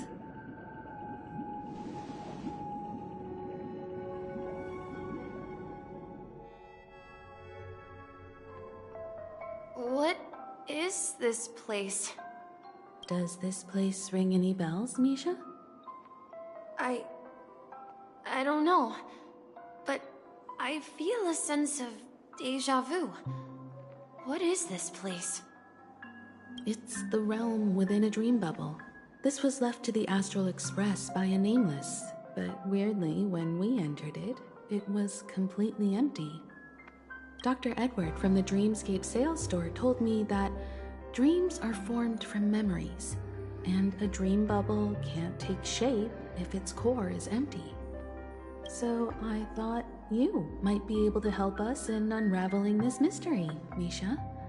As a hotel doorman, you know Penacony best among us. I don't know much about dream bubbles, but if you want to figure out what this mansion is, I'll do my best. I'm counting on you then. Himeko, I still don't get it. Why were you so sure that Misha had a connection with this dream bubble? I wasn't sure. It was just a hunch. But since Misha feels familiar with this place, my hunch might be correct.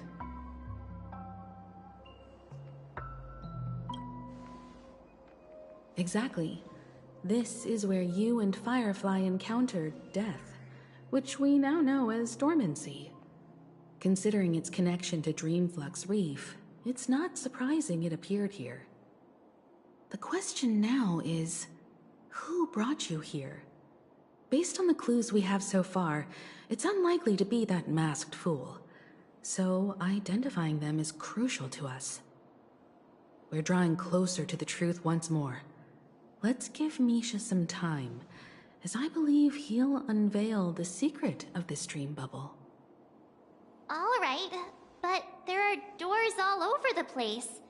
Which one should we choose?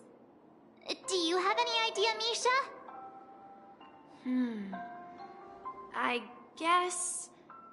maybe this way?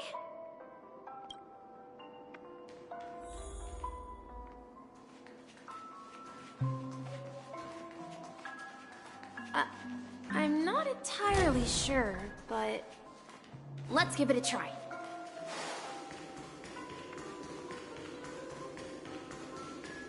Wait, you managed to choose the right door on your first try?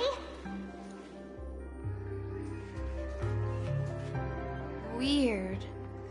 This place is quite different from the hotel. But I feel like I've been here before, and even lived here for a while. If I remember correctly, there should be a fireplace down that hallway. Clocky and I used to sit by the fire, listening to the crackling of firewood. And the room on the other side was the toy room. I loved spreading out all the toys from the box on the floor and making up stories for each of them. Hold on. This doesn't make sense. Didn't I grow up in Dreamflux Reef? So, what is this place? This could be a case of amnesia. Don't worry, Misha. It's common for everyone to forget certain aspects of the past. Those memories haven't vanished. They're just lying in the depths of your mind. We can surely get them back. Since this place seems familiar to you, why don't we explore a few more rooms and see if you can recall anything more? Yeah, then let's check out the rooms I just mentioned.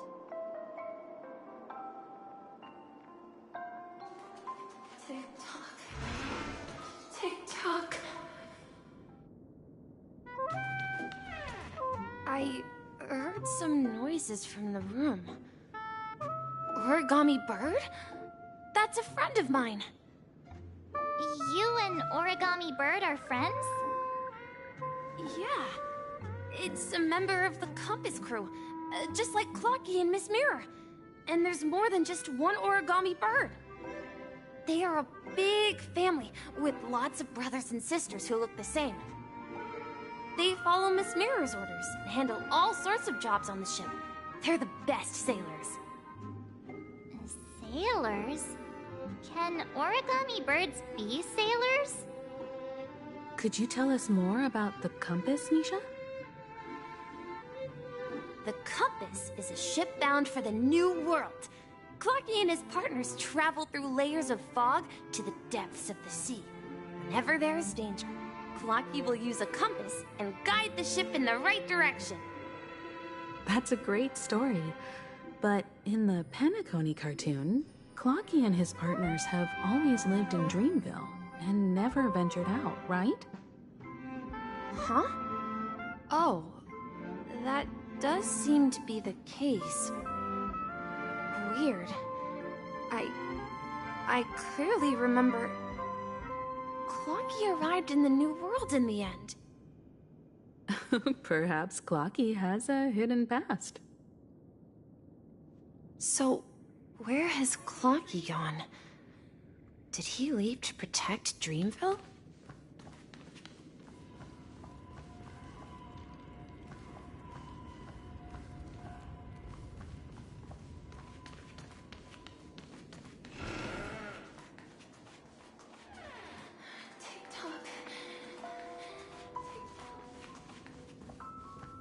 Mikhail, that's the name.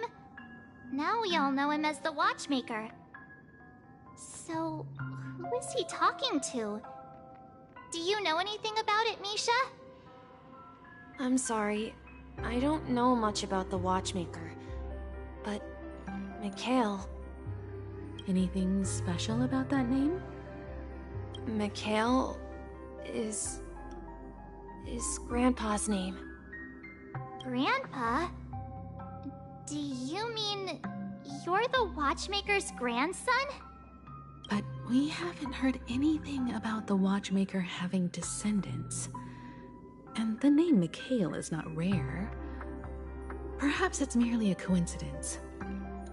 Could you tell us more about your grandpa, Mikhail? Yeah, sure. He was a seafarer who fearlessly ventured into mysterious seas and storms. He was always on the sea and had lots of friends who accompanied him on his travels. He didn't want me to call him Grandpa because that would make him sound old. He believed he was still young. The name Mikhail was given to him by his parents, Mihaly and Elise, both renowned seafarers. Every time he came back, he'd share his logbook with me and tell me about his adventures at sea. I want to become a great adventurer, just like him. It appears that the Seafarer has nothing to do with the Watchmaker. So, perhaps it's just a coincidence? So, where is your grandpa now? He went off on a new journey, and it's been quite a while since I last saw him. I think I hear the sound of water. You once mentioned there's a magnificent fountain up ahead.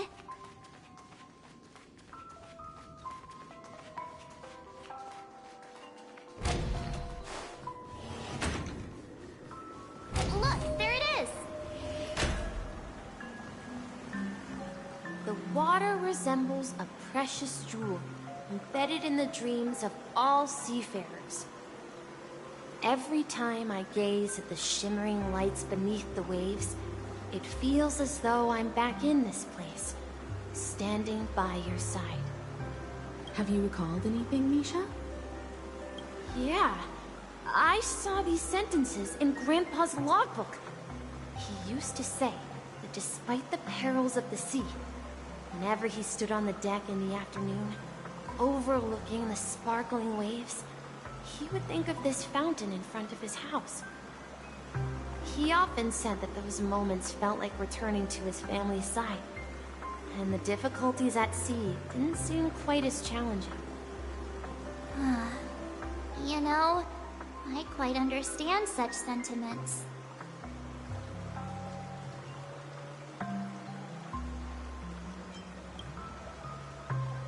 I'm not an elder. I was just being a bit sentimental. Perhaps every adventurer far from home carries a fountain within their soul. Even though the other side of the sea remains shrouded in the unknown, the fountain in front of his house serves as a compass, leading him back to his cherished ones.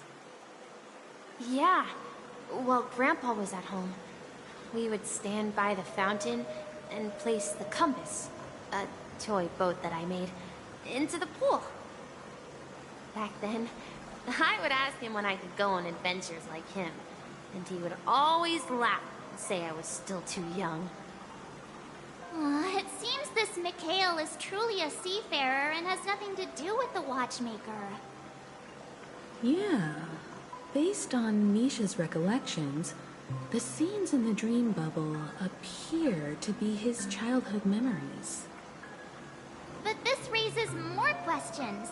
According to Misha, he was clearly born on an oceanic planet and led an ordinary life, with no connection to Penacony at all.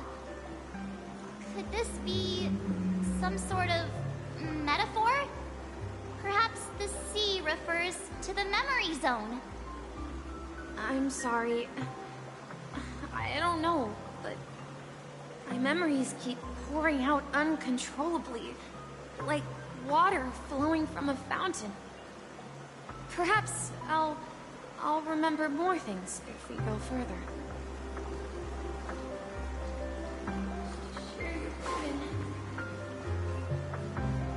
We're going to the opposite side, right? No, we should turn left here.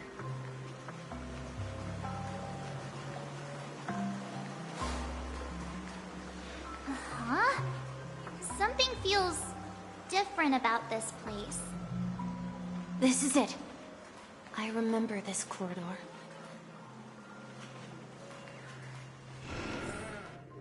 Up ahead is Grandpa's study.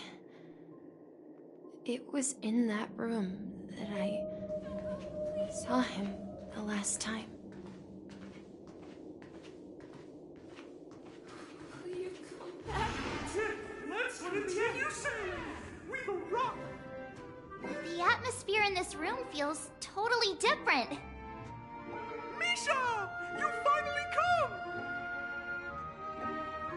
Clocky! You're here! Yeah. This is the room where we first met each other. Are those books on the bookshelf logbooks left behind by that seafarer? Yeah. Whenever he came back, he placed a logbook on the bookshelf in his room. They contain records of his expeditions to every corner of the world. He described our world as a fountain. At some point, the sea started to gradually swallow up the land where people lived.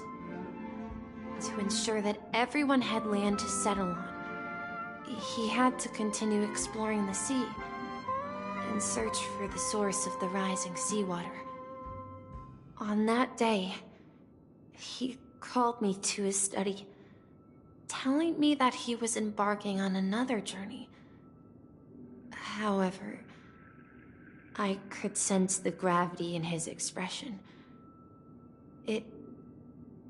It was the same look I had seen on my father's face before his final voyage. I asked him if I could go with him, but he said that my adventure lay elsewhere and told me to stay home and patiently await a certain sound at the door. What sound? He told me about a vast ocean in the sky. An ocean of stars. He spoke of a train that transports children with a desire to venture far away, traversing the sea of stars without ever stopping. He said that he knew the crew on the train, and that he had asked them to take me along. He said the journey I had always dreamed of would start there. A train? Could it be? It's the Astral Express. I remember now. Grandpa's friends are a group of nameless who came to this world to resolve a disaster caused by a star. Then, he gave his pocket watch to me. It was his cherished treasure, appearing in every one of his adventure tales. He explained that difficult times were ahead, but assured me that the watch would guide me. He said, as long as I kept moving forward, I'd eventually reach my desired destination. And then, it was as if I heard the distant sound of a train whistle, echoing throughout the room. Exactly, Misha! And then we followed that whistle, didn't we? Yeah. I think I can still find the way we took back then.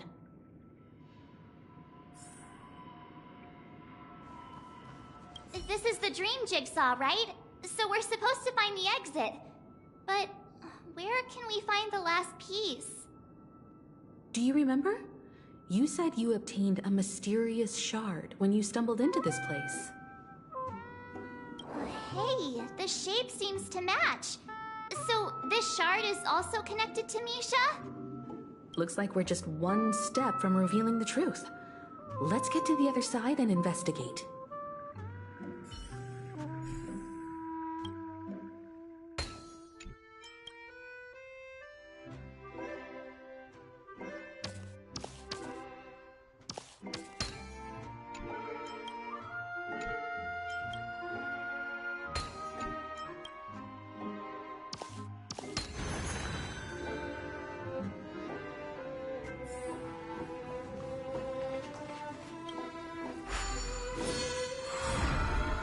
This is it. This is my room of clocks. While I spent my time waiting for Grandpa to return from his voyage, Walter gave me this workshop, and it became my secret base. Here, I learned how to repair clockwork and gears out of my fondness of precision mechanics. In my dreams, I was the captain of the compass, embarking on adventures with my companions, Clocky and Miss Mirror, in search of the new world. I was born and raised here. So, this building in the dream bubble is your childhood home? Yes, but not exactly. To be more precise, this dream bubble itself is my home. Looks like you've remembered everything now. Wait! Why does it feel like everyone else knows something I don't?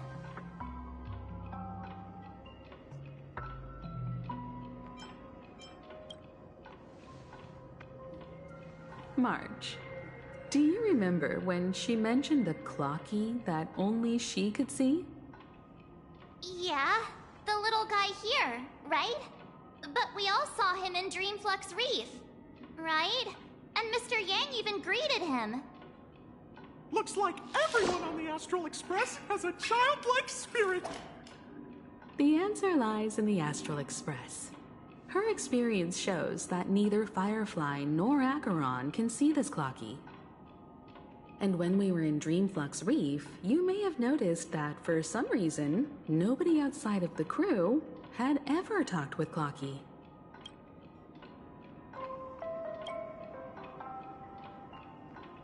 A mimetic life that can only be seen by a select few. It's just like a hidden message, left by someone for the nameless. But Misha can see Clocky too, right? They even grew up together. But Misha hasn't started the way of the Trailblaze yet. That's the key to the mystery, March. Now, take a moment to recall.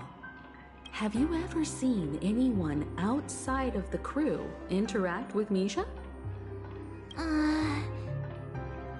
Wait. No way! That's the answer, March 7th. This dream bubble is the place where I was born. And I'm a dweller in this dream. Just like a memory zone meme. I should have stayed here and waited for you. But when reality and memories merged, I unconsciously pushed open that door and left the bubble with Clocky. So it's not that the Watchmaker's dream bubble is empty, but rather the stuff inside ran away? And the whistle you heard, was the sound of the express arriving at Penacony? That's one way to see it, but I believe there's a longer story behind all this. It's best for Misha himself to explain all the details. How about we start with your name? Now, should we call you Misha, or...? Thank you all for helping me rediscover my true self. Now, please allow me to reintroduce myself. I was born on Lushaka, in the Presmere system, adopted by seafarers Mikhail and Char. They gave me a treasure, a name that carried their hopes. Mikhail Char Legwork, or simply Misha. If you prefer, you can call me by a more familiar name, the Watchmaker. So, you're the Watchmaker himself? Unfortunately, that legendary figure is no more. I'm only a reflection of his life. As for the child who has been with you, he's the innocent protagonist of Misha's childhood dream. Friend of Clocky, a young apprentice, and a future mechanic on the Express. And this also marks the beginning of his journey, devoted to the Trailblaze. At the end of the journey, I left this little flame, which I so cherished, in my deepest dreams, hoping to pass it on to the nameless of future generations. However, he somehow left the dream bubble and forgot all about his task. I apologize for all the confusion this caused. Because he was born with a desire to trailblaze, wasn't he? I don't think Misha has forgotten his role as a guide. He remembered it, and that's why he mistakenly appeared as a hotel doorman in her dream from the very beginning. The one who brought our unconscious friend here must have been Misha. If that's the case, we encountered the Watchmaker's legacy from the beginning, didn't we? Well, I have a sarcastic friend who says I always take big detours and end up back where I started. Perhaps that's what every nameless has to go through.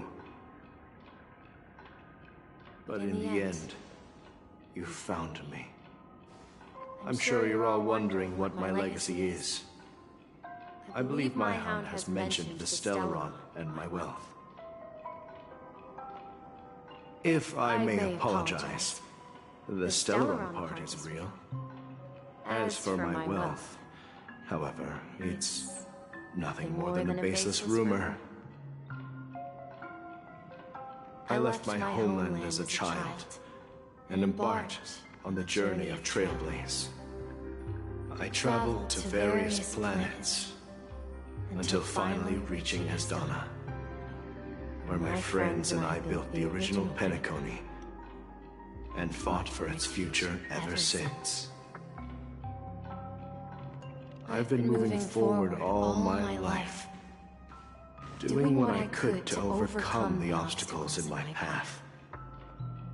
But ultimately, my journey reached its end, and I left behind no possessions worth entrusting.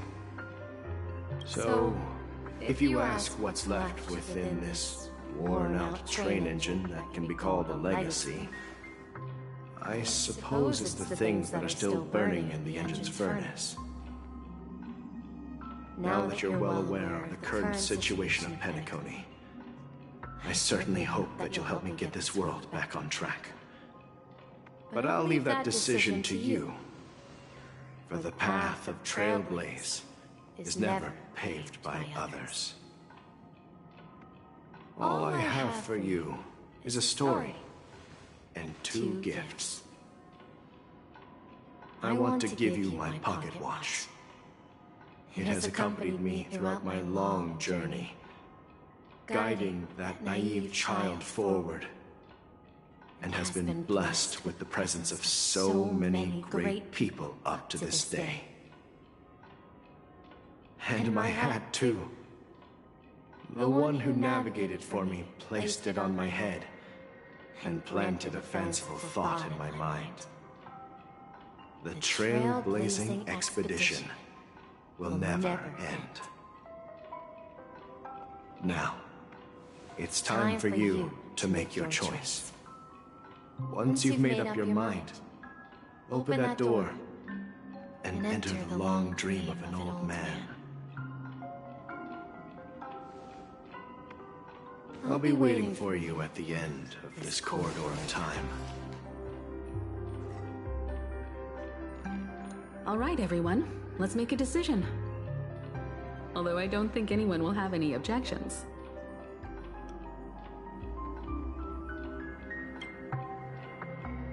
Of course.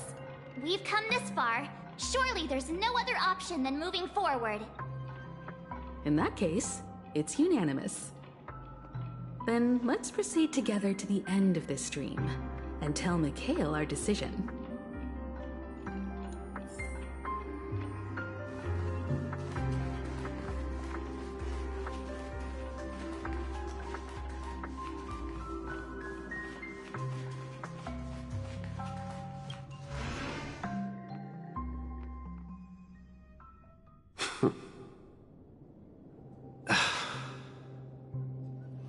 Mikhail, where are you going? Someone has to step up and save Lushaka. So why can't it be me, Misha? Please don't go. And if you must, please take me with you. Don't leave me alone. Even without me, you know how to proceed forward, brave Captain Misha. The compass is waiting for you. Haven't you always wanted to be a better adventurer than me? Now go, board that train and start your journey. Where are you going, Mikhail? I'm going to clean the floor in the parlor car. I've promised the conductor. Wait, first tell me, did you fix this watch? Yeah? I know what it looked like before. Its chain was broken, the back case torn, and the marks on the dial all worn out. How did you manage to fix it? Well, it's hard to explain, but I knew it could be fixed. It's the hands, Mr. Amundsen. Its hands were intact and pointing in the right direction, so I knew there would be a way to fix the rest. I see. You'll work with me from now on. Haven't you always wanted to tinker with this train? You're its mechanic now. As for the conductor, I'll do the talking. But I only know how to fix watches. Don't worry. You've got what it takes. I'll teach you what you need to know. Where are you going, legwork? It's time to head to our next stop. I'm staying in Astana with Rosalina and Tiernan. I see. This place reminds you of home. The people of Astana have only achieved a tiny victory, and still have a long way to go towards true freedom. Hanunu needs us. Don't worry, not all journeys lead to the stars. Even if I leave the Express, our path of Trailblaze will continue. Yeah. I knew you wouldn't stay on the Express forever. Leave in peace, my friend. And, take this with you. This is Mr. Amundsen's hat. But why? When he departed, he said he would leave it to his best student. Well, I suppose the time has come. Farewell, legwork. Take care of Tiernan and Rosalina. And don't forget to write to us. Where are you going, Watchmaker? Don't worry, Micah. Just going on a little trip. Someone has to be at the forefront of the interstellar frontier, and I'm the only former Nameless in Penacony. So why can't it be me? Because you're all we have! Have you forgotten about Tiernan? The cosmos is way more dangerous now. What will happen to Penacony if we lose you too?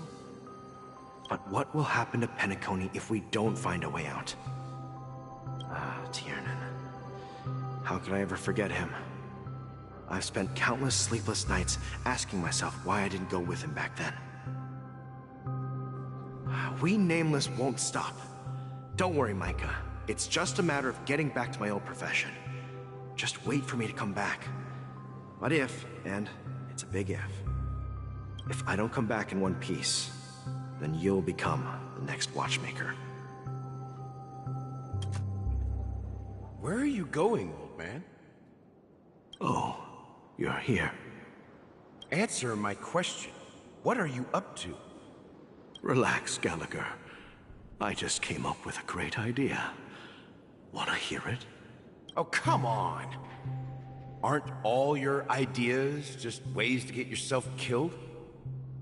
I may be blunt here, but you're the last remaining hero in Penacony. If you die too, the secret of the Stellaron will go to the grave with you. Yes. I'm afraid there's no way out in Penacony, so I'll have to consider alternatives beyond Astana. We'll organize a festival using the Watchmaker's legacy as a facade, and send invitations to the entire cosmos to gather people here. So, a desperate struggle against the family? Desperate? Don't we have you here, my friend? This task is challenging, but what hasn't been challenging for us along the way? Well, whatever you do, remember, make sure to send an invitation to the Astral Express. Misha! Where are you going? Oh, it's you, Clocky. Take me to Dreamflux Reef. Last night, I had a long dream about the day we met. I want to write down that dream. Write it down? Why? Oh, so I won't forget it. Do you remember how you got your name, Clocky? Of course!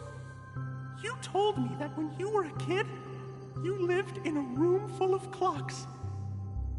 Those wall clocks and pocket watches grew up with you and were your best friends. Yes, but what I didn't mention was there's a funny misunderstanding behind it. I was a kid, and there was always a special pocket watch in my memories.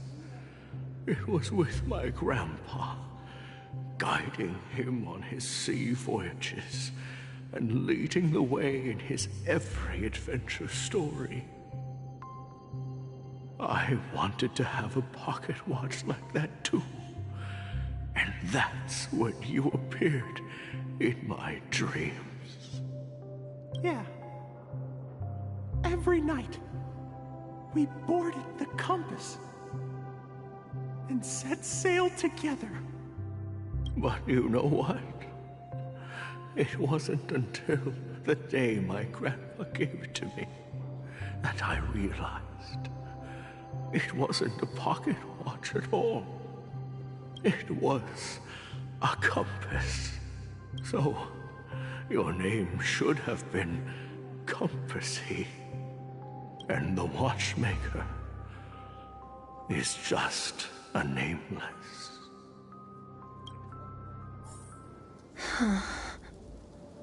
We've arrived at Dreamflux Reef. So, where to next? You know, Clocky, I don't think I'll be going anywhere else.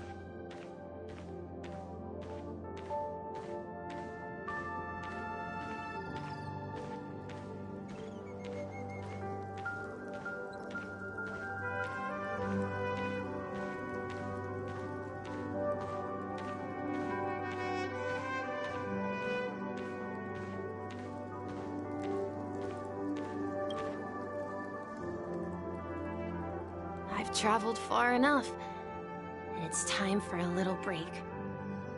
Oh. So, we'll set out again. When you're rested? No, I'll stay here. And then, this is where it ends.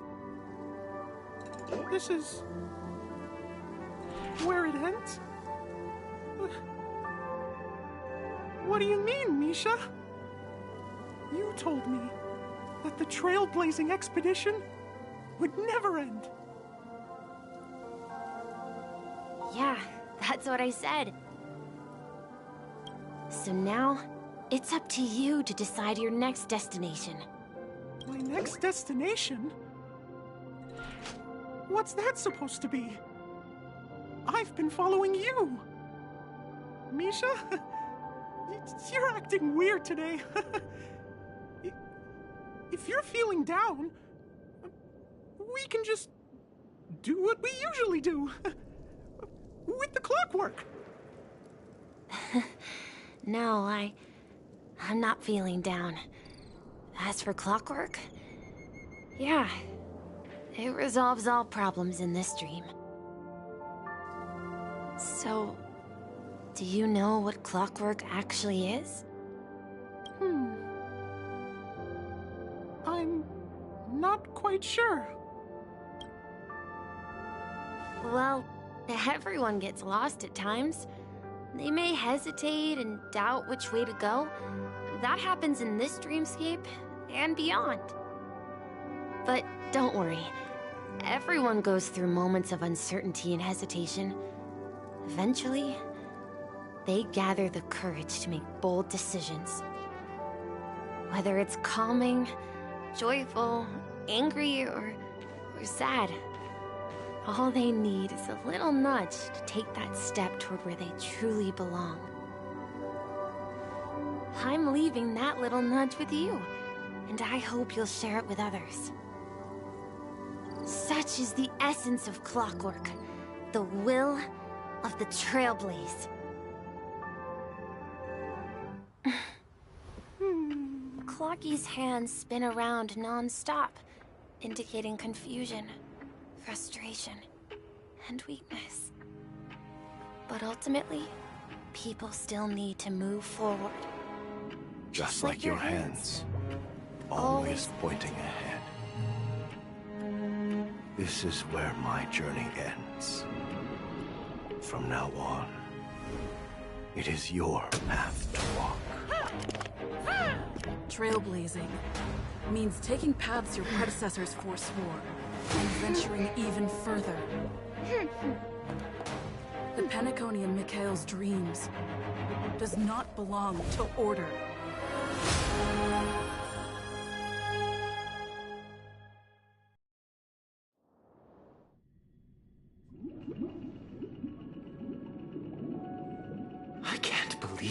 Eon would cast a glance at Penacony at a time like this? Is it because of the resonance from the legacy of the Trailblaze? Or perhaps the bond between you is so strong that it even impresses an Eon? Well, there might be another possibility. Perhaps they want to witness, on behalf of the fallen Eons, who will hold the future of Penacony.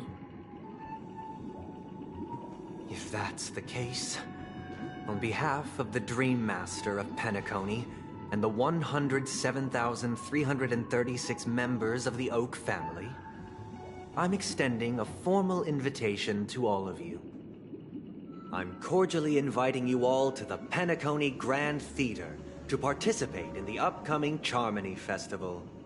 And, of course, you won't be in the audience, but on center stage. Since the future of the Stellaron, Penacony, and even the entire cosmos is at stake, let's draw a conclusion there, in all fairness. If you truly believe in Akavili's path, then show me their courage and determination.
Does that mean he wants to fight us during the Charmony Festival?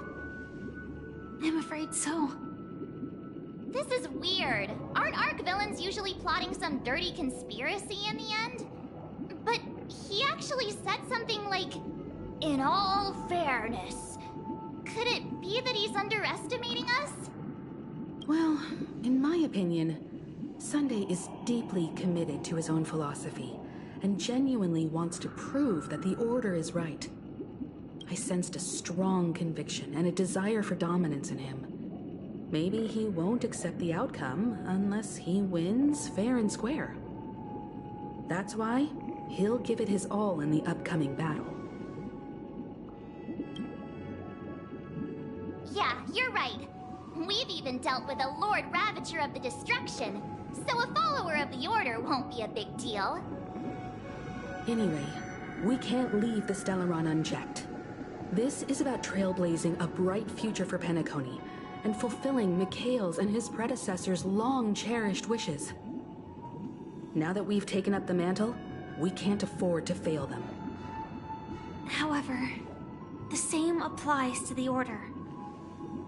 Their plan didn't materialize overnight, and they have the profound collective consciousness of the planet of festivities behind them.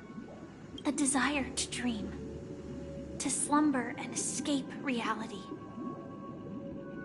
All those hidden emotions have given birth to the sweet dream of the Order. They've harnessed the will of an entire planet to create an Eon. This confrontation is far more complicated than a simple power struggle. To secure Penacony's future, fighting on the stage alone is not enough. What do you mean? Are you not coming with us? I believe Firefly is trying to say that she's heading off to another battle.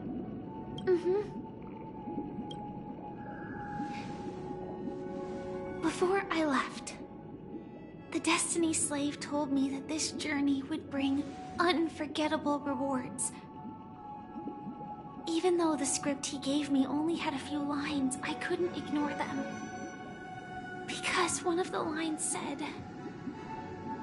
I'll experience death 3 times in the land of the dreams. 3 times? This can't be serious, right? The first time was a painful death when I was stabbed by the Blade of Dormancy, which led to all subsequent events. The script will always come true, but in a way that will only be revealed when that page is turned. So now I've understood the meaning of my second death. And I am prepared to face it. If all goes well, my efforts will provide crucial support for you. Only by achieving victory in this battle can we secure a future for Penacony. And only then, my third and final death won't come true in the most terrible form. The most terrible form? Does that mean... The true death.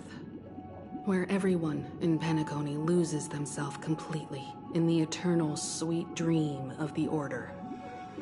We must do everything we can to prevent that. Have you made up your mind, Firefly? Yes. Otherwise, I wouldn't be here. Thank you again for your assistance for the Astral Express. May we meet again, in reality. Yeah. Farewell, everyone. May your trailblazing expedition never end.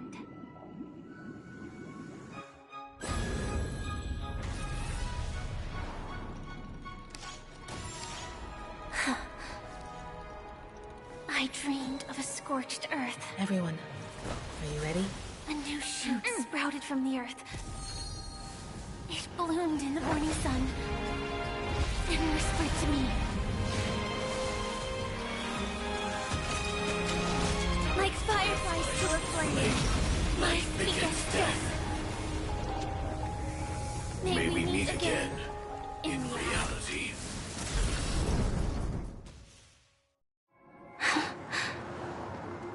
After today, Japella's name will disappear from cosmic history, and the Everflame Mansion will take its place. In the not-too-distant future, you'll receive an invitation. That's your next stop. Land of the dreams. Penacony. I hope you find whatever you seek there. Be it answers or salvation. You mean my 3 deaths? Silverwolf told me about it. It's such a shame that it's not part of my script. Well, I want to live. I'm never afraid of death. The opposite of death is eternal life, and that's something I'll never desire. People die, and I am no exception. Death is like a script, a fate that cannot be defied. But that's exactly why we have to choose where we want to rest forever. Do you exist just to perish? Are you not the same, Blade? The end you desire is not one dictated by others. If I were to die now, I would only be a weapon. I believe I should die as a human.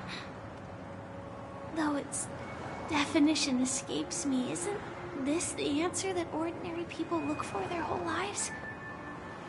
A name that can be carved onto their tombstone. A tombstone that belongs to me once bore the inscription, Glamoth's Iron Cavalry. Then it changed to Stellaron Hunter. But one day, it will bear the name Firefly. And all the brilliance she showed at the end of her life.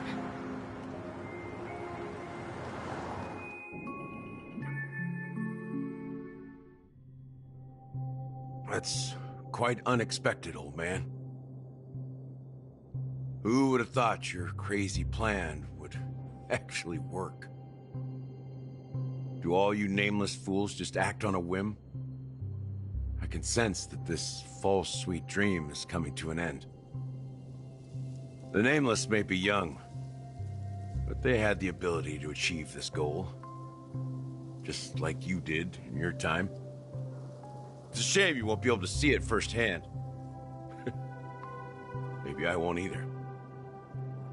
Once something fictional is seen through, it ceases to exist. Yeah, not just those nameless. Even Mr. Wings is just like you. Stubborn, won't listen or give up, no matter what. Well, fate is unpredictable, I guess. If we weren't bound by those cursed paths, maybe we could have had some good talks. But in the end, we managed to do it. And now we can find solace. Remember how those idiots cursed us? They said, "Go to hell, you worthless traitors." Well, I don't know if they really meant it, but if longing for freedom means going to hell, then I'll be joining you soon, you old fool. Let's get together and have supper again in hell. Oh, I almost forgot. There's one more thing.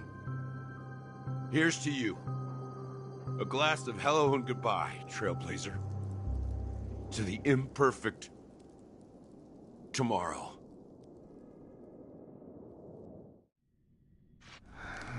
It's warm here, isn't it? You're lucky to have found shelter from the rain. Let alone fresh berries in this desolate place. I was just following the scent of life. It's particularly strong in a place like this. It's a shame these berries don't have much flavor. Seriously? In case you didn't know, this fruit is pretty juicy. The only downside is that when you chew it, it becomes extremely spicy.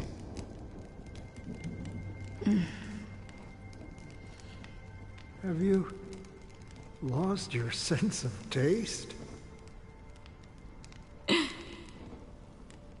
I can still taste certain things, like a faint sweetness.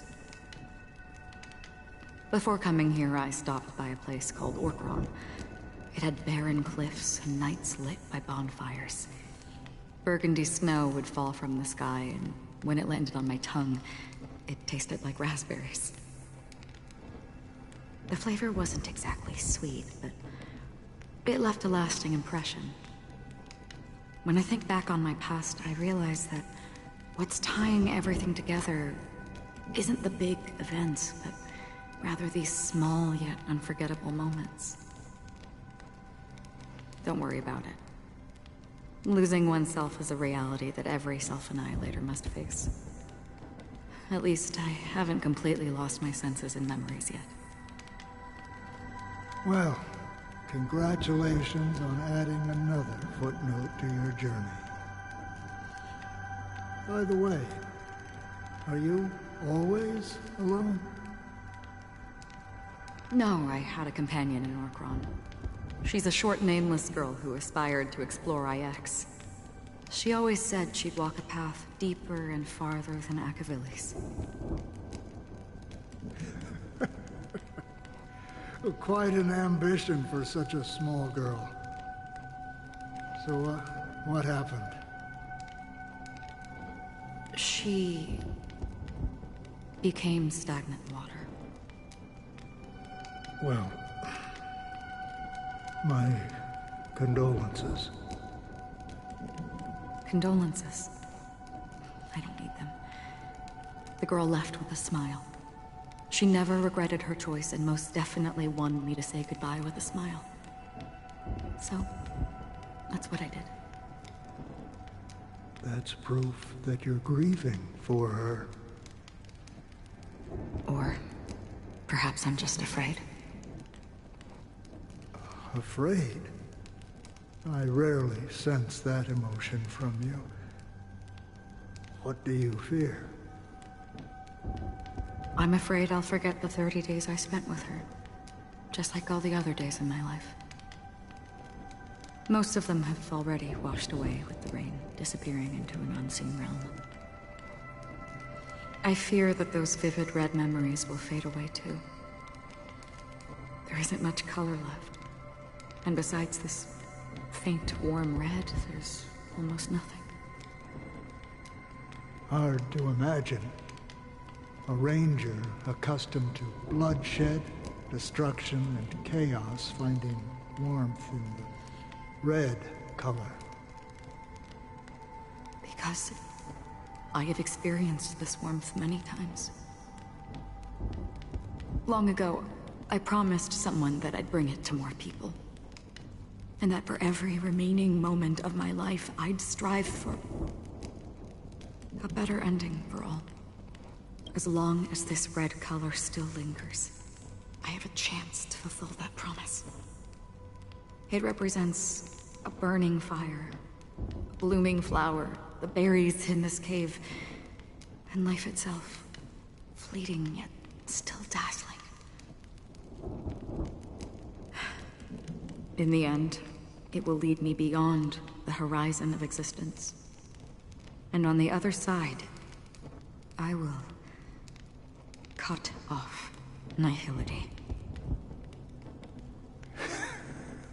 The one blessed by the sleeping and shapeless is considering how to kill them. That's truly pure nihility. But you're right about one thing.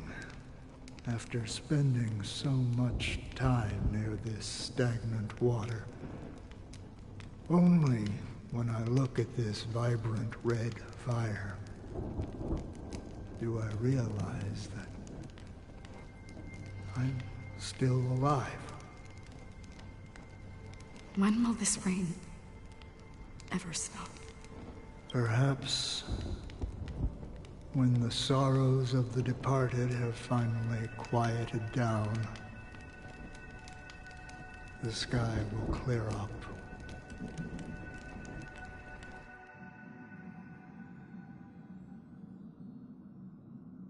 Have you heard of a planet named Biari Scamandros, Don Hung? It's one of the Paradise Kingdoms under the influence of the Harmony. A sought-after wonderland for the inhabitants of the Dardanu Major and Minor systems. Half an Amber Era ago, the family held an unprecedented festival there. And after that, everyone on the planet became part of the family. Do you think the same thing will happen on Penacony? Yes. Or how else can we explain it? The family deliberately used the Watchmaker's invitation to keep all the Pathstriders here, but banished the Emanator of the Nihility. Because of the Nihility, I'm rarely affected by the power of other paths, but somehow I can unconsciously infiltrate them. Maybe that's the risk they're trying to avoid. I would disagree. Biari Scamandros is not part of the credit system or connected to the Silver Rail. It's nothing more than a remote civilization sheltered by the Harmony. But Penacony is different. If the family messes with Penacony, that would be like declaring war on almost half of the factions in the cosmos. They have no reason to do that. No, they don't. If they truly serve the Harmony, that is. What do you mean? The path in Penacony is impure. The Harmony here has impurities. Do you remember the Ancient Swarm disaster? Tazeront, the propagation, brought endless havoc to the universe, and it eventually evolved into a fierce battle among all eons. 2 paths lost their eons in that war, the propagation and the Order. Coincidentally, their downfall is related to a certain eon. Shipe, the Harmony. Legend has it that they participated in the crusade against the Imperator Insectorum, and devoured Anna the Order for unknown reasons. Holy forgaroni. So you're saying that the 2 leaderless paths are working behind the scenes? But I don't see any descendants of the propagation in Penacony. Could it be that the remnants of Beyond the Sky Choir are hiding within the family, trying to resurrect a fallen eon? I can't say for sure, but they're definitely planning something for the Charmony Festival.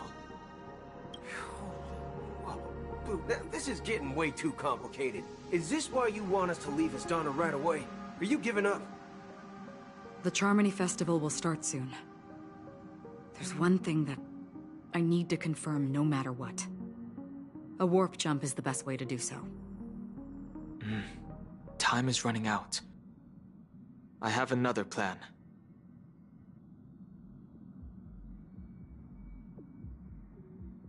Hold on. Are you thinking of using the Jade Abacus of Allying Oath? Exactly. The assistance from the Lawful Cloud Knights would be enough. Think it over carefully. You can only use that once in your lifetime. I have considered it thoroughly. My companions are... they're also once-in-a-lifetime treasures.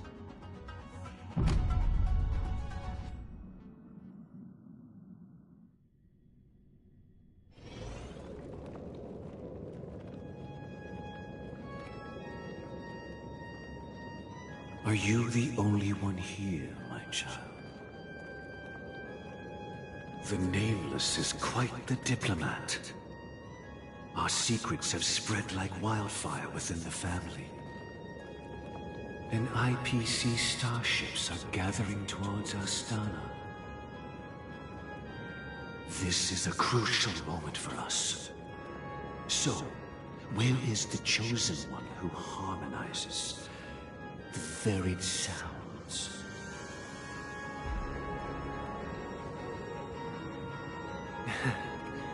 What do you mean, Master? I'm right here in front of you, aren't I?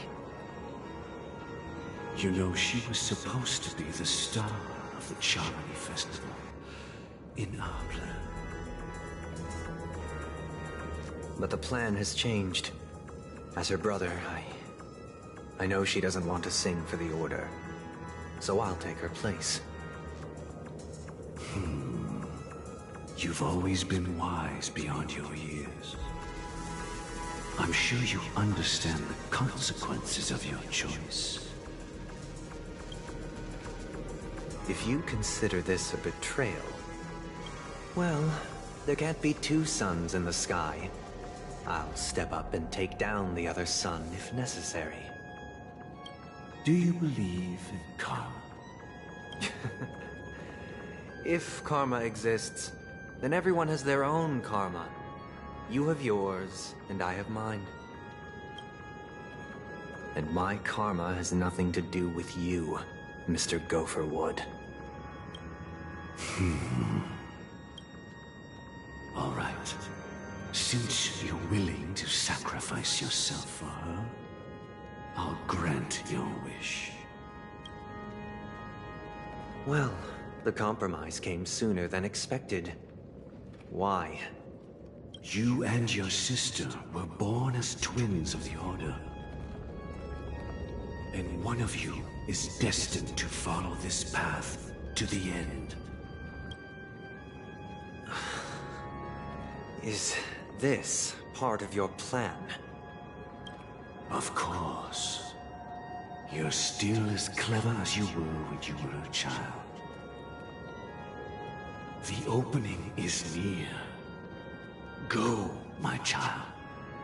Seize the power of the harmony and reveal your karma. I have one final question, Master. Why did you choose to bring the Order to Penacony? Wouldn't it have been better to choose a desperate world instead of a city filled with hope and dreams? Why? It's for justice, my child. If we lose justice in our hearts, we'll make the same mistake as the Harmony did. So, it's not you who manipulates the dreamscape with the Stellaron, but... Well, that's where our conversation ends. Go ahead. The 107,336 souls of the Oak family have dreamed of this moment too many times.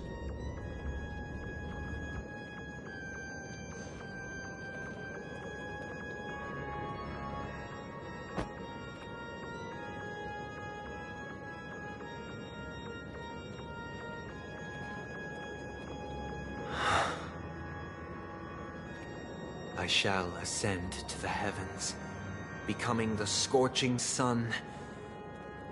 Bathed in my light, my people shall flourish, while all evil shall be eradicated.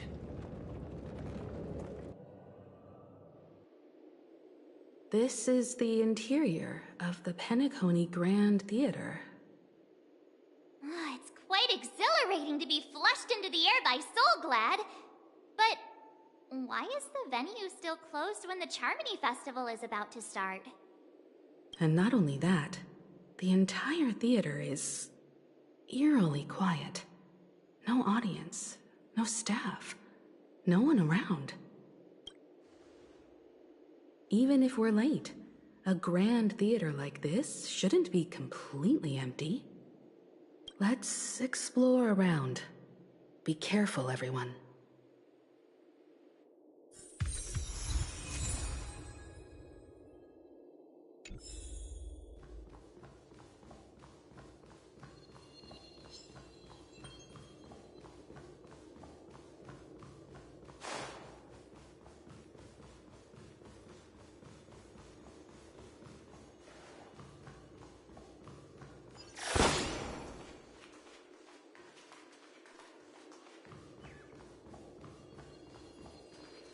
Gosh, the atmosphere here is so creepy and unsettling.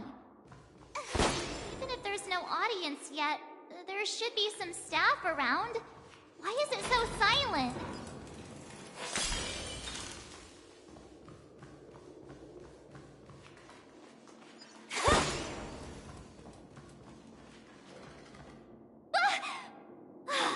Yikes! They scared the life out of me! Why are there so many puppets at the ticket office?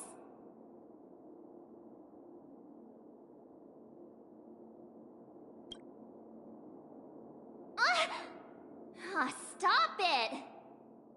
Are these puppets part of the stage setup?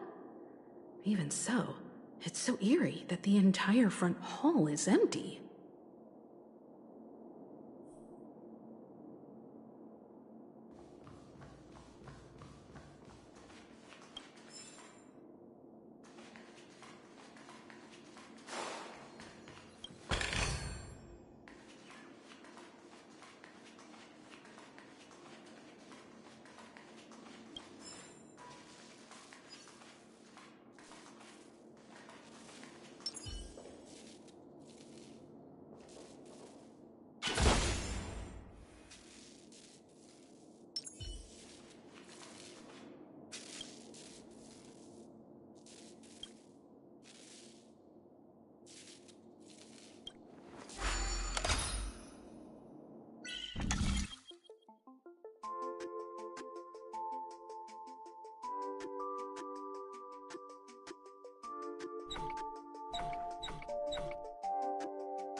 Something feels off.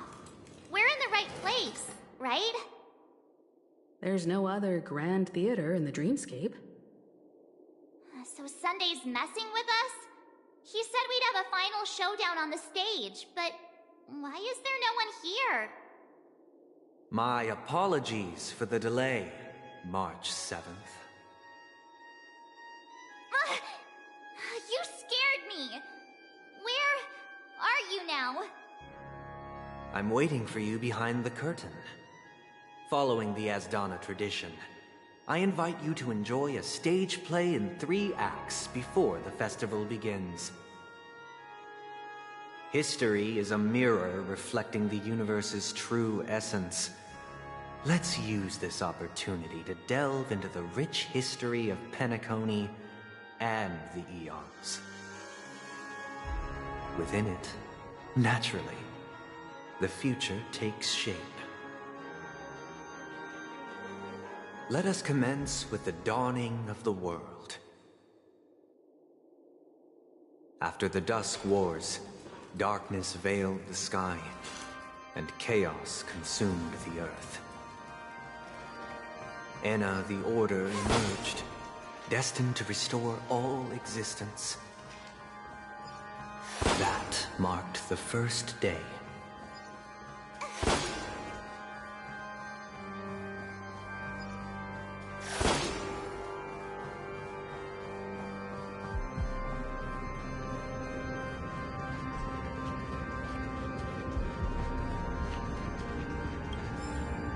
They gathered nebulae and forged them into picks, thus creating a grand lyre with black and white keys.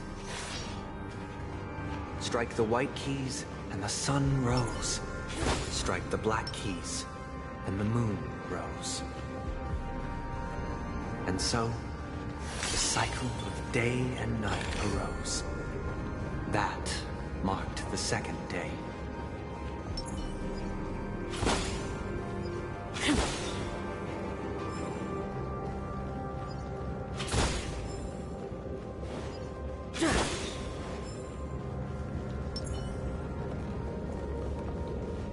The puppets are gathering around the frame. Are they expecting us to enter?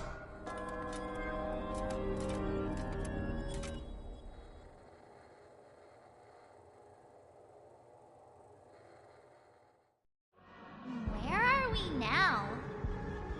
The atmosphere here looks similar to Sunday's inner world.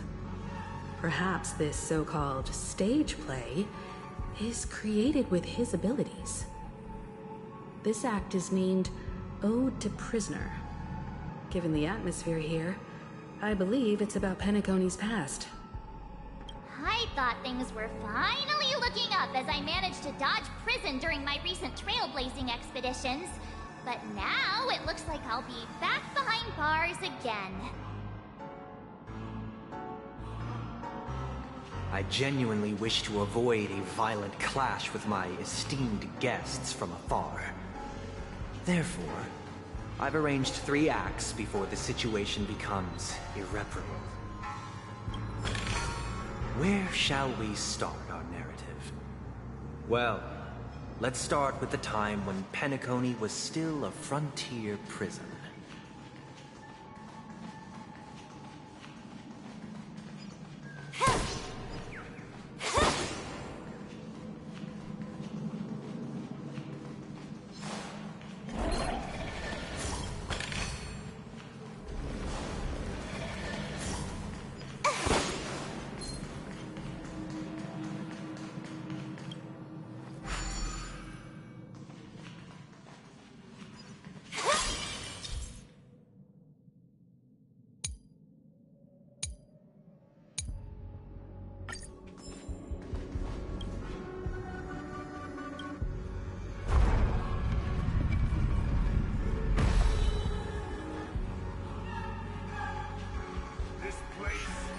2147 AE, a prisoner named Hanunu ignited a struggle for liberty and emerged triumphant.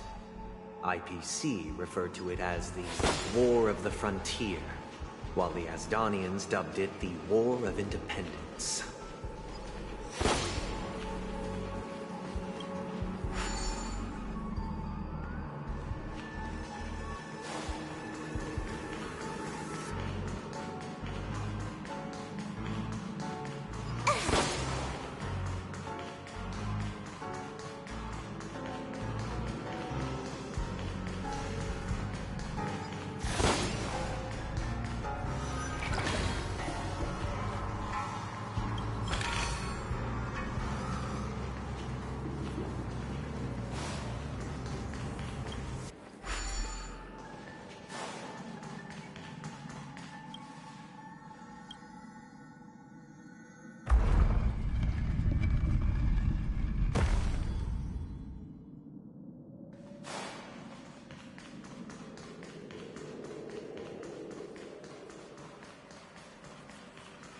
We've shattered the cages and expelled. It's true that Hanunu was a legendary hero, but it must be acknowledged that while he bestowed freedom upon the prisoners, he didn't grant them true liberation.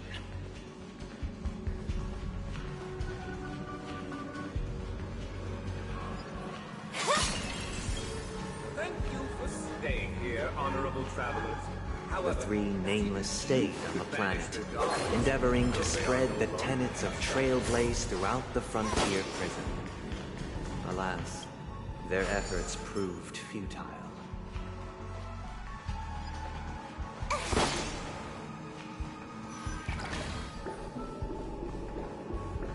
Let's build another prison. Once again, Asdana was engulfed in war. This time, the enemies originating from within. The prisoners remained prisoners for the rest of their lives, fighting for freedom.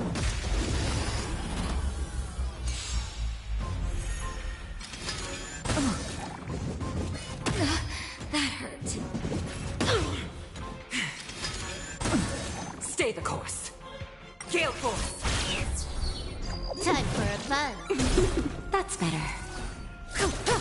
To the clouds! This is double speed. Nap time. Relax.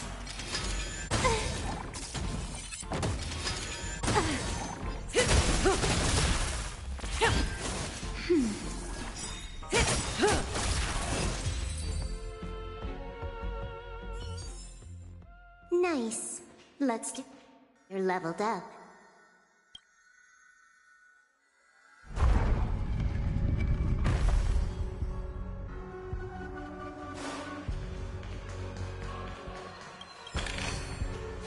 Wow.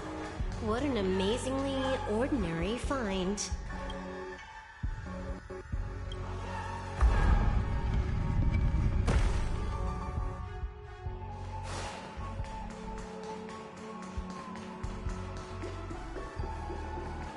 Let's build another prison. Once again, Asdana was engulfed in war. This time, the enemies originating from within.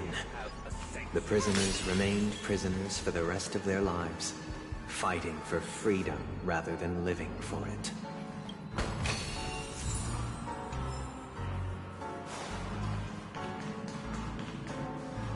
I hope you like this land of freedom on a scorched earth. As you can see, their sentences have long ended, and the IPC guards have long been expelled. Yet, these prisoners remain enslaved, not by external forces, but by the confines of their own minds. Freedom permeates every corner, except fragile souls. It gives solace only to those who believe in its existence. Prisoners, this is my order. Learn the essence of freedom and teach your fellow prisoners to fight for their lives.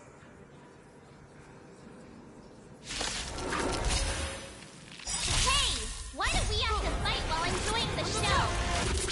For I desire not only your enjoyment, but also your assistance in its completion.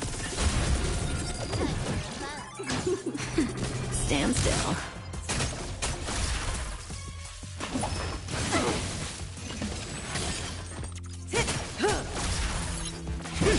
Relax.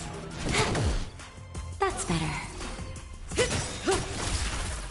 Time to say bye. Boom.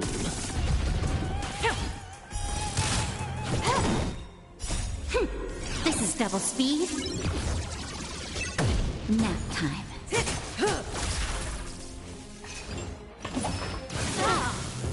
Just a little something. Think nothing of it. To the clouds! Bullets! From the blue!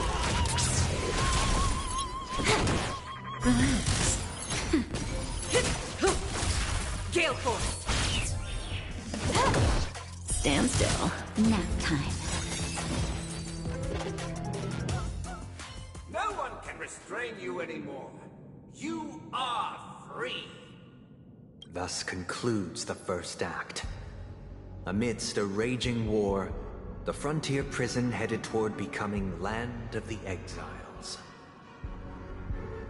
This must be how Penacony was constructed. With the aid of outsiders, the prisoners were finally liberated and established the Land of the Exiles. However, it appears that Sunday aims to convey the spiritual plight of the prisoners more than the physical aspects of imprisonment. This show is a bit too literary for my taste. But the battle part is quite easy to understand. Anyway, we've arrived at the exit. Let's go! These puppets... Where are they guiding us this time?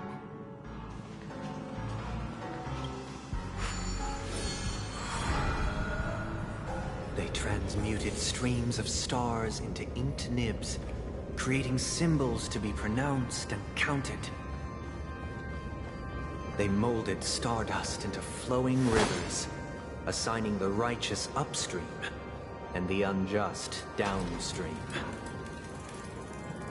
Thus, all things were marked, and the world learned to discern between good and evil.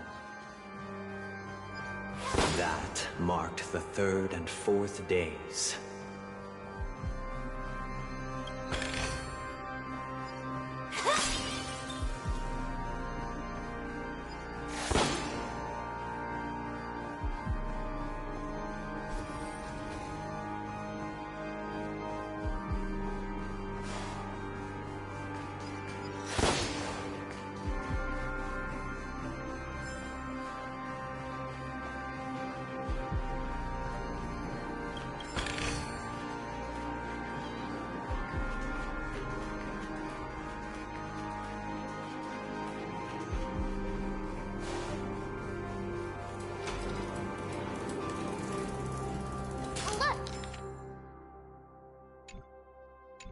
Another frame!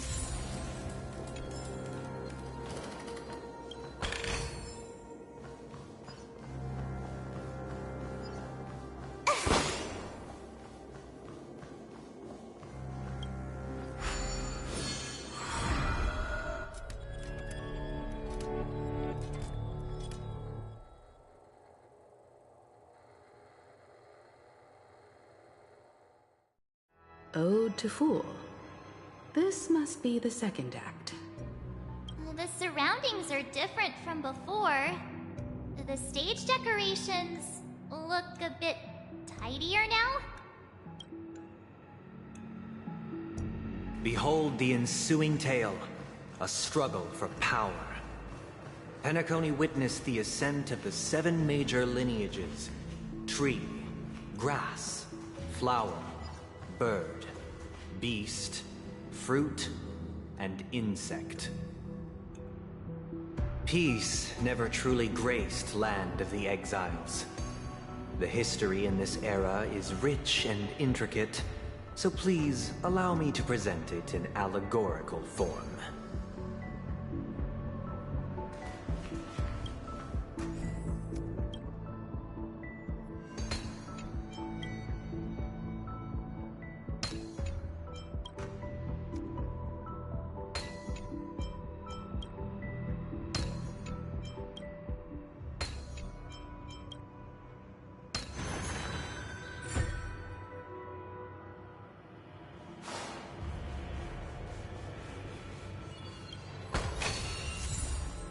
Welcome to this mansion, dear outsider. Land of the Exiles was in disarray, besieged by both internal and external perils. Though the 7 major lineages appeared united on the surface, each harbored their own ambitions, leading to ceaseless conflict. Still not open.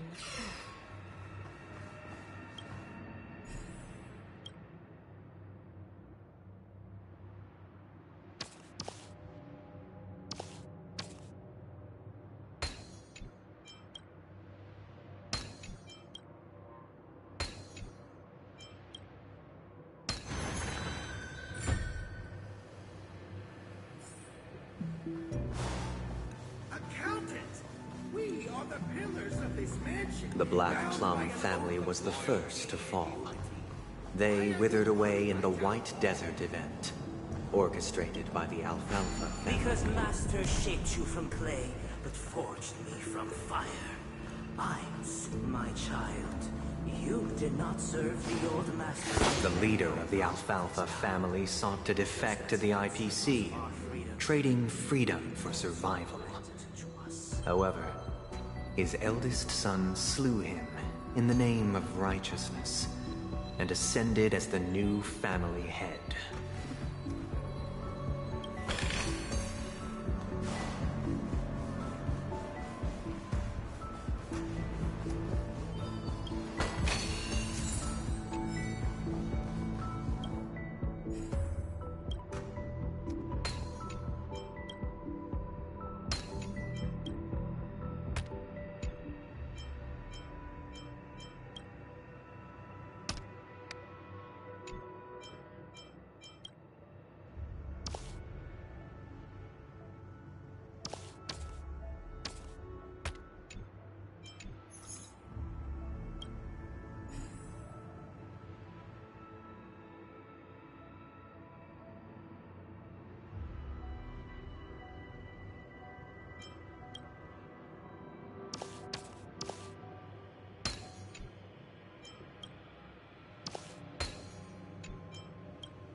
Only when Gopher Wood led the family to Land of the Exiles and earned recognition from all 5 major lineages did Penacony earn its new name, the Land of the Dreams.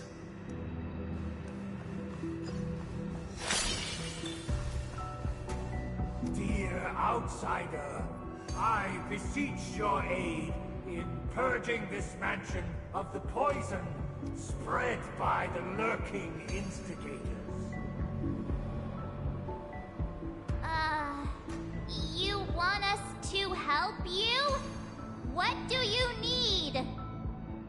I wish they could regain their reason and cast away the shackles of hypocrisy. This is the second act. Looks like it's about Penacony's journey to becoming the Land of the Dreams, during which the family plays a crucial role. But this new master seems like a bad guy to me, don't you think? Perhaps this is the truth Sunday is trying to express, if you read between the lines. The Harmony changed Penacony just as the guards once did. Looks like we've gotta help those guys kneeling down over there calm down a bit, right?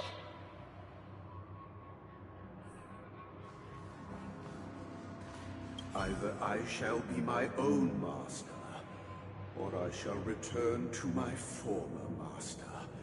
I shall not submit to a new master under any circumstances.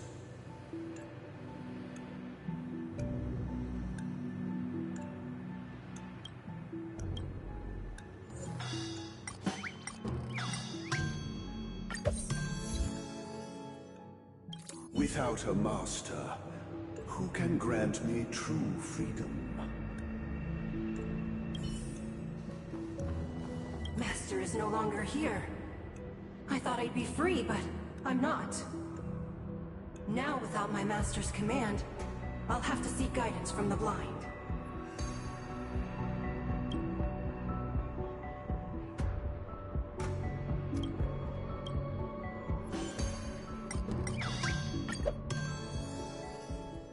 Master is no longer here. I must seek a new master and serve them faithfully. Once, I stood as the most loyal guard among all the servants. Now, with my master banished, it's my right to assume control of his dominion.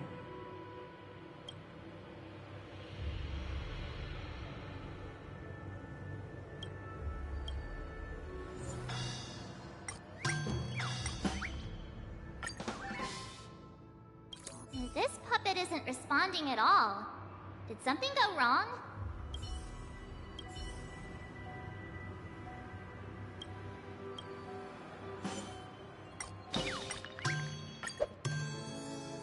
My former master has long departed. But why do I still fear the remnants of his creation? Master! Oh, you will return in due course, and I shall stand vigilant, awaiting the reward for my loyalty.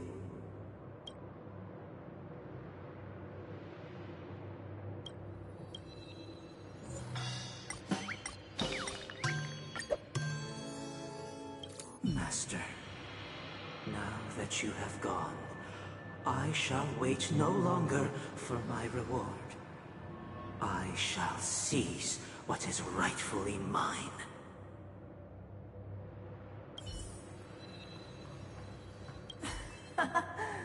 In the absence of my master, I am free. But without their guidance, for whom shall I sing?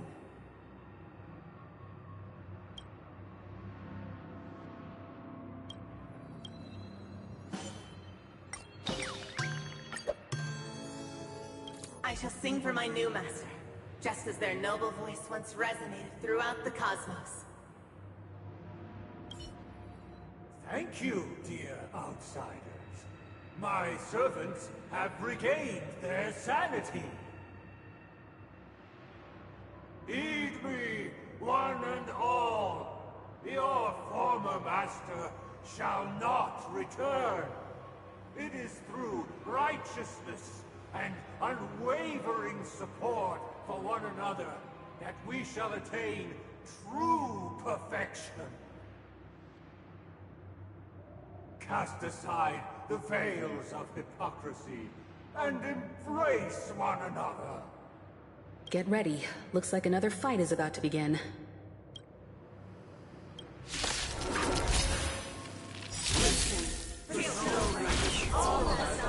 Time to say bye.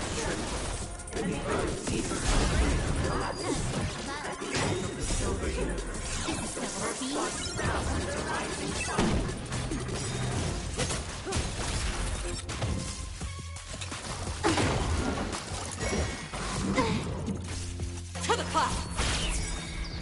Bullets! From the boat!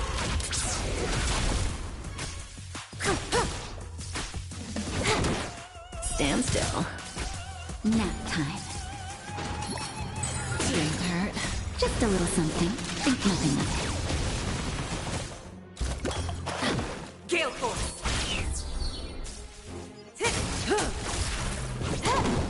Relax. Time to say bye. Boom.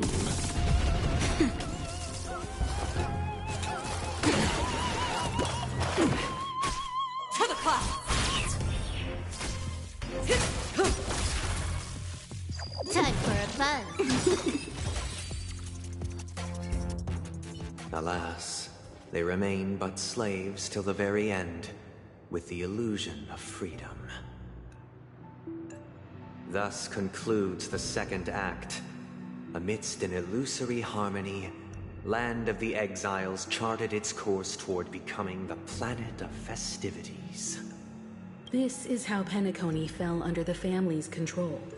Since the arrival of the Harmony, the land of the exiles has undergone dramatic changes, not all of which have proven beneficial. This guy really loves dramatic scenes. Bet he comes from a whole lineage of stage performers.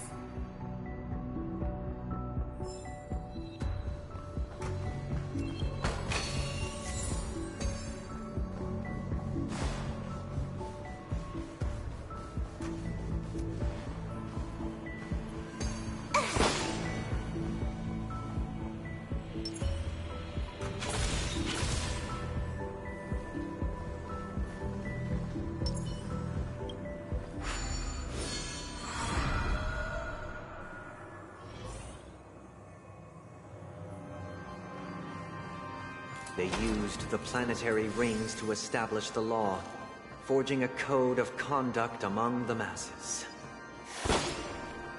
A grand lyre with black and white keys served as an instrument, while symbols of articulation and numerical notation took the form of musical notes. The downward flowing river became a melody, and the canon of law dictated the form. Thus, all mortals found their unique place within this symphony. That marked the 5th and 6th days.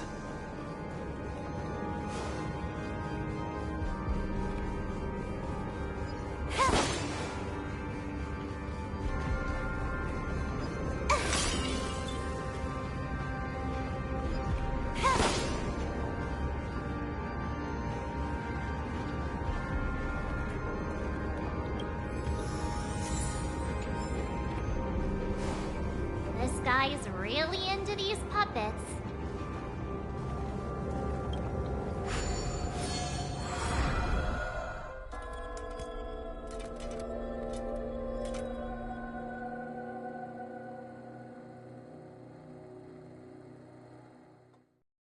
Oh, I get it now.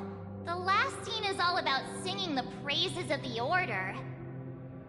And the atmosphere here is completely different from the previous two scenes.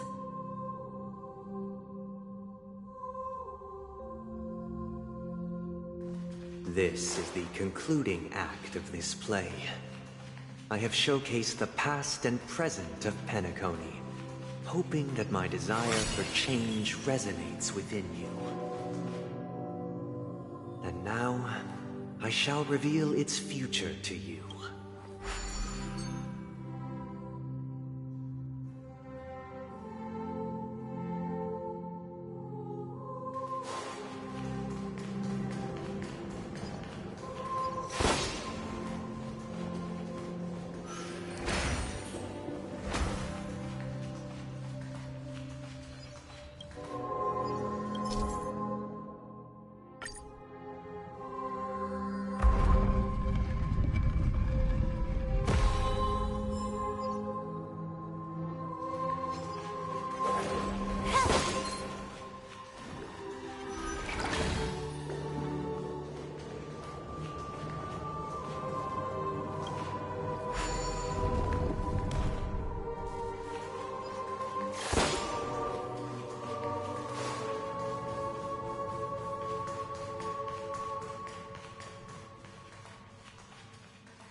Without a king, who shall bear responsibility for the people?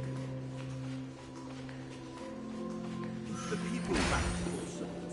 We will make choices on their behalf and bear the responsibility.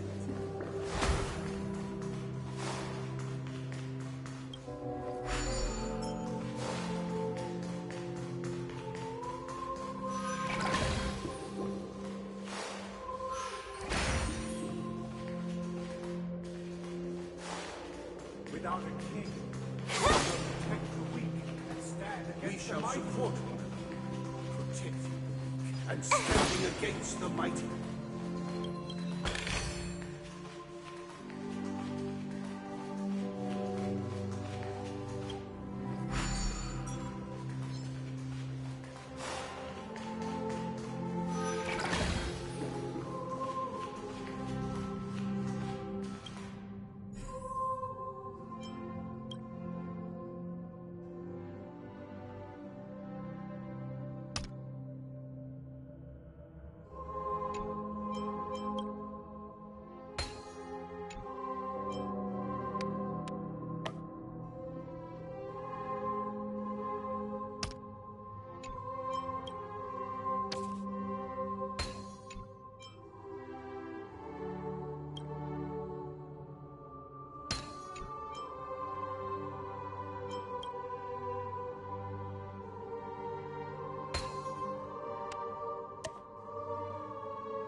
everything followed its natural course, and so it shall continue, even after the king's departure.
Supposed to kick off a short story and have a fight here just like we did in the previous acts?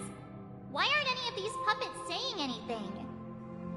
Perhaps we'll need to complete the story ourselves, just like we did before. So, do you think their mind needs tinkering or something?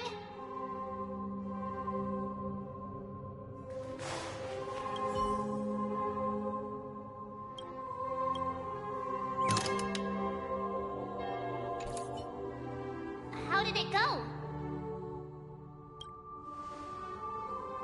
You can't change them? What does that mean? My apologies for my negligence. I forgot to inform you that the final part was scripted long ago. Let our previous king recount it to you. Now it is time for the final rite. Prepare for battle. Looks like we'll have to fight again. Descending from the infinite spiral staircase, I reverse towards the future. No need to remember me, or seek my assistance. For the contours of my mind are Nap time, Phil.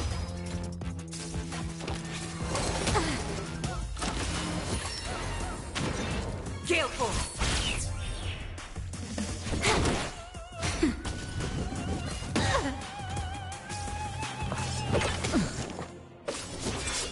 To the clouds! Time to say bye. Boom. Relax. This is double speed. Gale Force! Bullets! From the blue!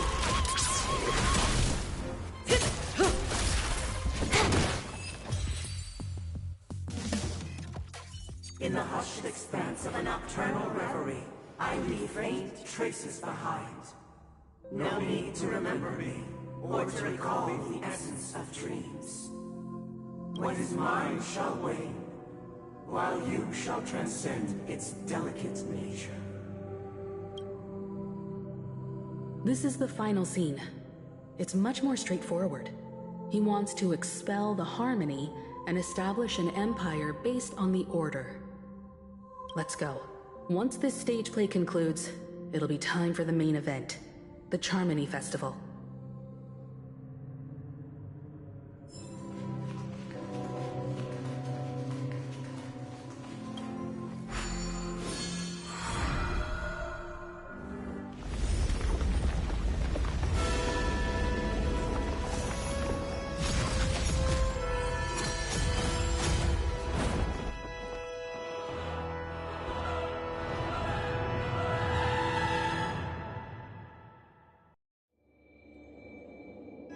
They imbued the world with meaning, perfecting all things in the heavens and on earth.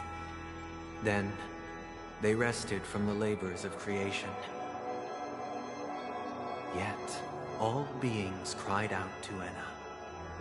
Under the banner of the Order, you have defined all things in the cosmos. But this made us realize that we are but puppets in your hands. Thus, on that day, all beings united and cast the Eon into the abyss of oblivion. This Grand Theater looks totally different. Is this the power of the Order? Everyone, get ready. This could be a tough battle.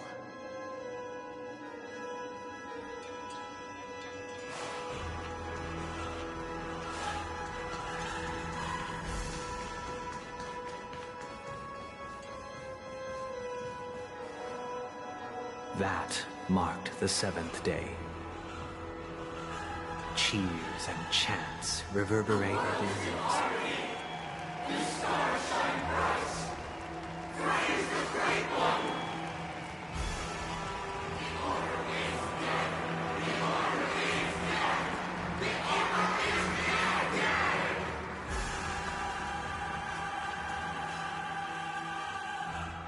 Look, there he is! That concludes everything related to the Order. What are your reflections on this, my dear guests? Nevertheless, this is but a trivial blip in the annals of galactic history. What truly matters is the course this river shall take in the days to come. You've arrived at the perfect moment. The Charmony Festival is about to commence, and it would be a shame if you were absent for the Harmony's prologue. Allow me to extend my warmest welcome once more. Welcome to Penacony Theater, the very core of the Sweet Dream, the abode of the Stellaron, the grand stage of the Charmony Festival, and the very place where the future of Penacony shall be determined through conflict.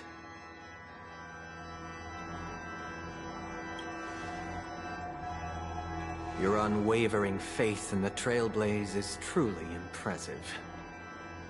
True goodness can only be achieved through faith.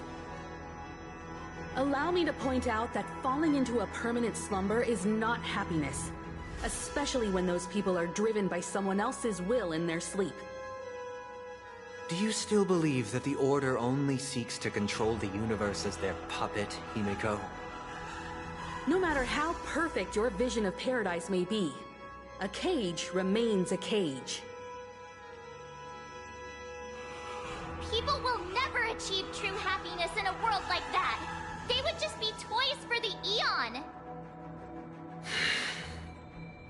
It seems you have misunderstood my intentions. Allow me to clarify. My desire is not to resurrect a fallen Eon, or become one myself. My sole objective is to create a paradise free from Eons, where the Order ensures the dignity and happiness of all humanity. A paradise exclusive to us human beings. That's not the case. If people are to live with dignity, there must be nothing and no one above them. In your so-called paradise, you would be the one reigning supreme. Looks like we won't be able to convince each other. Now that our conflict has been destined, let's unveil our paths and reveal to the universe the true path. However, before the prelude to the future begins, please take a moment to ponder the questions I've posed. Is darkness equal to daylight? Are sinners equal to the righteous?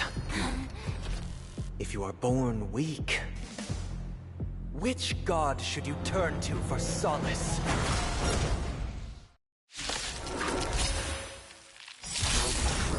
Great the wind. The Eon with great might. Under the banner of the Order, you have defied all things in the cosmos. Can I have fun this time?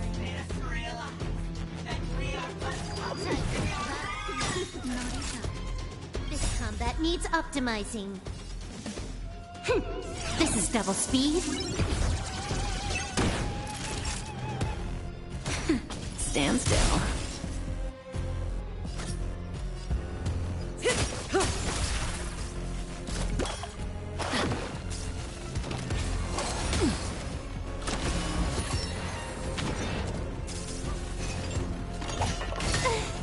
Spirit never dies. To the clouds!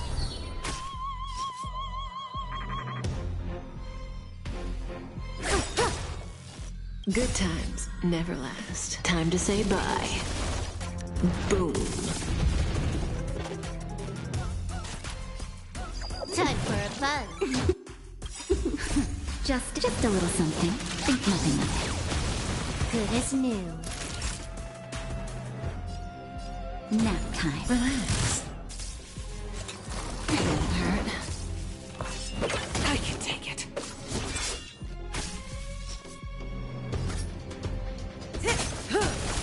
Stay the course.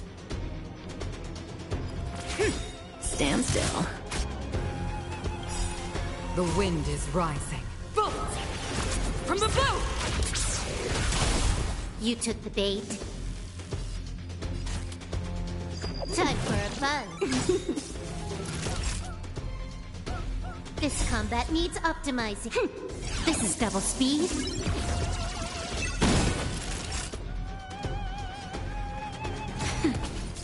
Cutting the net. As easy as that. Gale Force! More enemies. Relax. Nap time. Say bye to breathing. Spirit never dies. To the clouds! Time for a buzz. Time for a shot. Stand still. Good times never last. Time to say bye. Boom.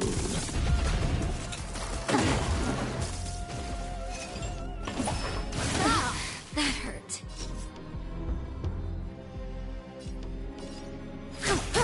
Stay the course. Gale Force! The wind is rising. Bolt! From the boat! Can I have fun this time? Time for a buzz. Just in time. Just a little something. Think nothing of it. Thank you, comrade. This combat needs optimizing. This is double speed. That'll take more than medicine. Nap time. Relax.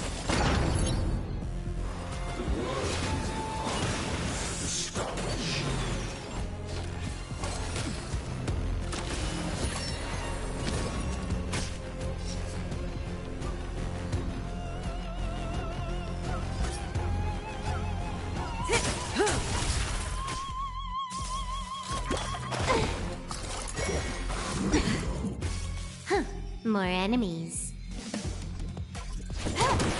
Stand still. Time for a shot. That's better. Good as new. Just a little something. Think nothing of it. Thanks. You're too good to me.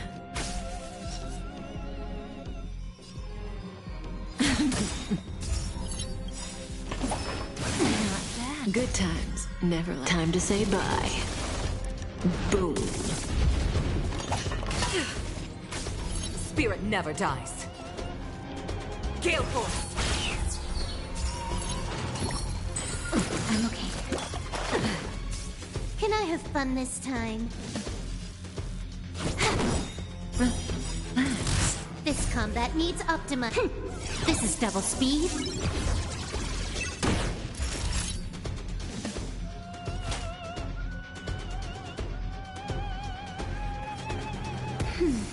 Thank you, comrade.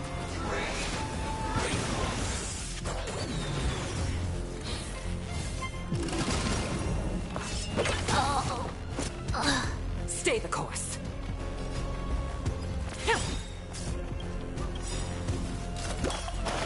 The wind is rising. Bullets! From the blue!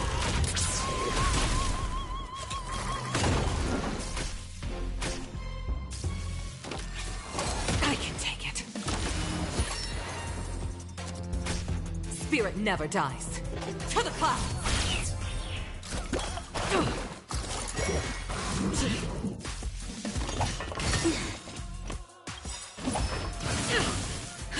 Just in time. Just a little something. Think nothing of it. Good as new. Huh. More enemies.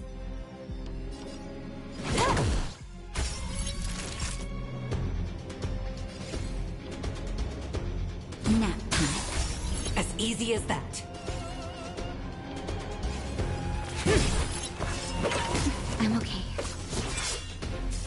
You took the bait. Time for a buzz. Naughty child.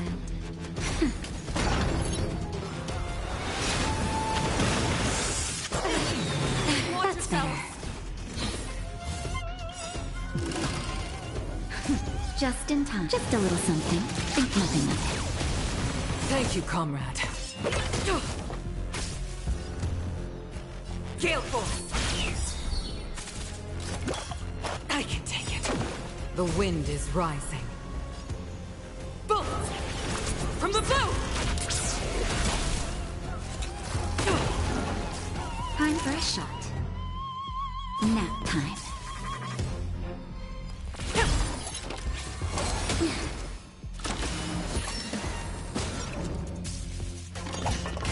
I'm okay. That'll take more than medicine. Thank you, comrade. Just a little something. Think nothing of it. Thank you, comrade.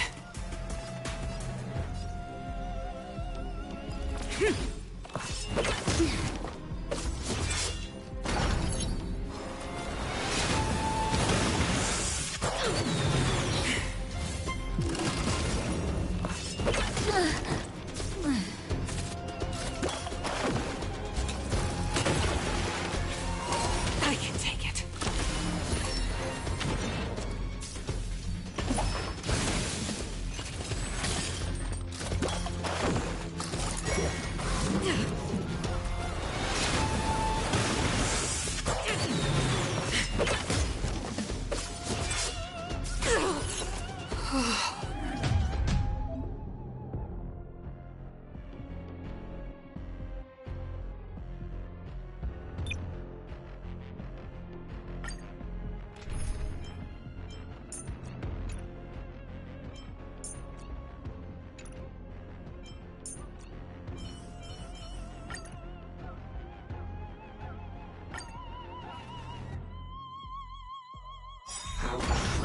Brave the wind. The Eon with great might.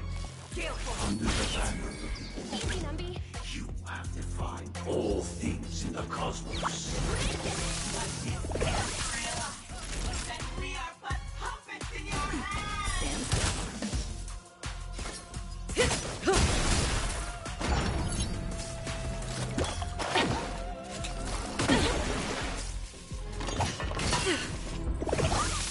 As easy as that. Relax.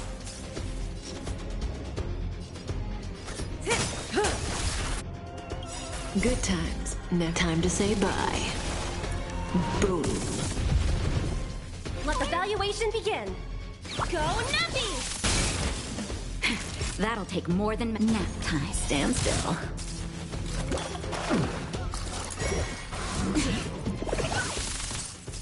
May as well kill them all.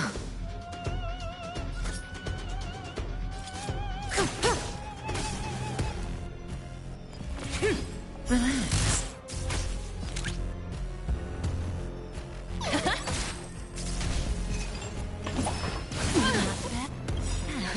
Just a little something. Think nothing of it. Pretty good perk. Cutting the net.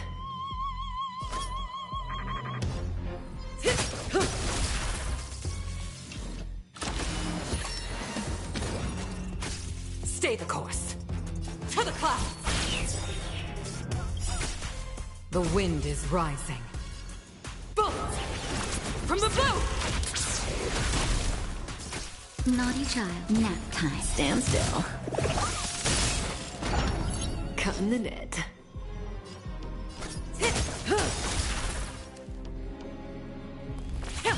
Relax. Liquidation! The market is unpredictable. Right! Investing in victory means playing the long game! Good times never last. Time to say bye. Boom. That'll take more than medicine. Say bye to breathing.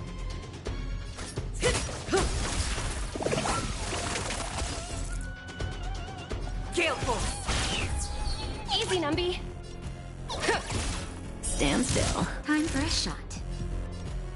Nap time. just a little something. Think nothing of it. Pretty good perks. I'm okay.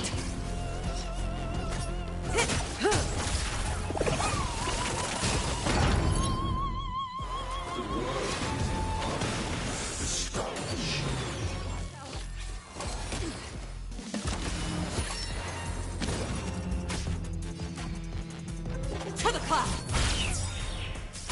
Let the The valuation wind begin. is rising. Bullets! From the blue!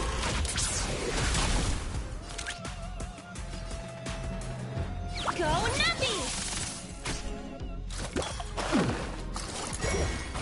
Steady. May as well kill them all. Good times never last. Time to say bye. Boom. As easy as that. Relax. Easy, Numby. Liquidation! The market is unpredictable. Right! Investing in victory means playing the long game! That'll take more than medicine.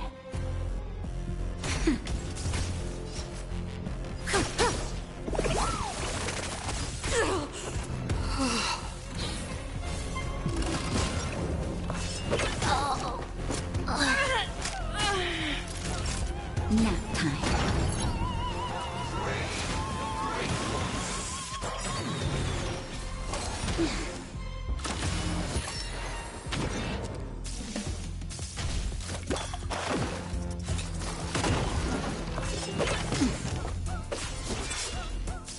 Naughty child. That's better. I'm okay.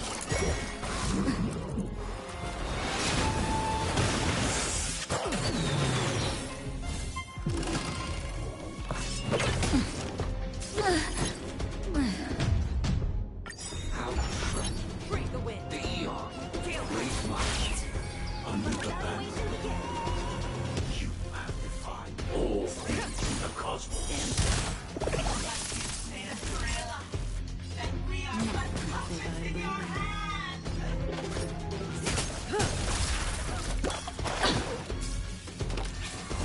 Didn't hurt.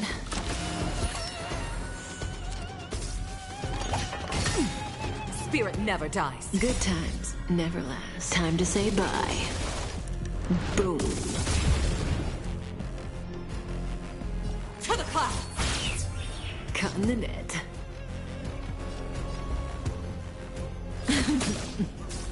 Easy, Numby. Relax. Time for a shot. Steady.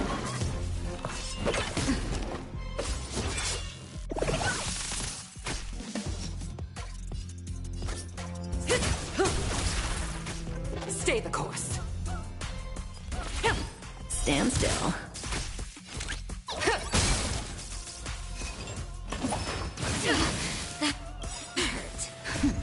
Just a little something. Think nothing of it.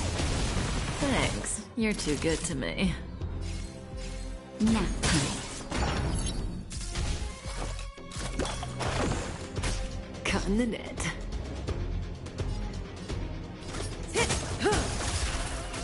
Spirit never dies. Relax. The wind is rising. From the boat!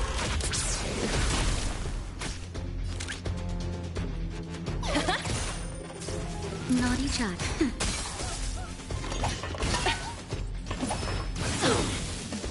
Good times never last. Time to say bye. Boom.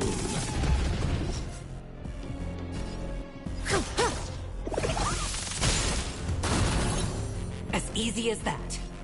To the clouds! Go Nappy! The market is unpredictable. Right! Investing in victory means playing the long game!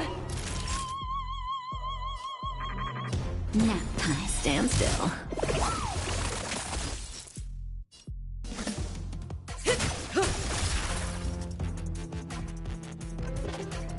Gale force!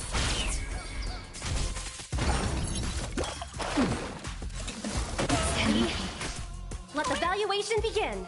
Confiscated!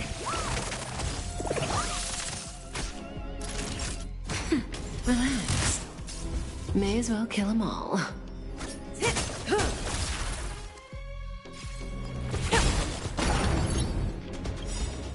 Stand still. Just in time. Just a little something. Think nothing of it. Thank you, comrade.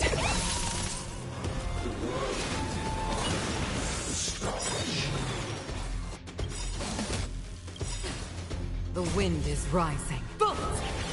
From the boat! Good times never last. Time to say bye. Boom.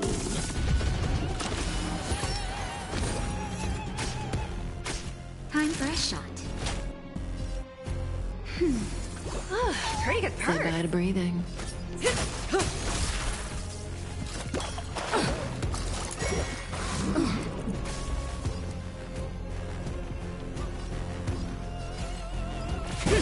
Relax. Low risk, high reward.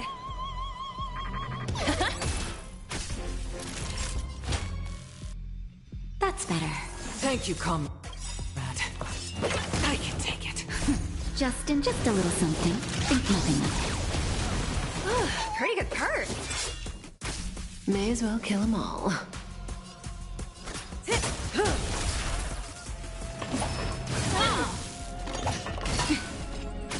Stay the course. Stand still. Low risk, high reward.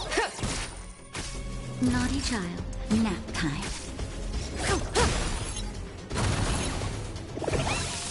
As easy as that. Gale force! Liquidation! The market is unpredictable. Right! Investing in victory means playing the long game! Relax. Good times. Now time to say bye. Boom.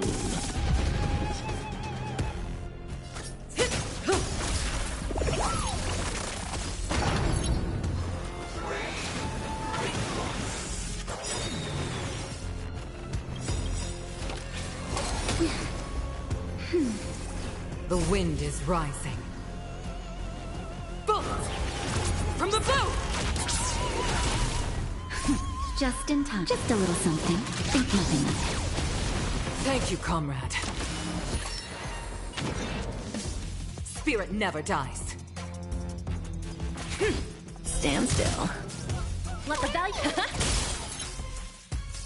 Cutting the net.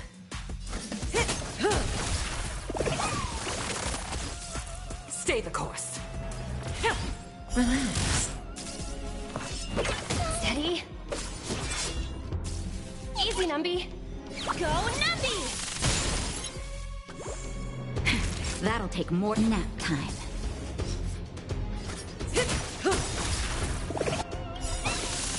Good times never last. Time to say bye. Boom.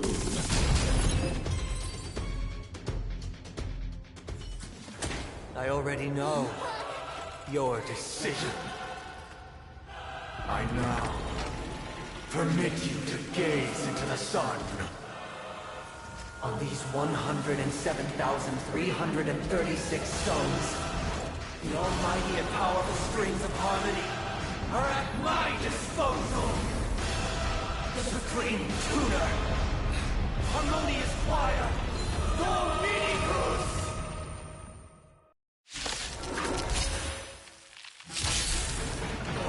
Lost souls, come and meet your master! The embodiment of the harmony? So the true purpose of the Charmony Festival is to usurp it?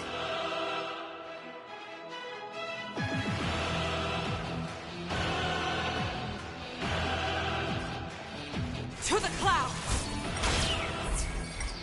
Let the valuation begin! Liquidation! The market is unpredictable. Right! Investing in victory means playing the long game!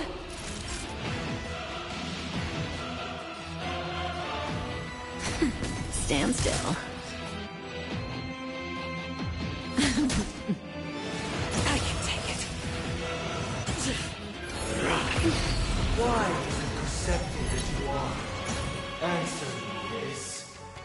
Why could the harmony and the order merge into one?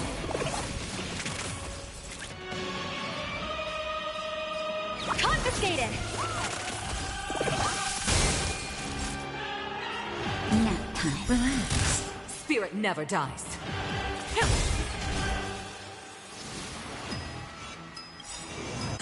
I'm okay. The wind is rising. Bullets! From the blue!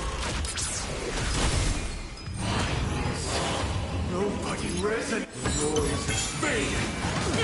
Say bye to breathing. Justin, just a little something. Think nothing of it. Pretty good perks.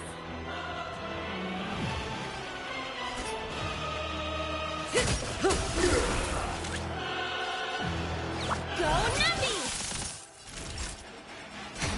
Stand still. Stay the course. Sink into a dream. Good times never last. Time to say bye. Boom.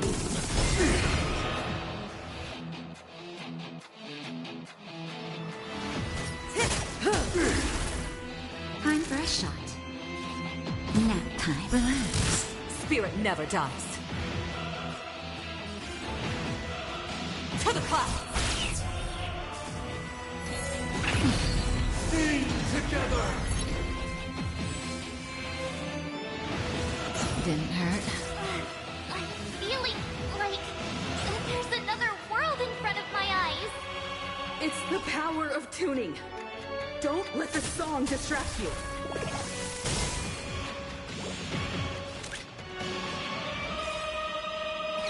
Liquidation! Naughty child. Stand still.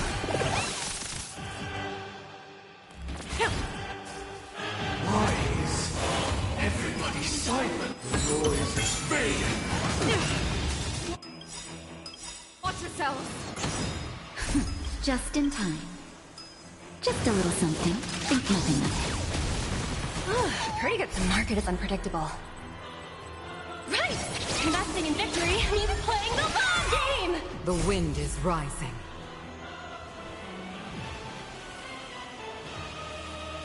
Bullets! From the blue!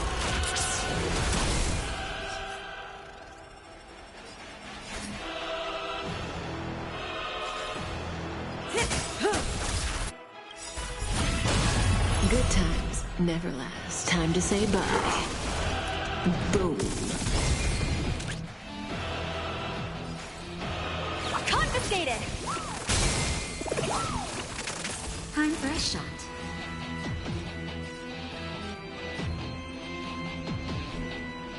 Nap time. Relax. To the clouds!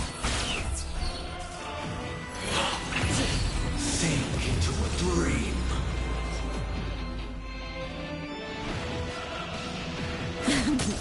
Easy, Numby. Stand still. Sing together. Naughty child.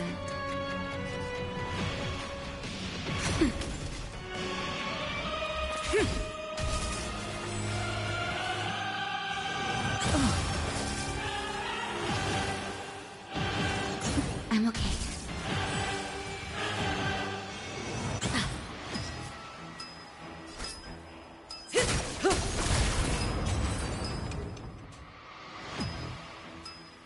The time has come. Creation will be reborn from the remains of the gods. Dan Heng?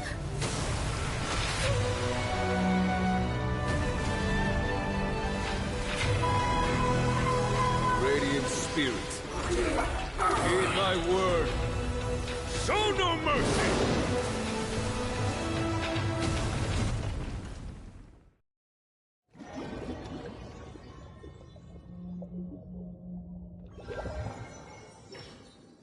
Wake up!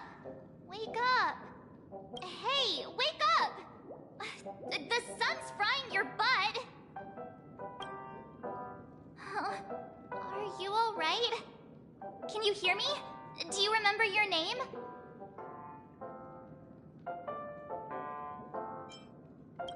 It does?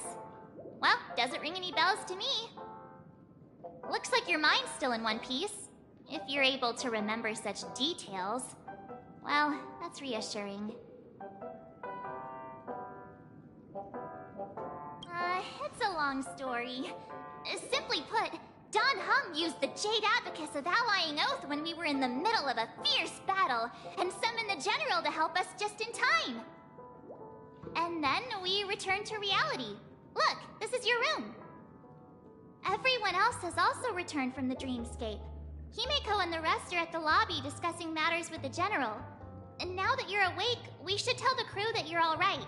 Come with me. Not going to come chat with me, sleepyhead. That voice. Is that Black Swan? Hey, where are you going? Hey, we meet again, sleepyhead. What's Miss Black Swan doing here? Nothing, Miss March. I noticed she was awake and wanted to check to see how she was doing. Though the strike from the General was timely, its destruction was also immense. When emanators collide, ordinary people inevitably suffer. But, luckily for them, the dreamscape is my home turf. Thankfully, I managed to get everyone out before the harmonious choir collapsed. Oh, so that's what happened! Thank you, Miss Black Swan! Don't mention it. After all, I wouldn't want to see such precious memories vanish. You're heading to see your friends, aren't you? Would it bother you if I walked with you for a short while? Of course not. But you're not planning on doing something like last time, are you? Why would you think that? I've never harbored any ill intentions. Well, not when you are around, anyway. Himeko and Mr. Yang are probably still busy. Let's go look for Dan Heng first!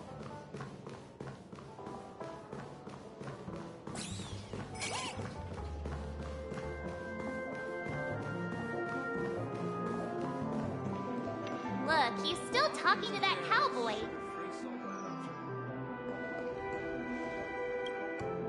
You're awake. How do you feel? Well, fork me. You must be that Stellaron they were talking about.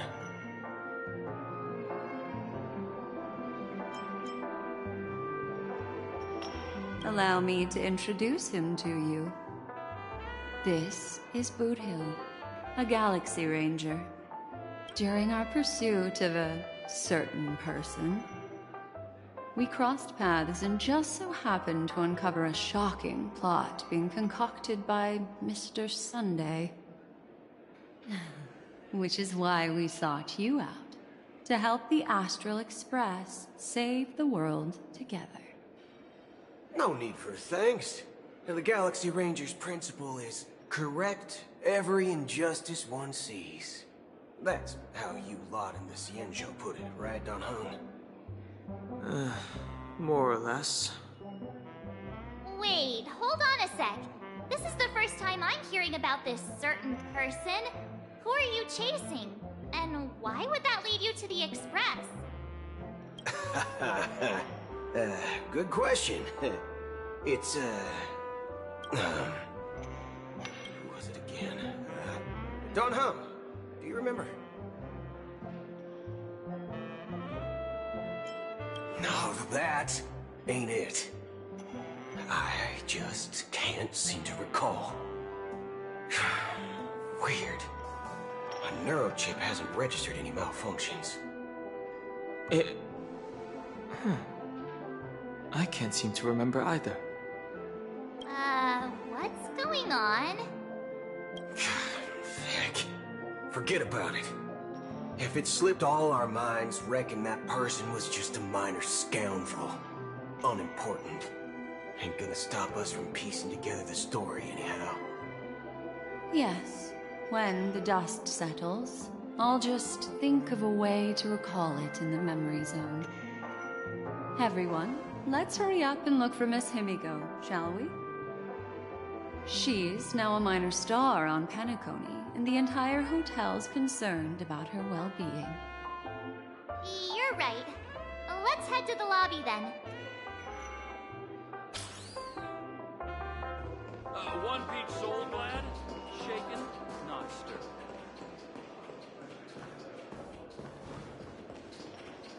Us people from planet.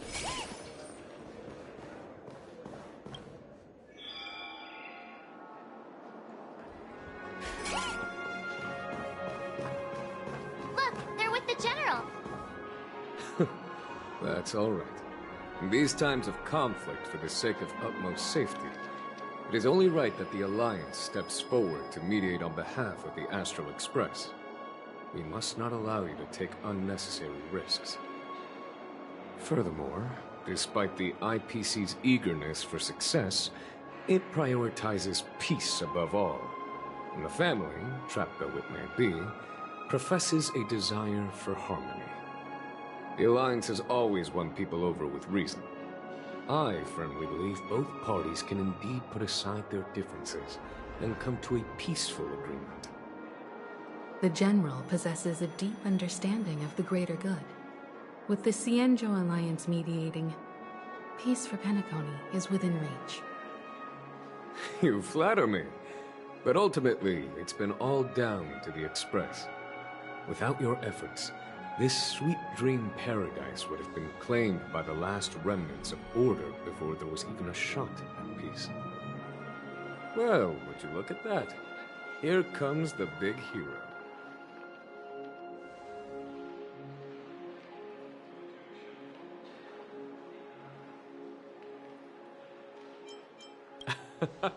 If it isn't the galactic baseballer, a hero with unparalleled insight. Are you okay? I heard you couldn't wake up. Are you feeling unwell? Don't worry, Mr. Yang. There's nothing wrong with her. She practically burned through a lifetime's worth of jokes on the way here. What about you, Mr. Yang? I heard that even Miss Robin wasn't spared. And that guy locked you both up. It's a long story. But at least Mr. Sunday took it easy on us.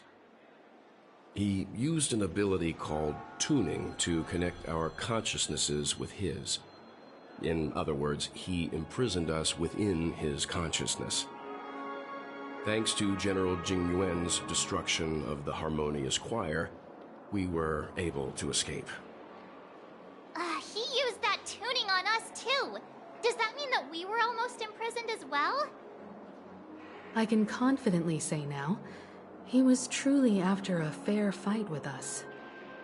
Had he wanted, he could have easily taken us down, without so much as lifting a finger. Speaking of the Oak family head, where is he now? It's complicated, but in a nutshell, he's now the former Oak family head. The IPC has named him the key figure in the family's Penacony split, citing a threat to cosmic peace. He must represent the family and answer for the unrest caused. His trial is set to take place at Pier Point. The family quickly labeled him and the remnants of the Order as enemies, declaring the turmoil an internal rebellion. This move effectively barred the IPC from intervening in family affairs on both moral and rational grounds. Everyone really has their own agenda, after all. Then, what's going to happen to Miss Robin? She and Sunday won't be able to deny their involvement in the Charmony Festival. They're siblings, after all. Why the sigh, General? I can only say that this incident is an unexpected mess for the girl. The Alliance will try to persuade the family to consider this matter carefully during mediation. It's time, everyone. The IPC's key members and I have agreed to consult one another before the upcoming negotiation. Do any of you wish to sit in? Given the General's invitation and the matter's significance to the universe, the crew will naturally accept. However, if the IPC has any reservations... Why, of course you're welcome. They've mentioned that your team is a trusted ally of the IPC in Penacony, so there's no reason not to welcome you. Besides, if there can be reliable observers from the Astral Express present, discussions will go more smoothly. So, what do you all think? Well then, we shall oblige. I'm kind of allergic to those types of situations. I think I'll just head back to my room and start packing. Not to worry. Himiko and I will take care of things. I'm afraid I'll also have to return to the Express first. The conductor is worried about us. It's best I go and explain the situation. Thank you. What about you, Will you join Welt and me? Or have you got other plans?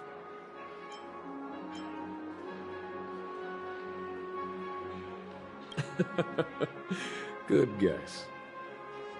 Although I'm not too sure of the reason, the representatives from the IPC have insisted on her presence. Allow me to lead the way. Follow me, please. The negotiation will commence at the hotel lobby. Everyone, please follow me.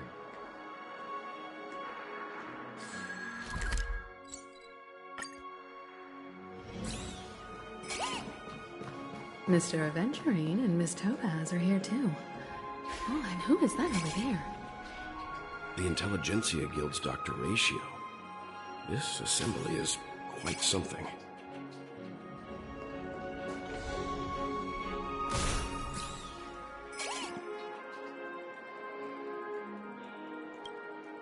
It's been a while, my Astral Express friends. I would also extend my sincere thanks to you, General of the Lawfu. The presence of everyone here assures that the talks will likely reach a conclusion that satisfies all sides. Oh. Looks like everyone has come with expectations. Care to share? Of course. Topaz, if you please. Sure, leave it to me. In summary, it's good news. After much deliberation from the Strategic Investment Department's Council, the absolute majority of members have agreed to the following resolutions. In light of long-term considerations for interastral peace, and by authority of Pierpoint HQ, the Strategic Investment Department, on behalf of the Interastral Peace Corporation, will permanently relinquish its claim on Penacony sovereignty and offer unconditional support of the family's rebuilding efforts on Penacony. Now that's something.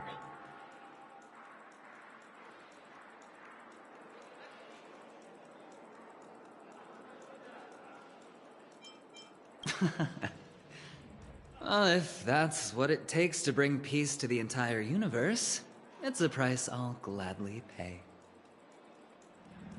Has the IPC finished sharing all its thoughts? Then it's our turn. The Guild, much like the Genius Society, has taken a keen interest in the recent calamity in Penacony. Ultimately, both parties have agreed to a comprehensive collaboration, offering technical support for the reconstruction of Penacony. The floor is yours for the finer points, Mr. Screwlum. Enlighten us, please. Organic life's unrelenting search to understand the realm of inner spirituality is something I both admire and envy. Inorganic life has no mechanism to evoke dreams. But when my mechanical impulses are activated, my inspiration circuits will start to operate, and I will enter a state defined as imagination. Every time, within the realm of imagination, there emerges a fire from the shadows. It is warm, bright. I frequently ponder this flame might represent the essence of intelligence. A cluster of inspiration ignited by high temperatures. The future direction of the universe may well lie within it. Alas, they are nothing but projections of my thought system to me. Desired, but unattainable. But after learning of Penacony's accomplishments, I have come to realize that the flame is not beyond my grasp. After deliberations with my partners, we have decided to defer the progress of the Simulated Universe project, and instead assist the Intelligentsia Guild as technological consultants in the research of the Dreamscape and Memory Zone, so that these assets may be better used to serve humanity. Not only that, we've also established contact with the Garden of Recollection through the IPC, and they've pledged their support for our research endeavors. I'm truly happy for the Dream Chasers on Penacony. The cosmos' brightest and, let's admit, dimmer intellects are now at their service.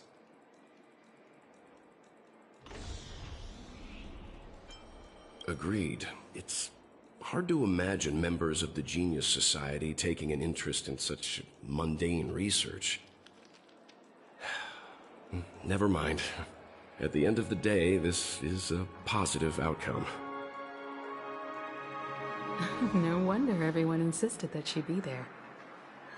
It heartens me to learn that everyone is willing to put aside their differences for Penacony's plight. I trust that everyone will surely reach consensus in the upcoming negotiations.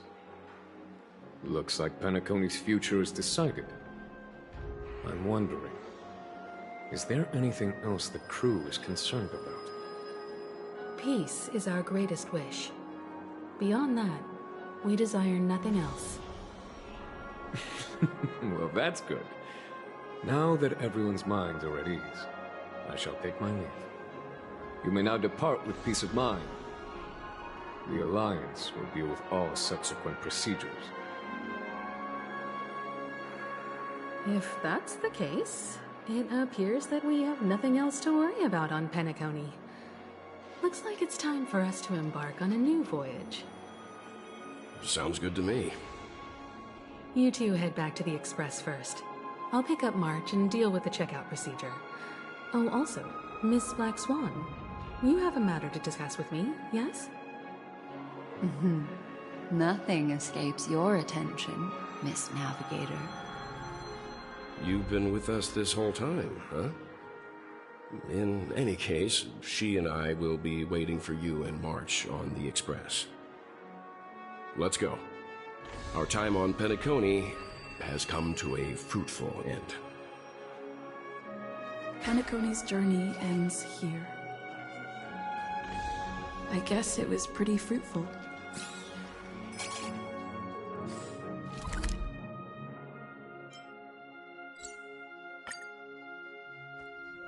The navigation meeting is about to start. We're all waiting for you. When did the Ahem. Looks like everyone's present. Let the navigation meeting commence then. This a meeting to decide our next stop? How we doing this? By show of hands. Hold your horses, cowboy. It's for those to decide.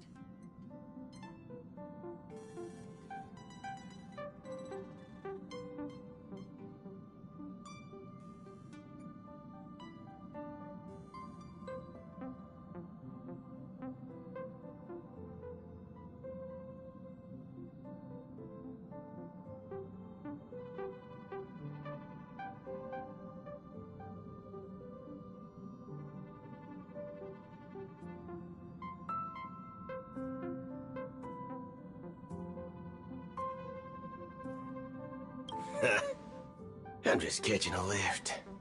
Don't sweat it. Allow me to explain. Mr. Boothill and Miss Black Swan submitted a request to temporarily travel with the Express for their own personal reasons. As you all may know, the Astral Express never declines any passenger whose heart yearns for the distant stars. Therefore, they will be traveling with us for a while until they reach their destinations. Whoa, the Express is going to be much livelier now. But, Miss Black Swan, you better not use your Memo Keeper abilities to pull any pranks. Understood, Miss March. I promise you, you'll never see me in your room while you're taking a break. Don't! You're freaking me out. All right. Now that everyone's met everyone, we can continue our navigation meeting. Firstly, Pom-Pom wishes to thank everyone. If it weren't for you all unearthing the truth about Penacony, Pom-Pom would have never known where Mikhail and the rest had gone. What they had to go through was regrettable, but I reckon they all fulfilled their wishes. And it was thanks to all of you. Thank you, everyone. Now then, we come to the crux of this navigation meeting. We must decide on the Express's next stop. Let me introduce our current options. The first choice is from Himiko, the oceanic planet of Lushaka, a planet composed entirely of water. Many aquatic races reside there. Of course, it's also the home planet of the venerable, nameless Mikhail. The second choice is the agate world Melustanen, suggested by Welt. It's famed as one of the initial sites of the Stellaron disaster, and the place where the beauty Idrilla ascended. Today, it's celebrated as a planet of undying allure. The third choice is Edostar, a planet nestled within a vast ion storm region, currently under assault by the Antimatter Legion. However, the distress signals from there have recently ceased, prompting the IPC's wish for us to check in on the situation. The last choice, courtesy of Black Swan, is the glass belt Petravia, a massive belt of asteroids that was turned to glass by the Lord Ravager Zephyro. These days, it's apparently known to house one of the branches of the Morning Actors Troupe.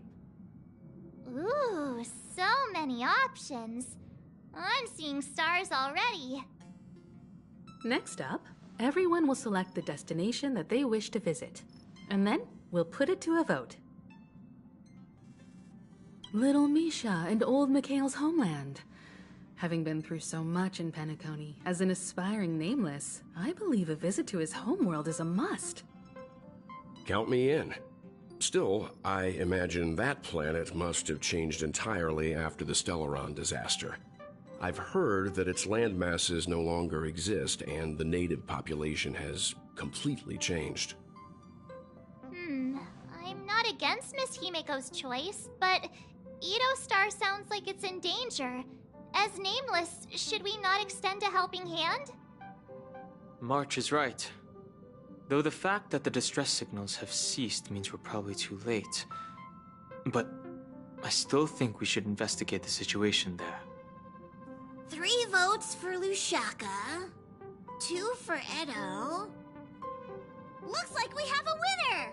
Next stop, Lushaka, the ocean planet. Then this navigation meeting is adjourned. I'll go check the warp jump coordinates. Everyone can catch up on some rest in the meantime. When it's time to make the jump, Pom-Pom will make an announcement. There's still some time before the jump. What should I do? How about a chat? Over here.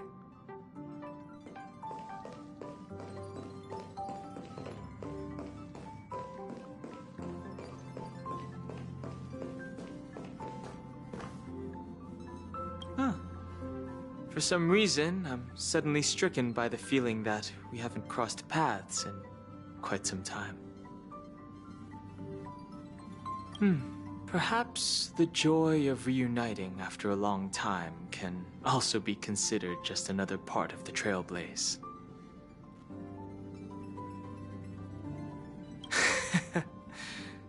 Got it.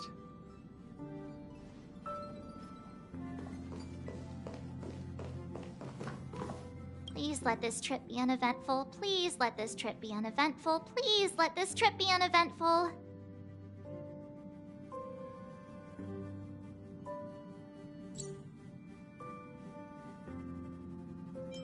Mumbling? I'm praying! The last couple of trailblazing expeditions have been downright terrifying.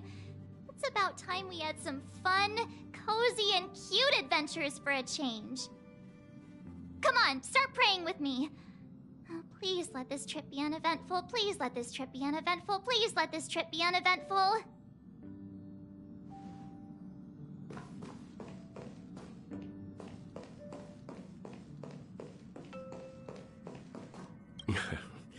You're fast becoming an excellent trailblazer.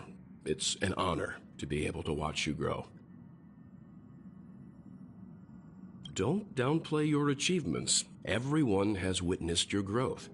I've known many warriors in my time, and only a few achieved the kind of growth you have. Back home, where I'm from, you'd be rated at least an S tier. It's not been easy for you these past few days. You've earned some downtime. I'm looking forward to seeing how you'll perform on our next journey.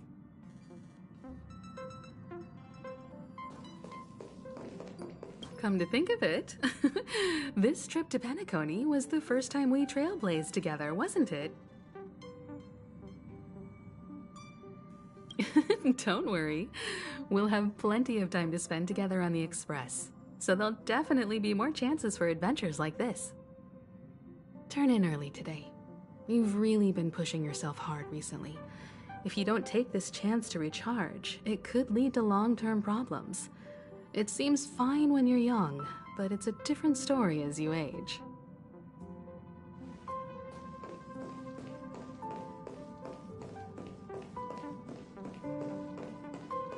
This Astral Express sure is comfy. But I got one tiny problem with it. How come there ain't no potent drinks on this ride? I can live without malt juice. At least stock something else. Like that white gem. Common as dirt and not too pricey.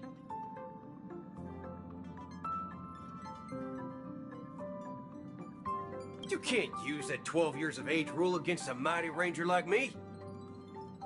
Ha! All these years out in the wild, and now I'm bunking in luxury. Gotta say, it's quite the treat.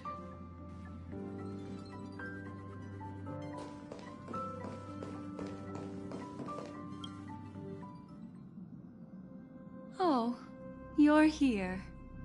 Seeing your reflection among the stars in the porthole really does seem somewhat surreal. How about it?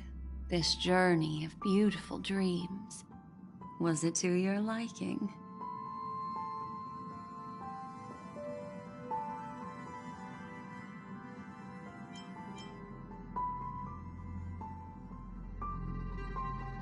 There's a rich scent of curiosity here. Such memories can be irresistibly captivating. So, how about you hand that small parting gift back to me? I'm quite eager to have it back.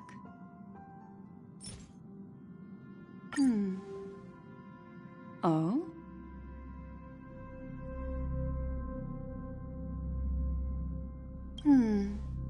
Never mind. I just stumbled upon a particularly fascinating spot in your memory. Before I explain, I would like to apologize to you. This farewell gift I gave you isn't really a compass from the memory zone, but merely an empty light cone. Remember when we entered the hotel in the dreamscape for the first time, and I procured a few trinkets from your companions? Their functions are similar. This way, I can always be attuned to your location, ready to assist immediately if you encounter any threats. But this is not its most intrinsic function. Light cones are slices of light used to encapsulate solidified phenomena. This empty light cone is the same.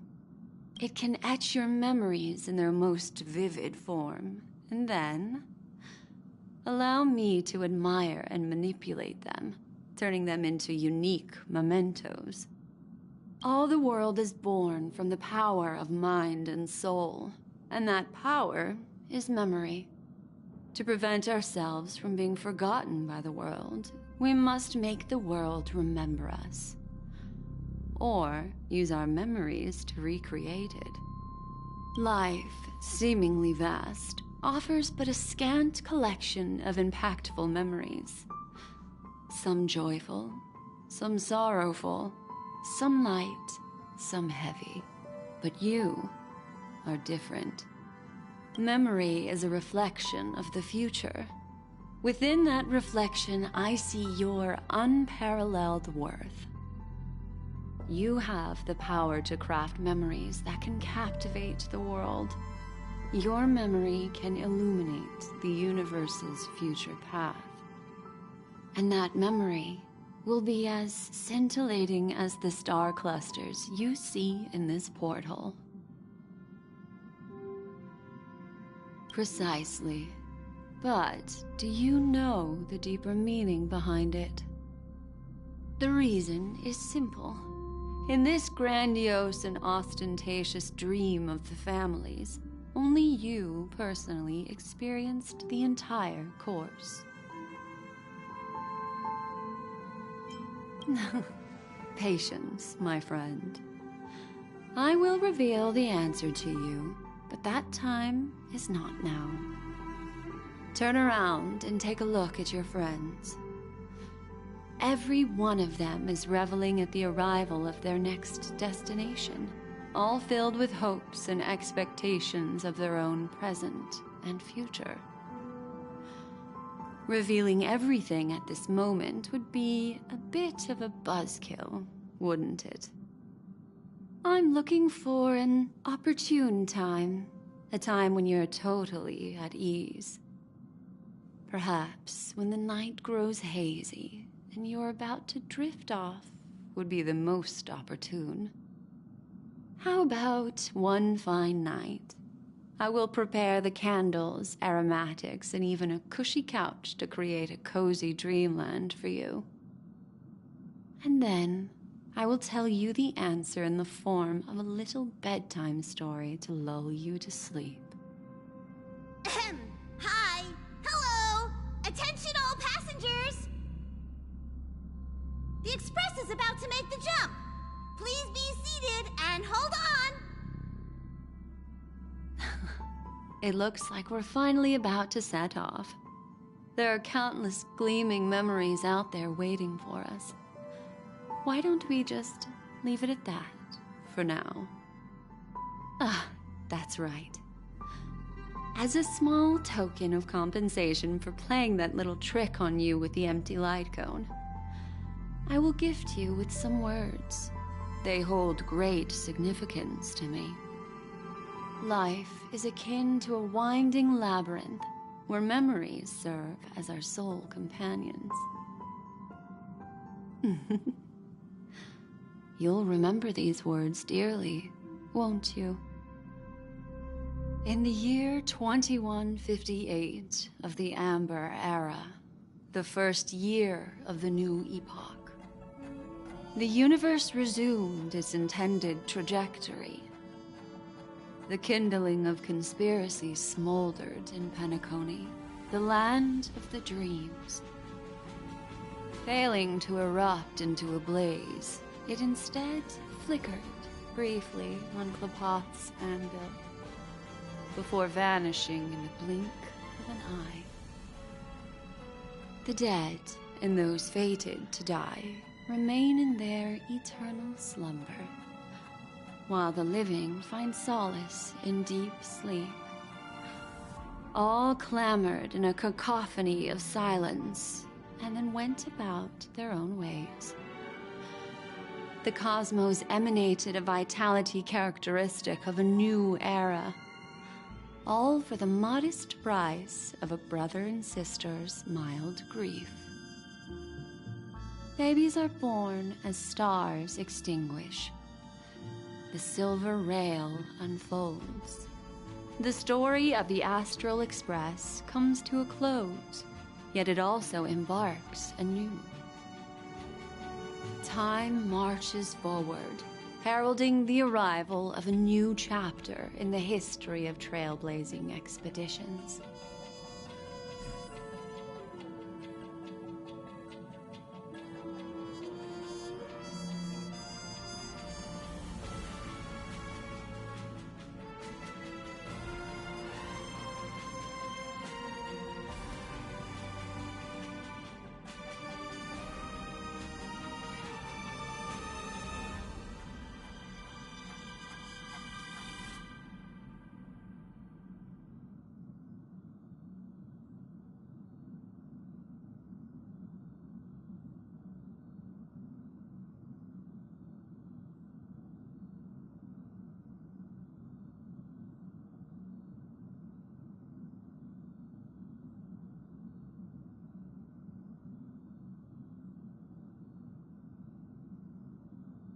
Countless shooting stars streak the sky tonight.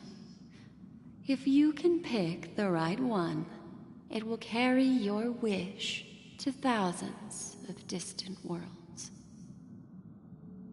You're feeling very relaxed now, aren't you? So, then, it's time to tell you a little bedtime story. Well, let's start with a conclusion. The crew was defeated in the battle against Sunday. Everyone in Penacony failed, and no one survived. But don't panic. The truth, as horrifying as it may be, is not yet irreversible. There's still a glimmer of hope, and that's why I'm here. Next, I'll use this empty light cone that carries all your memories to relive everything that happened before. And when this story reaches its end, I'm sure someone as clever as you will notice that. There's a major flaw in the story you have experienced, yet within that flaw lies a glimmer of hope. Are you ready for it? Do you remember everything? When the clock turned back, the Express started a warp jump, sending you to a strange dream. You were bewildered back then, and then a Galaxy Ranger named Acheron showed you a way out. When you arrived at the Reverie Hotel, you met the doorman Misha and had a confrontation with Aventurine, an IPC representative. Thankfully, Acheron appeared again and helped you. After that, you saved Firefly and explored Penacony together. During the tour, you ran into Sparkle disguised as Sampo and accidentally entered a child's dream. There, I rescued both of you from death, but Firefly didn't return to reality. She realized the truth and tried to involve you in her plan, but that resulted in an accidental death. Even more unsettling, you soon encountered another murder. The 2 cases of death prompted you to investigate the truth behind the sweet dream. Despite your efforts to gather information about the 2 victims, you didn't make much progress. But you did learn about the watchmaker from Gallagher.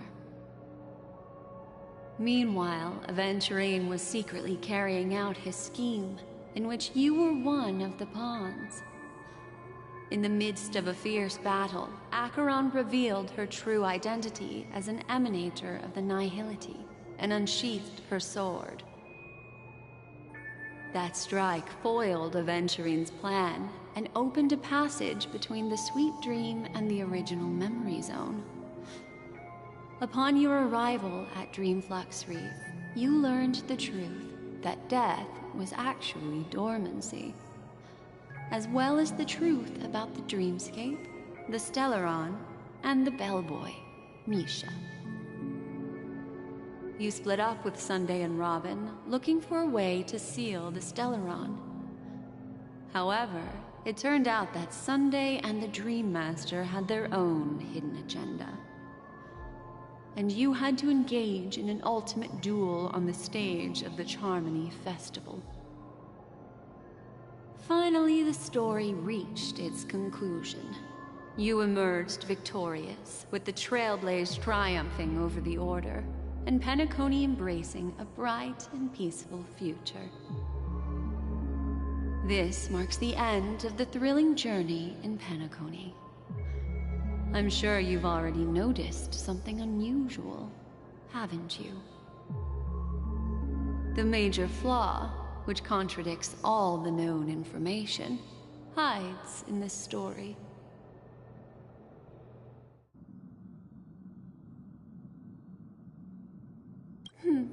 Little Misha.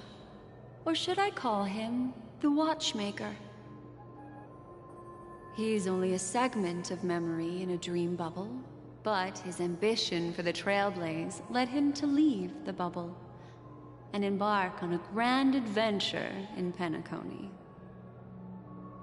While Misha is a rather special memory zone meme, and he was granted power by the Trailblaze, there's still one thing that he shouldn't be able to do.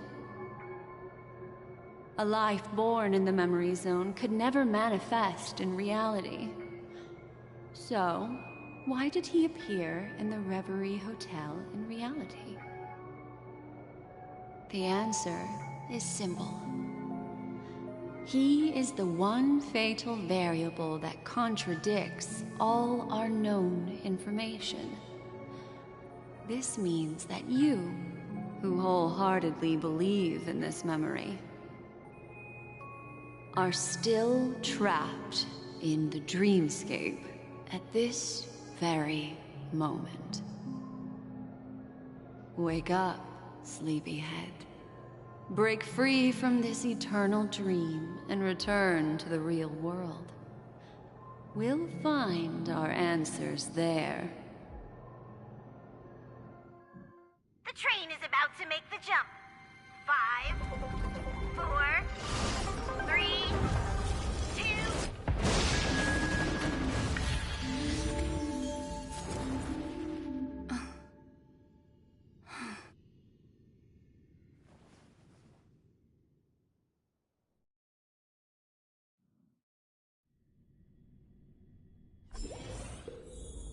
This way, darling.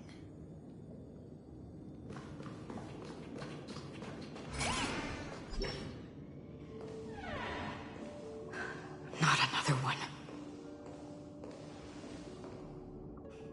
Thank you so much, Black Swan. Finally, I can breathe a sigh of relief.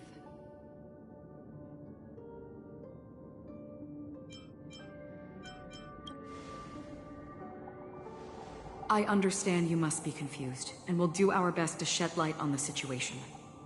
However, before that, it's essential to know that This place is the rift between dream and reality.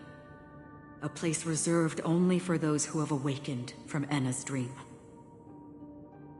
Do you remember Sunday's ambitious plan? He intended to harness the power of the Stellaron, the collective will of over 100,000 Oak family members, and the desires of everyone in Penacony to usurp the harmony and restore the order. Unfortunately, it didn't stop there. From the early days of our journey into Asdana, we were already affected by the Stellaron. That strange dreamscape where we met. Maybe it was a sign that your thoughts were beginning to drift away.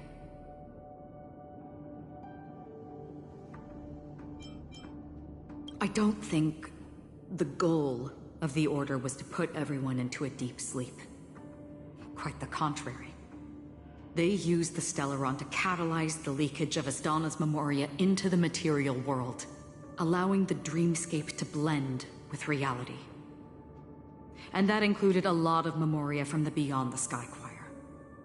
As time came and went, the dreams eventually became indistinguishable from reality, and reality became an illusion. People think they are awake, but their spirits have long since stepped into the Temple of Order. This is what makes Enna's dream so powerful. In this paradise governed by the Order, everyone indulges in their delightful dreams and lives happily ever after. I believe what you experienced in the sweet dream, except for that flaw, was real. Only in this way could you reach the destination, lifting the crisis in Penacony and embarking on your next trailblazing expedition. If it wasn't for Acheron's plan, we might have been trapped in this dream forever. Fortunately, while the path of the Order governs all things, it can't affect the Nihility. I came to realize this when the Dream Master tried to expel me at any cost. This is also why you felt a sense of peculiarity when traveling with her. Well, I'm not as fortunate as she is. Even if I'm a memo keeper, I was still influenced by the power of the Order and fell into hallucinations. However, thanks to your memories, now we still have a chance to turn the tide. For mortals, even if they possess the great power of a path, they can't create a flawless world like gods do. That's why there was a flaw in your dream.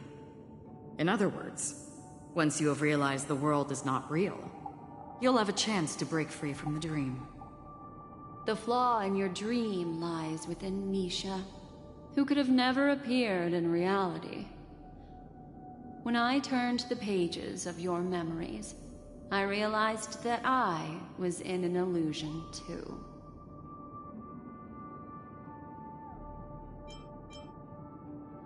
Now Sunday has usurped the power of the Harmonious Choir through the Charmony Festival. Asdana has thus fallen into Enna's dream, transforming everyone equally into the notes of the Eon. Failure doesn't mean weakness. Only the strong can gather the will to resist the Order and try to break free. We still have a chance, though. To make it happen, please, Black Swan, guide us to those with a strong will. All right, please come with me. These people are... They're the ones who accept Enna's dream and indulge in their happy illusions. We have no means to wake them up now.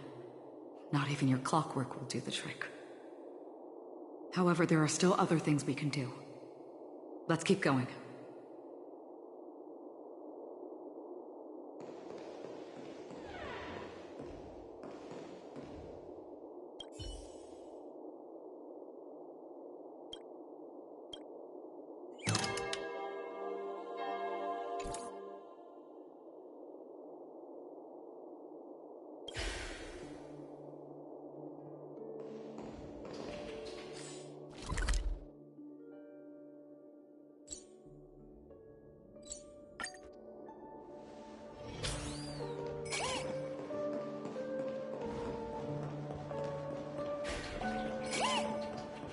Here we are. It's... Robin?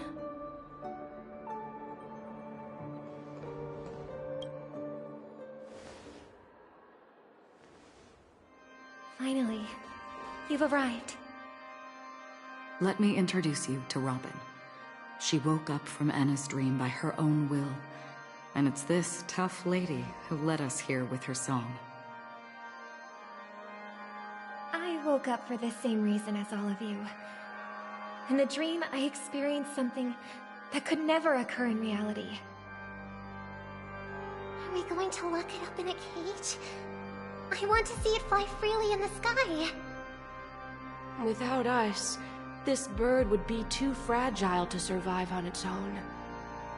Do you want it to die? No, but... Then let's take care of it together until it can return to the sky. Huh? Birds have wings because they're meant to fly. Even if they may crash on the ground one day, they shouldn't be trapped in a cage. Birds belong to the sky, so we should help them return there, right? The illusion was so impossibly blissful that I realized it was just a dream. And this is our final hope. Anna's dream is founded upon the harmonious choir, namely everyone's shared wishes. It will only materialize once the aspirations of all beings in Penacony merge as one. At present, it has become impervious due to people's desire to remain slumbering within the dream. And in order to destroy it,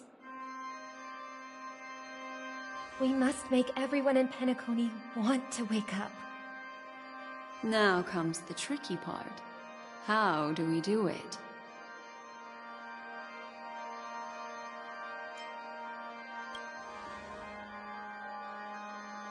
Humans' yearning for sweet illusions borders on obsession, leading them to subconsciously resist the harsh reality.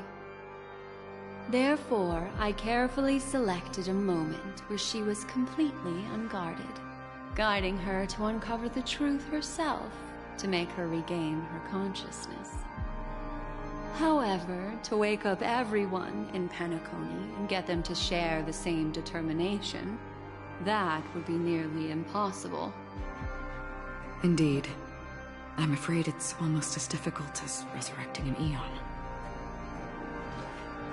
But we can't just stay here and do nothing.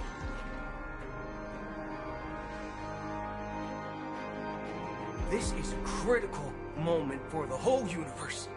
Who cares about some dumb number? Thanks to Black Swan. You're welcome.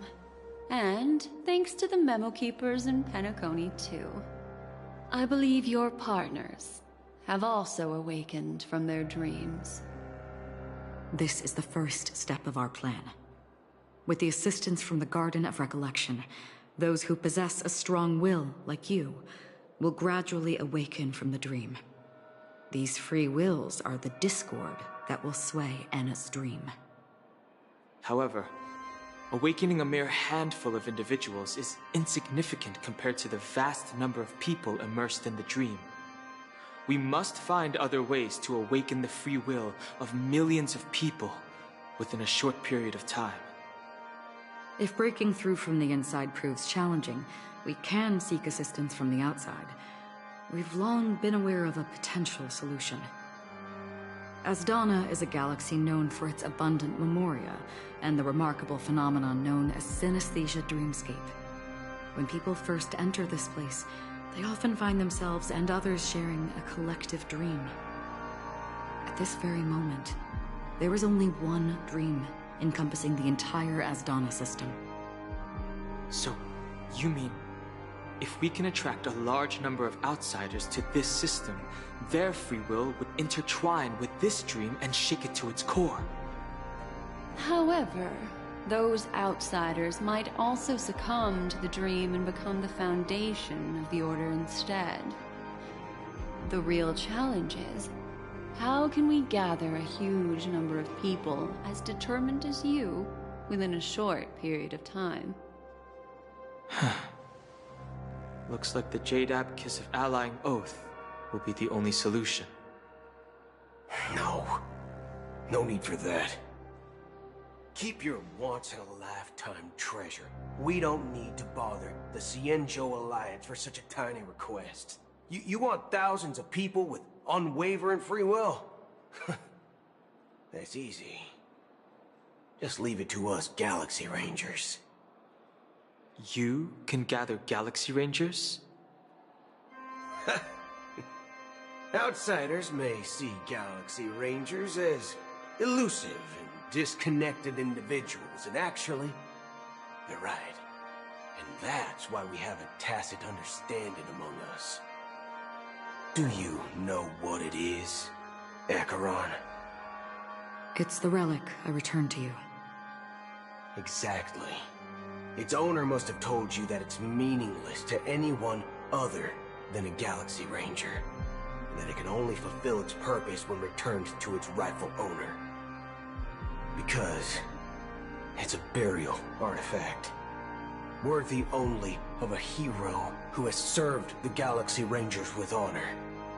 When its light illuminates the universe, it means the fall of a hero, and in the direction it falls, countless meteors will streak across the sky.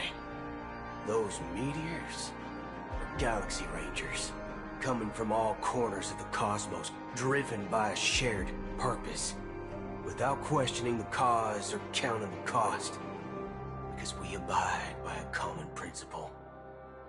The shooting stars of the hunt only descend on the longest night, and with them comes the dawn.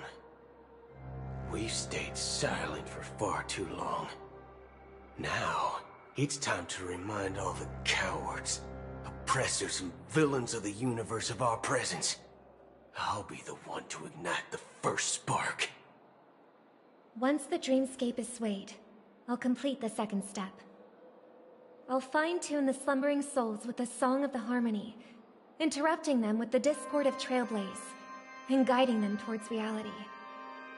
It's true that some people are born strong, and others are born weak. If the Trailblaze is the target of heroes, then the Harmony will guarantee that the strong help the weak. Only the people of Penacony themselves can be the saviors of their homeland. Their path of happiness should be forged by themselves. While I may not be a nameless, I'm willing to instill courage in all those who need it. This includes my brother as well. And his dream is too cruel for him and everyone else. Your plan sounds well conceived, but still, it appears somewhat idealistic and romantic. The flaws rooted in human nature can't be eradicated overnight. Do you believe these efforts alone are enough to convince everyone to choose the right path? I agree with you, Black Swan. That's why the most critical aspect of this plan is not to convince everyone to choose the right path, but to inspire them to save themselves. So, you're the key in the end, I assume? The Harmonious Choir possesses the power of an emanator. To overcome it, you'll need the same level of power. The final step in destroying the sweet dream will be my responsibility. That's a relief to hear. Now that our roles are assigned, let's get to our battlefields and pose a grand finale.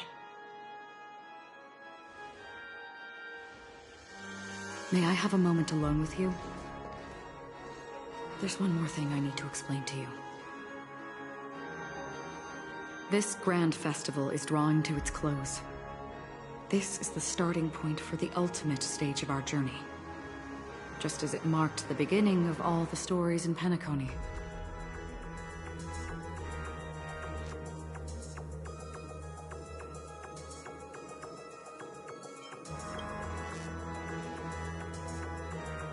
Indeed, she was the first to discover the world beyond the shores of death, and shared this truth with all of us.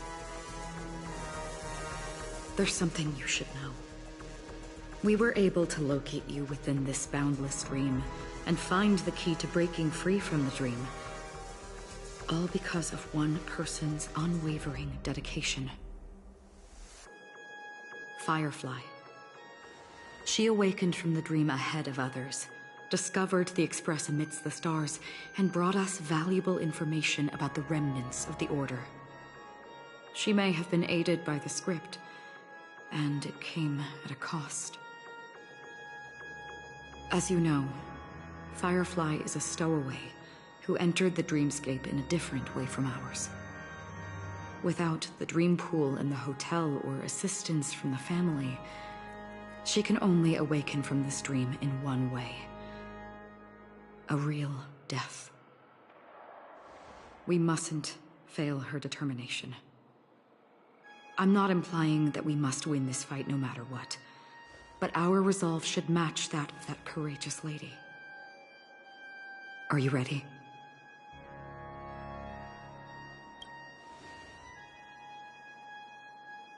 Very well. Now, please close your eyes.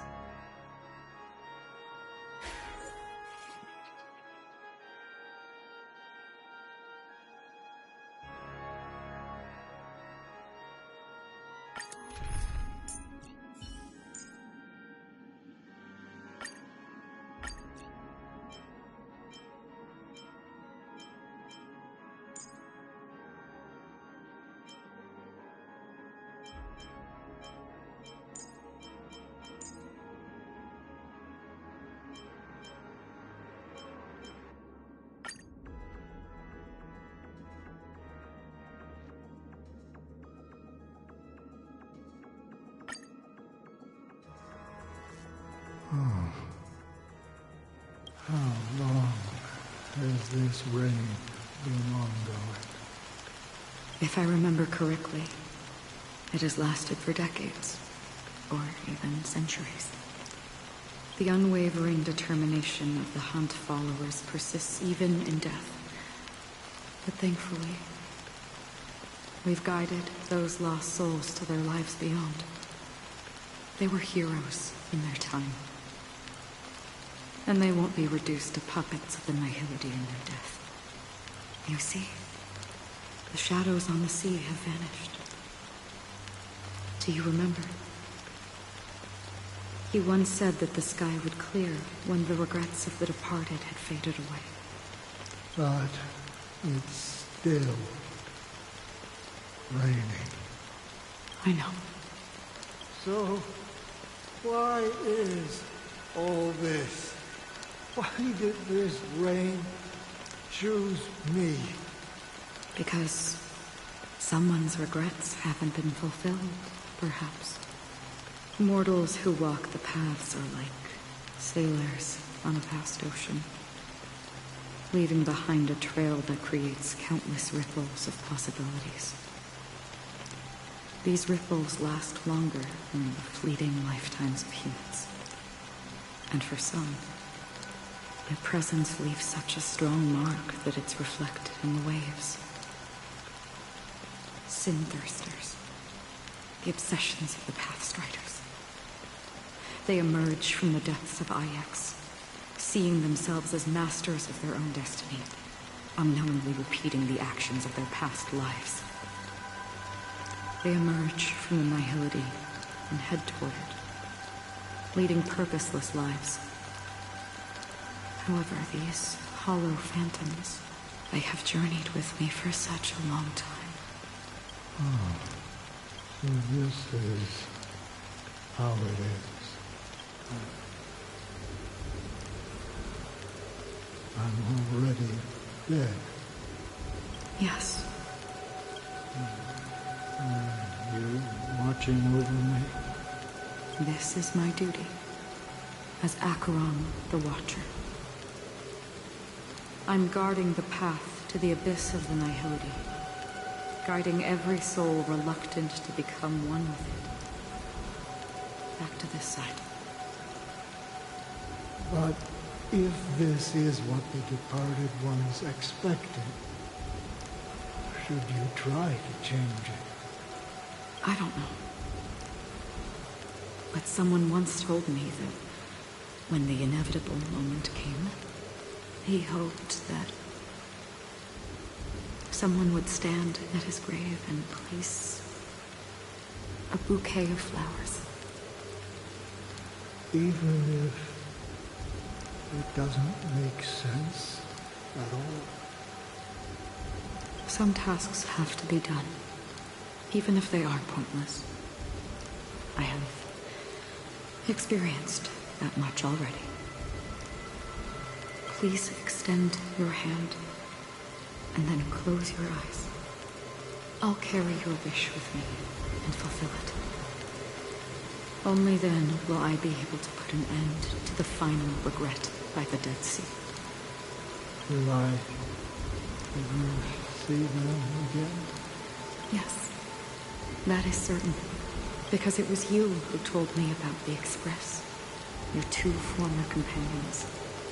The expedition cut short by the swarm, your narrow escape from death, and your encounter with the Galaxy Rangers, and Penacony, the hometown to which you could never return.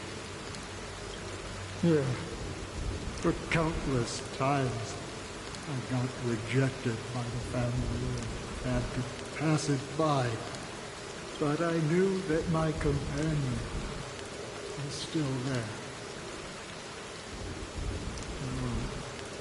Mikhail, are you still there? Take my hand and come with me. We will leave this place. You'll embark on a long, long journey, shrouded in darkness. But fear not, as a touch of red will be awaiting you at the end of the path. That's the color of existence. Follow it, and it'll guide you and illuminate the way out. By doing so, you'll eventually reunite in the warmth of the sunlight. Thank you. May death be the end of your boundless dream, guiding you back to the waking world. Welcome to the horizon of existence. This place is one of the thousands of manifestations belonging to the sleeping and shapeless. And it's also an exit out of the nihility for the awake ones. Let's bid our final farewells here.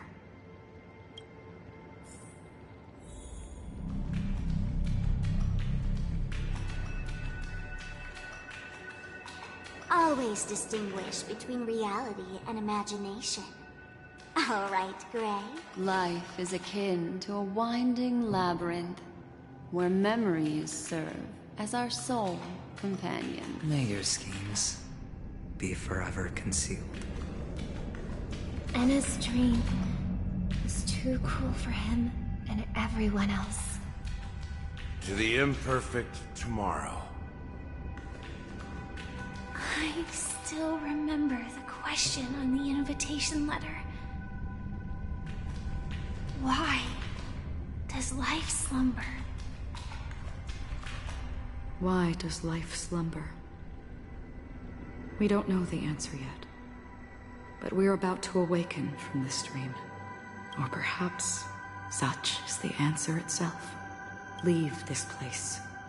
Return to where you belong, and awaken Penacony from this dream. As I said, our plan is not about convincing everyone to choose the right path, but about inspiring them to save themselves. So, when will people actively save themselves? The answer is When they are in desperate situations, like a drowning individual in the deep sea. When one's body and mind bear immense pressure, agony, confusion, and despair will follow. I firmly believe that. The fragility of humankind often freezes them in their tracks.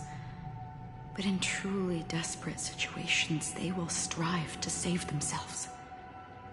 And now, Penacony has enough heroes to lead them forward. It's through this inherent, self-centered instinct that people exert their utmost effort, even when they know their struggle is fruitless. As absurd as it may seem, it's their resistance. As for now, it is time to guide them, not as a savior, but as a nameless among those mortals. In this way, you will reunite in the warmth of the sunlight. The rain is intensifying. Before we part ways, please allow me to ask a few final questions. So far, you have forged unbreakable bonds with numerous individuals and entities in the Sweet Dream.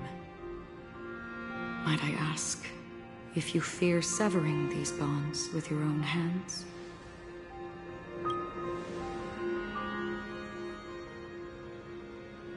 If there is a vast, lifelike dreamland that is virtually indistinguishable from reality, a realm without death, where everyone can attain the happiness and fulfillment they deserve, living blissfully ever after, I would ask, would you wish to stay?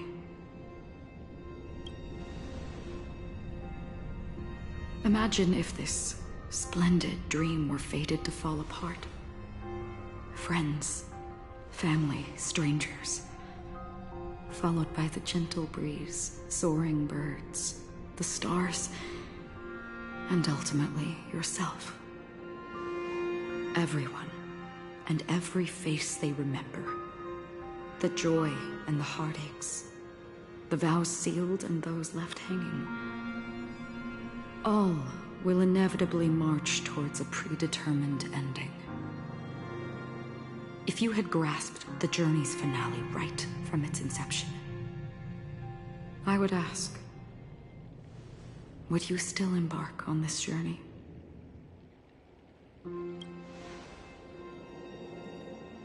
I'm glad. The answer itself doesn't matter. What matters is that you've made a decision. Listen, touch, and ponder. And therein lies the sensation. Cherish it, because that's what makes us exist. Such is the only answer humans can offer when facing the nihility. If the nihility represents the primal fear of life, rendering any lofty convictions insignificant under their imposing shadow, then behind this shadow, there must exist the most fervent source of light in the world.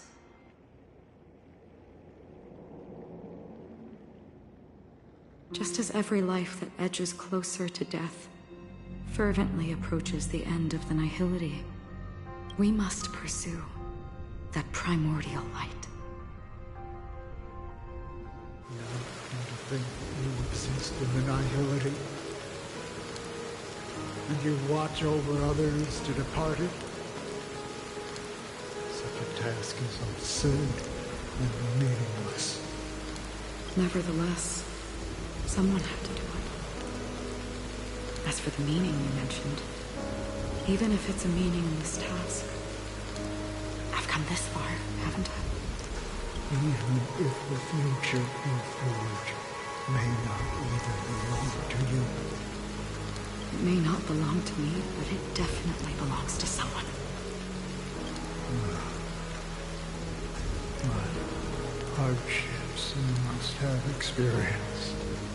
In that case, allow me to do something meaningless too. Please, tell me the name. Perhaps my existence will vanish in the next moment, and nobody will remember this conversation or your answer. But I believe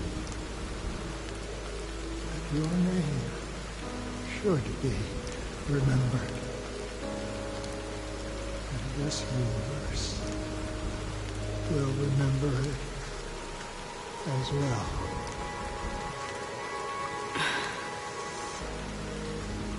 For me, some things are difficult to recall. Yet there are others that I find challenging to forget.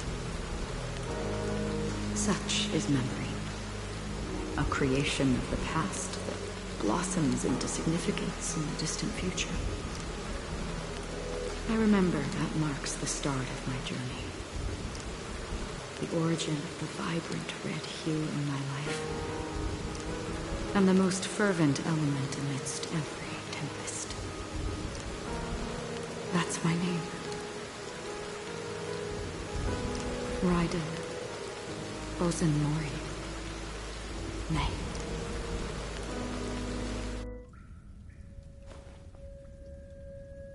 The Golden Dream is getting restless. In the coming long nights, I'm afraid you will face many setbacks and witness many tragedies. And in the end, you will only see in black and white. But please believe me, that in that monochrome world, there will be a glimpse of fleeting red. And when you make a choice, it will appear once more.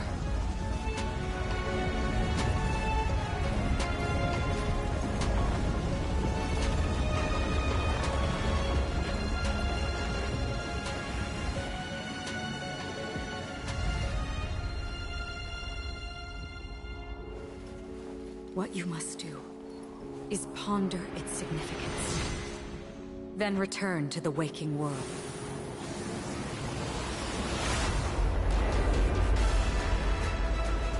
That's where we all find our answers.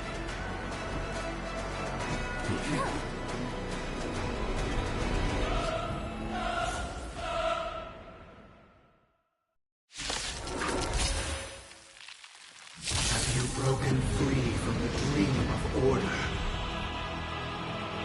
We've done enough sleeping already. Let's show them a wake-up call. Listen to our song. Stay the course. To the clouds. Unfreshened. Nap time, relax.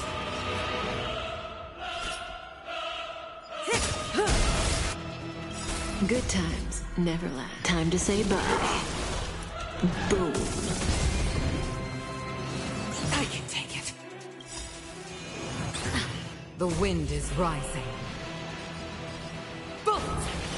From the boat!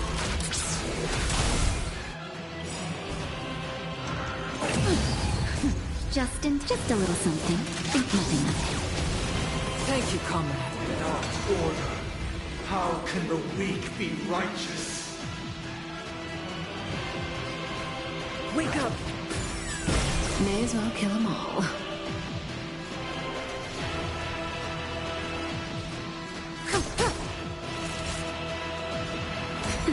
Stand still. Spirit never dies. Gale Force! Nobody resonates. The noise is fading. Keep up with me. Listen up! Let's play our own melody. Let the show begin.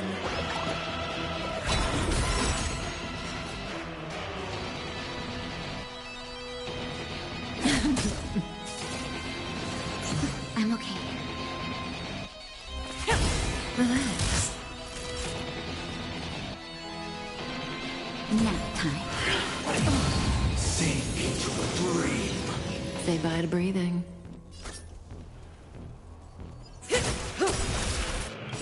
Good times. Now time to say bye. Boom. I'll take the lead. Wake up!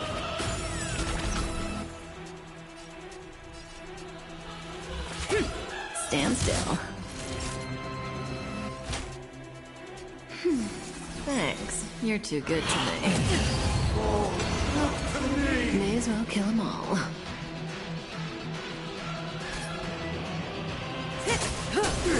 Keep up with me. Relax.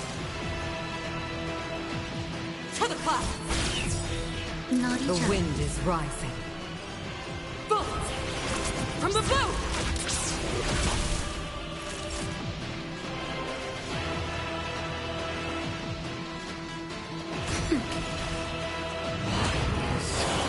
Nobody resonates. Noise is fading.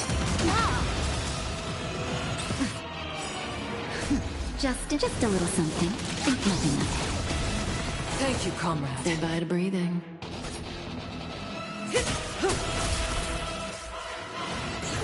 I'll take the lead. Stand still.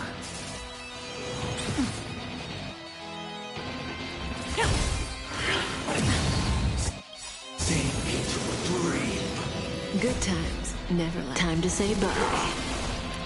Boom. Time for a shot. That's better. Thanks. You're too good to me. Still the same old.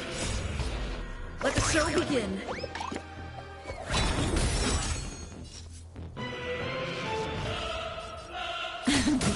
Keep up with me. Relax.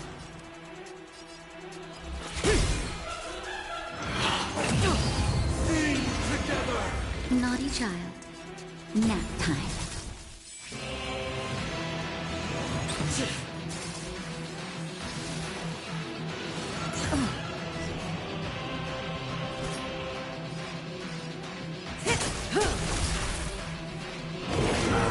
Objection.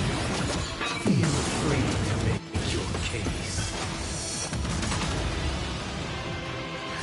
Just a little something. Think nothing of it. Thanks. You're too good to me. Listen up.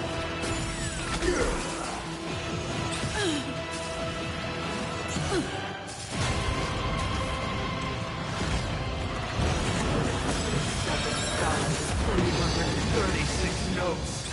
I solemnly invite you to join the glorious chorus and ascend to the heavens!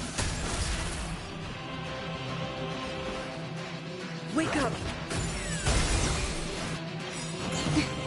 That's better. Let's play our own melody. Let the show begin. Didn't hurt.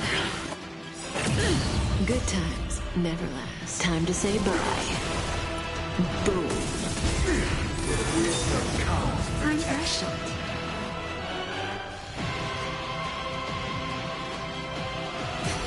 Relax.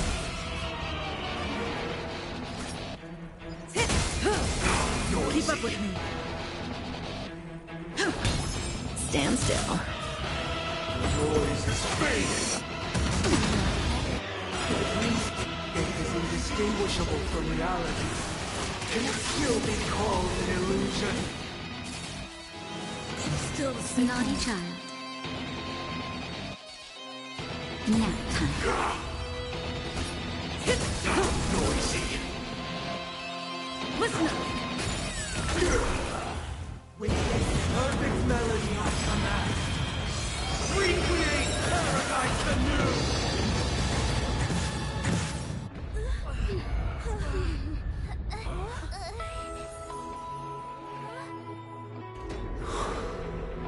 Music.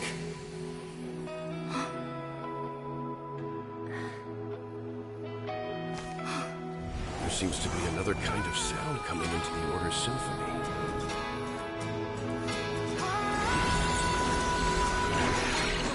Penacony's first and last disharmony.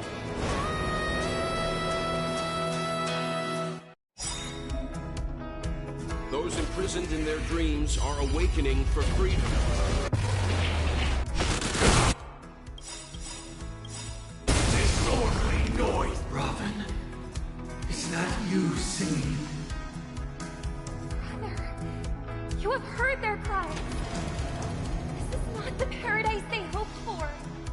so they don't know where they should be heading. That's why I had to become the lone star in the sky to guide them. Even if that star must hang in a perpetual night of solitude. Let's play our own melody. Let the show begin. Good times never last. Time to say bye. Boom. Just in time. Just a little something. Think nothing of it. Great teamwork. Relax.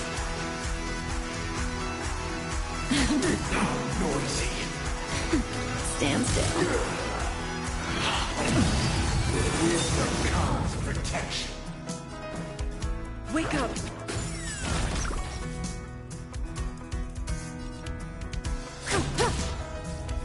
All things are part of the melody. Enjoy eternal peace. Listen up.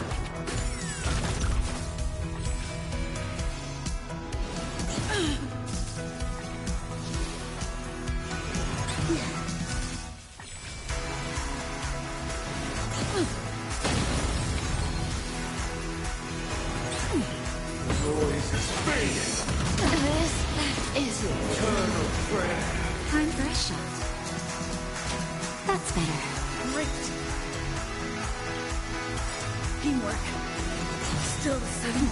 Just in time. Just a little something. Think nothing of it. Great teamwork. Let the show begin.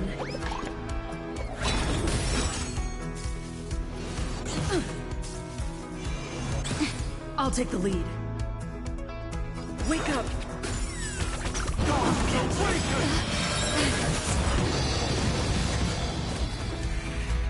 The weakness of humanity cannot be redeemed by others. Naughty child. Nap time. Uphold the truth, and you will.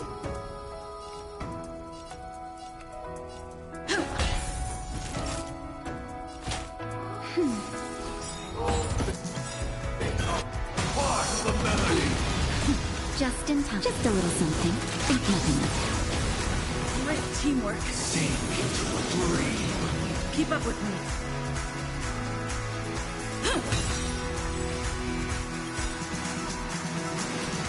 I'm okay. Let's play our own melody. Let the show begin.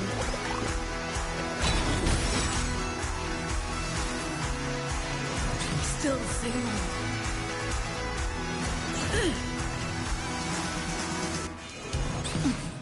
Noise is fading. I'll catch up. Wait for good tidings. Time for a shot. That's better. Listen up. Now noisy. I'm okay. Just a little something. Think nothing of it. Great teamwork.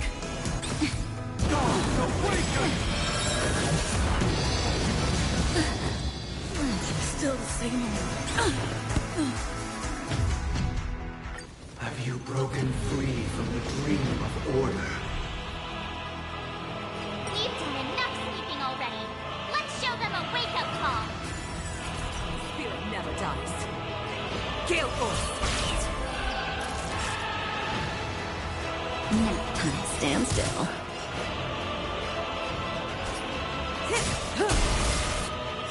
Good times. Now time to say bye. Boom. Still the same old. Without order, how can the weak be righteous?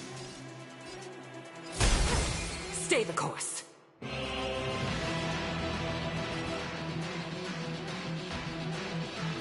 To the closet.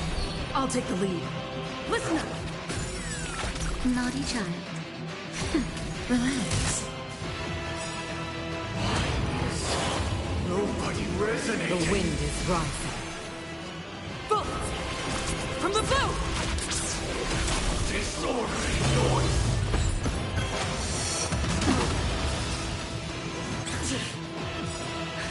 Just a little something.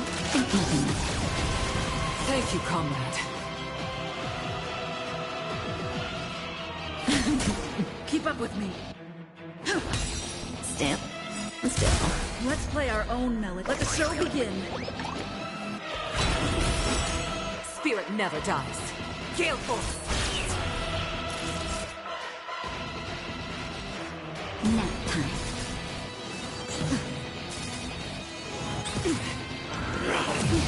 Sink into a dream.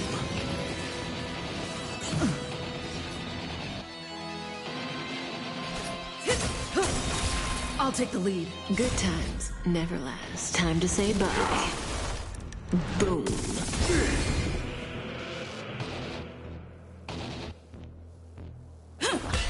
Relax. Time for a shot. Stay the course. To the clouds. Oh, look to me!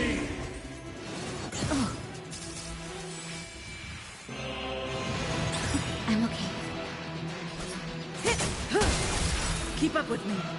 The wind is rising. Bolt! From the boat!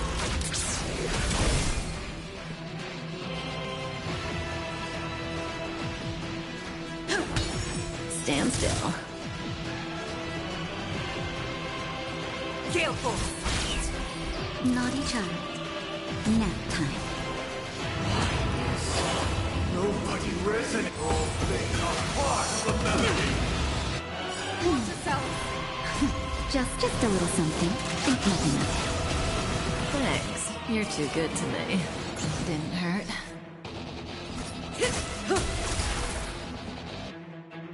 Listen up!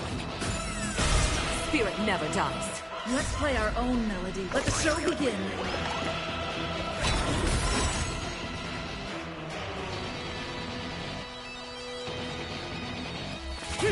Relax.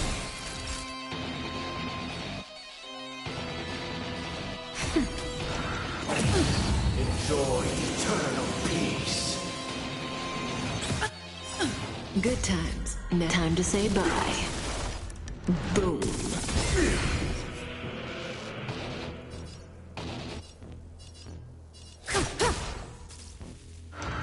Still single. Look to me! Wake up! Stay the course. Stand still. Time for a shot. Nap time.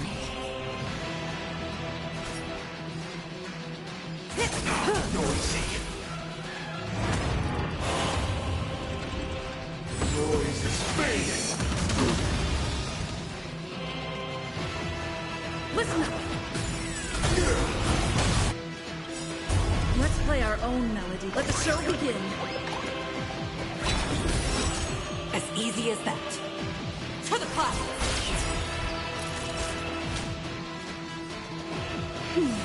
Thanks. You're too good to me. 336 notes. I solemnly invite you to join the glorious chorus and ascend to the heavens!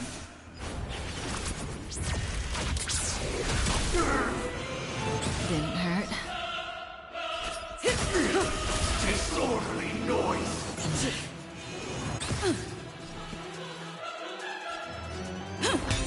Relax. Spirit never dies. Gale Force! Good times. Time to say bye. Boom. Naughty child. Uphold the truth, and you will.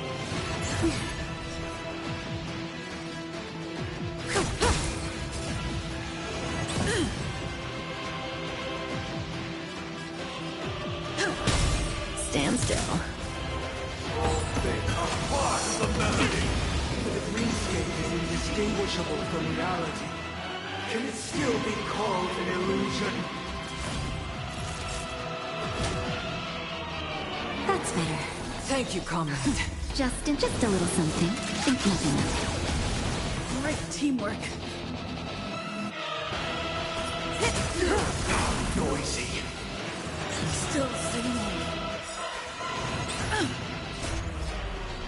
show begin. Perfect melody on command. Recreate paradise anew!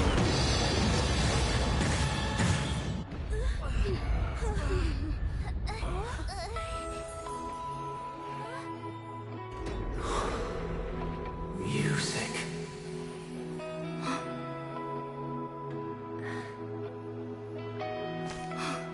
There seems to be another kind of sound coming into the Order's symphony.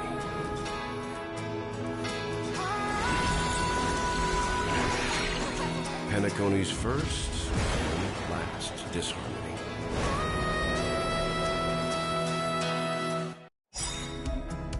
Those imprisoned in their dreams are awakening for freedom. Noise! Robin, is that you singing? You have heard their cry. This is not the paradise they hoped for. Even so, they don't know where they should be heading. That's why I had to become the lone star in the sky to guide them. Even if that star must hang in a perpetual night of solitude. Let's play our own melody. Let the show begin. Good times never last. Time to say bye. Boom. The wind is rising. Boom! From the boat! Listen up. As easy as that. Gale force. Now time Disorderly noise! Disorderly noise! Stand still. Stay the course. To the clouds. Say bye to breathing. Disorderly noise! Even if the future is full of pain, we won't escape from it. Uphold the truth, and you will. Wake up. Down, noisy. Gale force. Time for a shot. Now time to relax. May as well kill them all. The wind is rising. Boom! From the boat! Disorderly noise! The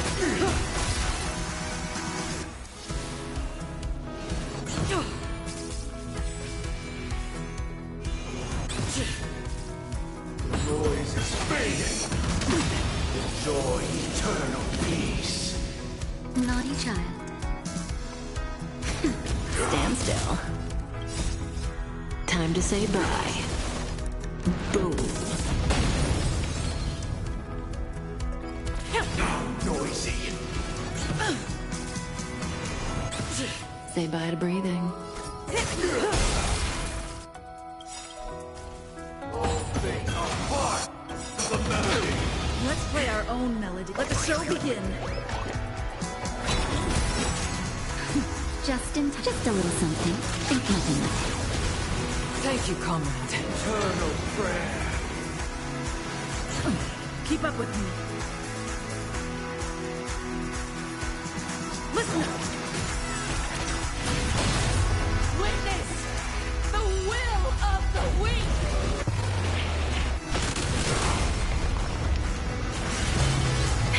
That'll take more than nap time. Spirit never dies. May as well kill them all. Disorderly noise. Stand still. Stay the course. Gale force. Say bye to breathing. The wind is rising. Boom! From the boat! Disorderly noise. God awaken! Good times. Never time to say bye. Boom. If we had never experienced solitude, How could we have embarked on different paths? Now, our final talk has concluded. All the work of creation has been completed. The inevitable day has arrived. The embryo of philosophy will reshape for us all of reality. If your paradise can save more people, sever my path with your hands. I'll take the lead.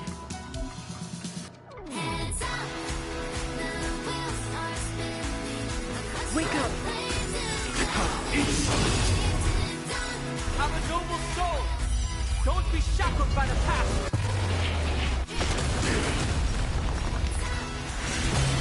Let's play our own melody. Let the show begin.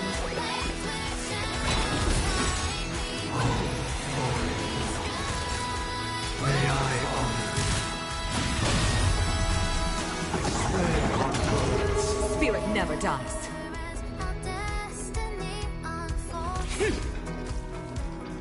Seven-day vow. I command you to heed my summon. I have a bad feeling about this. Insolent, it was not you who created all things. It was humanity that created you. I begin to become the foundation of our paradise. Just a little something. Think nothing of it. Thanks. You're too good to me. I'll take the lead. Wake up! The weakness of humanity cannot be redeemed by others. As easy as that. Gale force! Naughty child. The wind is rising. Bolt! From the bow! Now,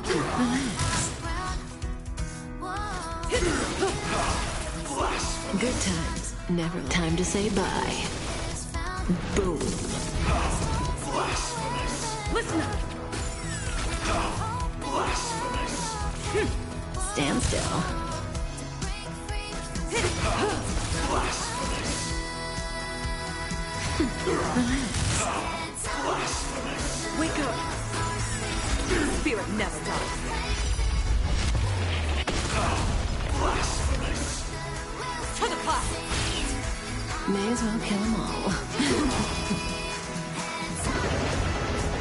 Mine is solemn desire for order. Stop it! You want to achieve the paradise we promised. But the order is not the only choice. True happiness and meaning of life lie in defying the nihilism that life offers. I swear on vows. Say bye to breathing. I swear on rules. Relax. I swear on meaning. Wake up!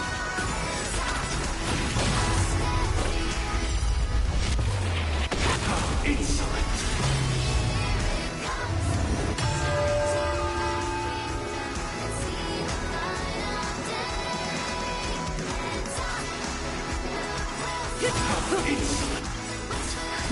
just in time. Just a little something.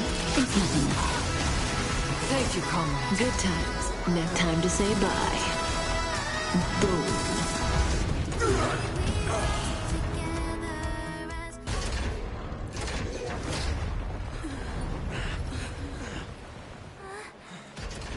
So, why does life slumber? Because someday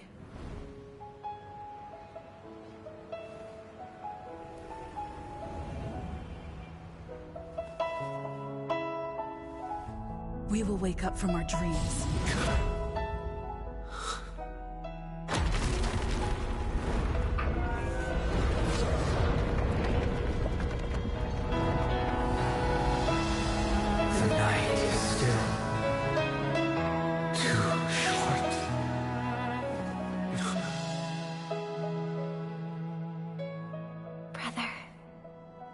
dream is over.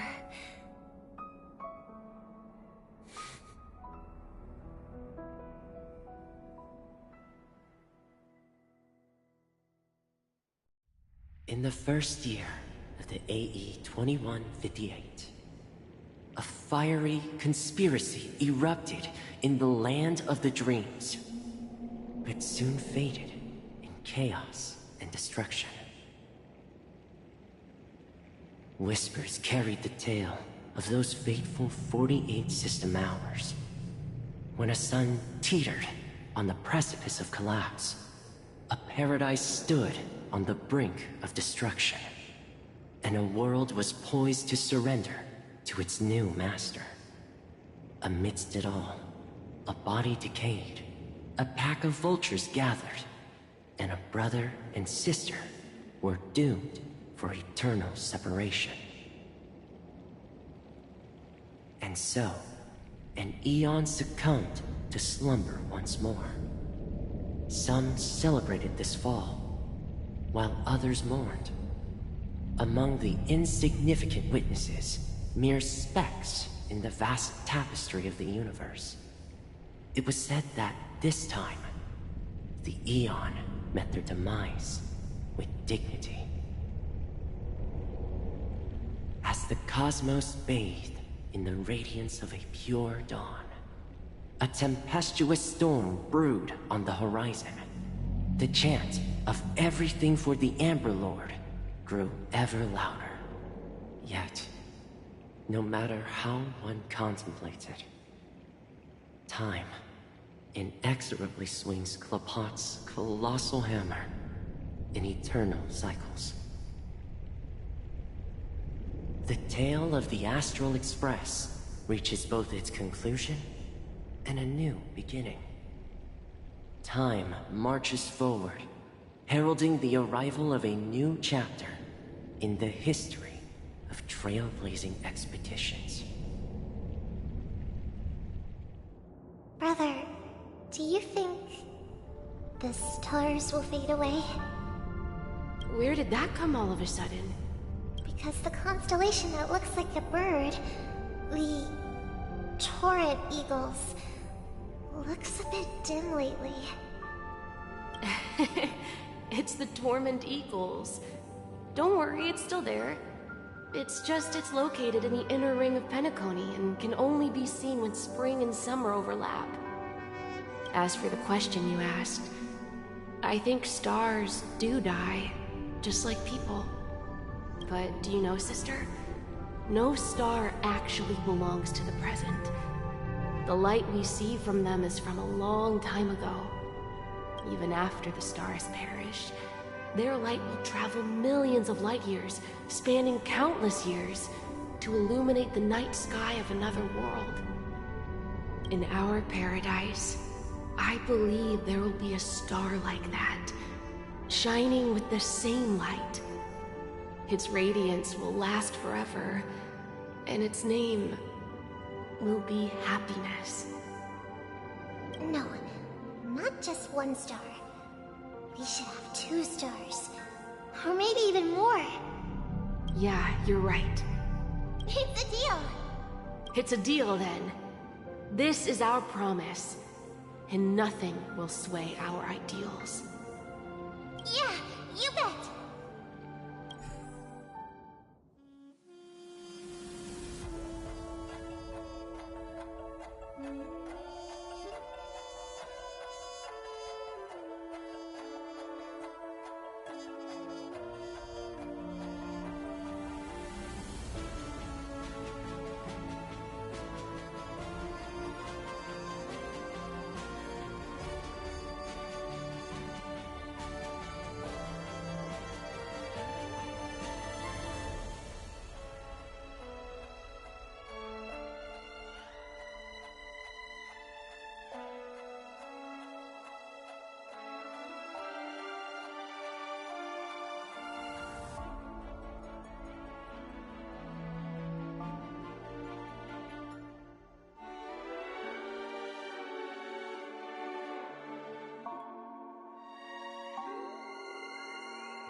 pleasure to hear your voice again. Congratulations.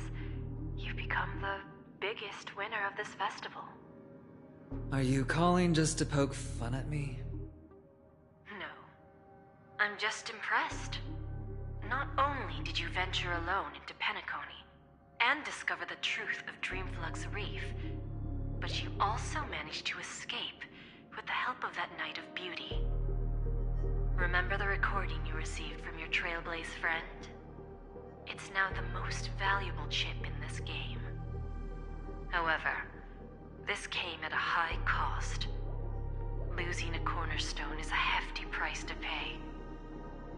Diamond just called a meeting to discuss what to do with you. Just as I expected. So is Diamond planning to demote me, or kick me out of the 10 Stonehearts? Why don't you take a wild guess? Well, alright. Then I'll guess. He's going to promote me to P46? Alright. What will you wager? Are we talking about a real bet here? I don't want to wager anything just to escape your clutches. But if it's just a friendly bet, I'll put on the line what I did when we first met. I'll bet my life, ma'am. Interesting. But since it's Diamond's call, no one can predict the outcome. I'm on my way to Penacony. Once everyone is settled, we'll return to Pier Point for the final showdown. Sounds like I'll be out of the action for a while. Finally, a chance to kick back and relax. Yeah. Leave everything to me and Topaz, child. Thanks to you, as soon as the Jade Stone was delivered to the family's compound, we finished up our preparations. The seeds we planted have taken root. Soon, it'll be time to reap the rewards. Huh?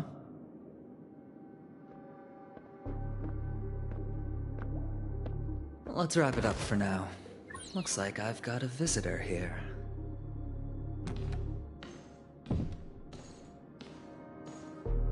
Oh, so many surprises today.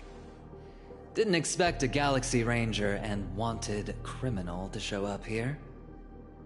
One who managed to take out 2 IPC members under the noses of our fleet. Do you understand what that means?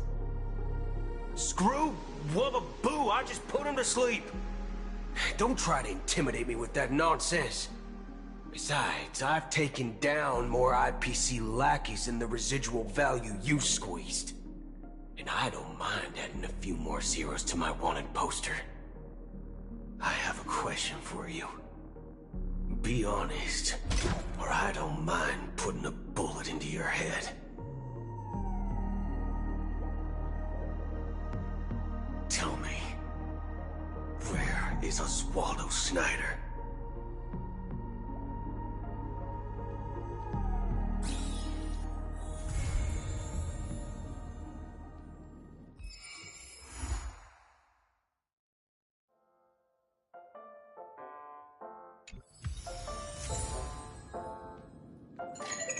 Hi, this is Toga speaking. 여보세요? Hi. 好，知道了. Sure thing.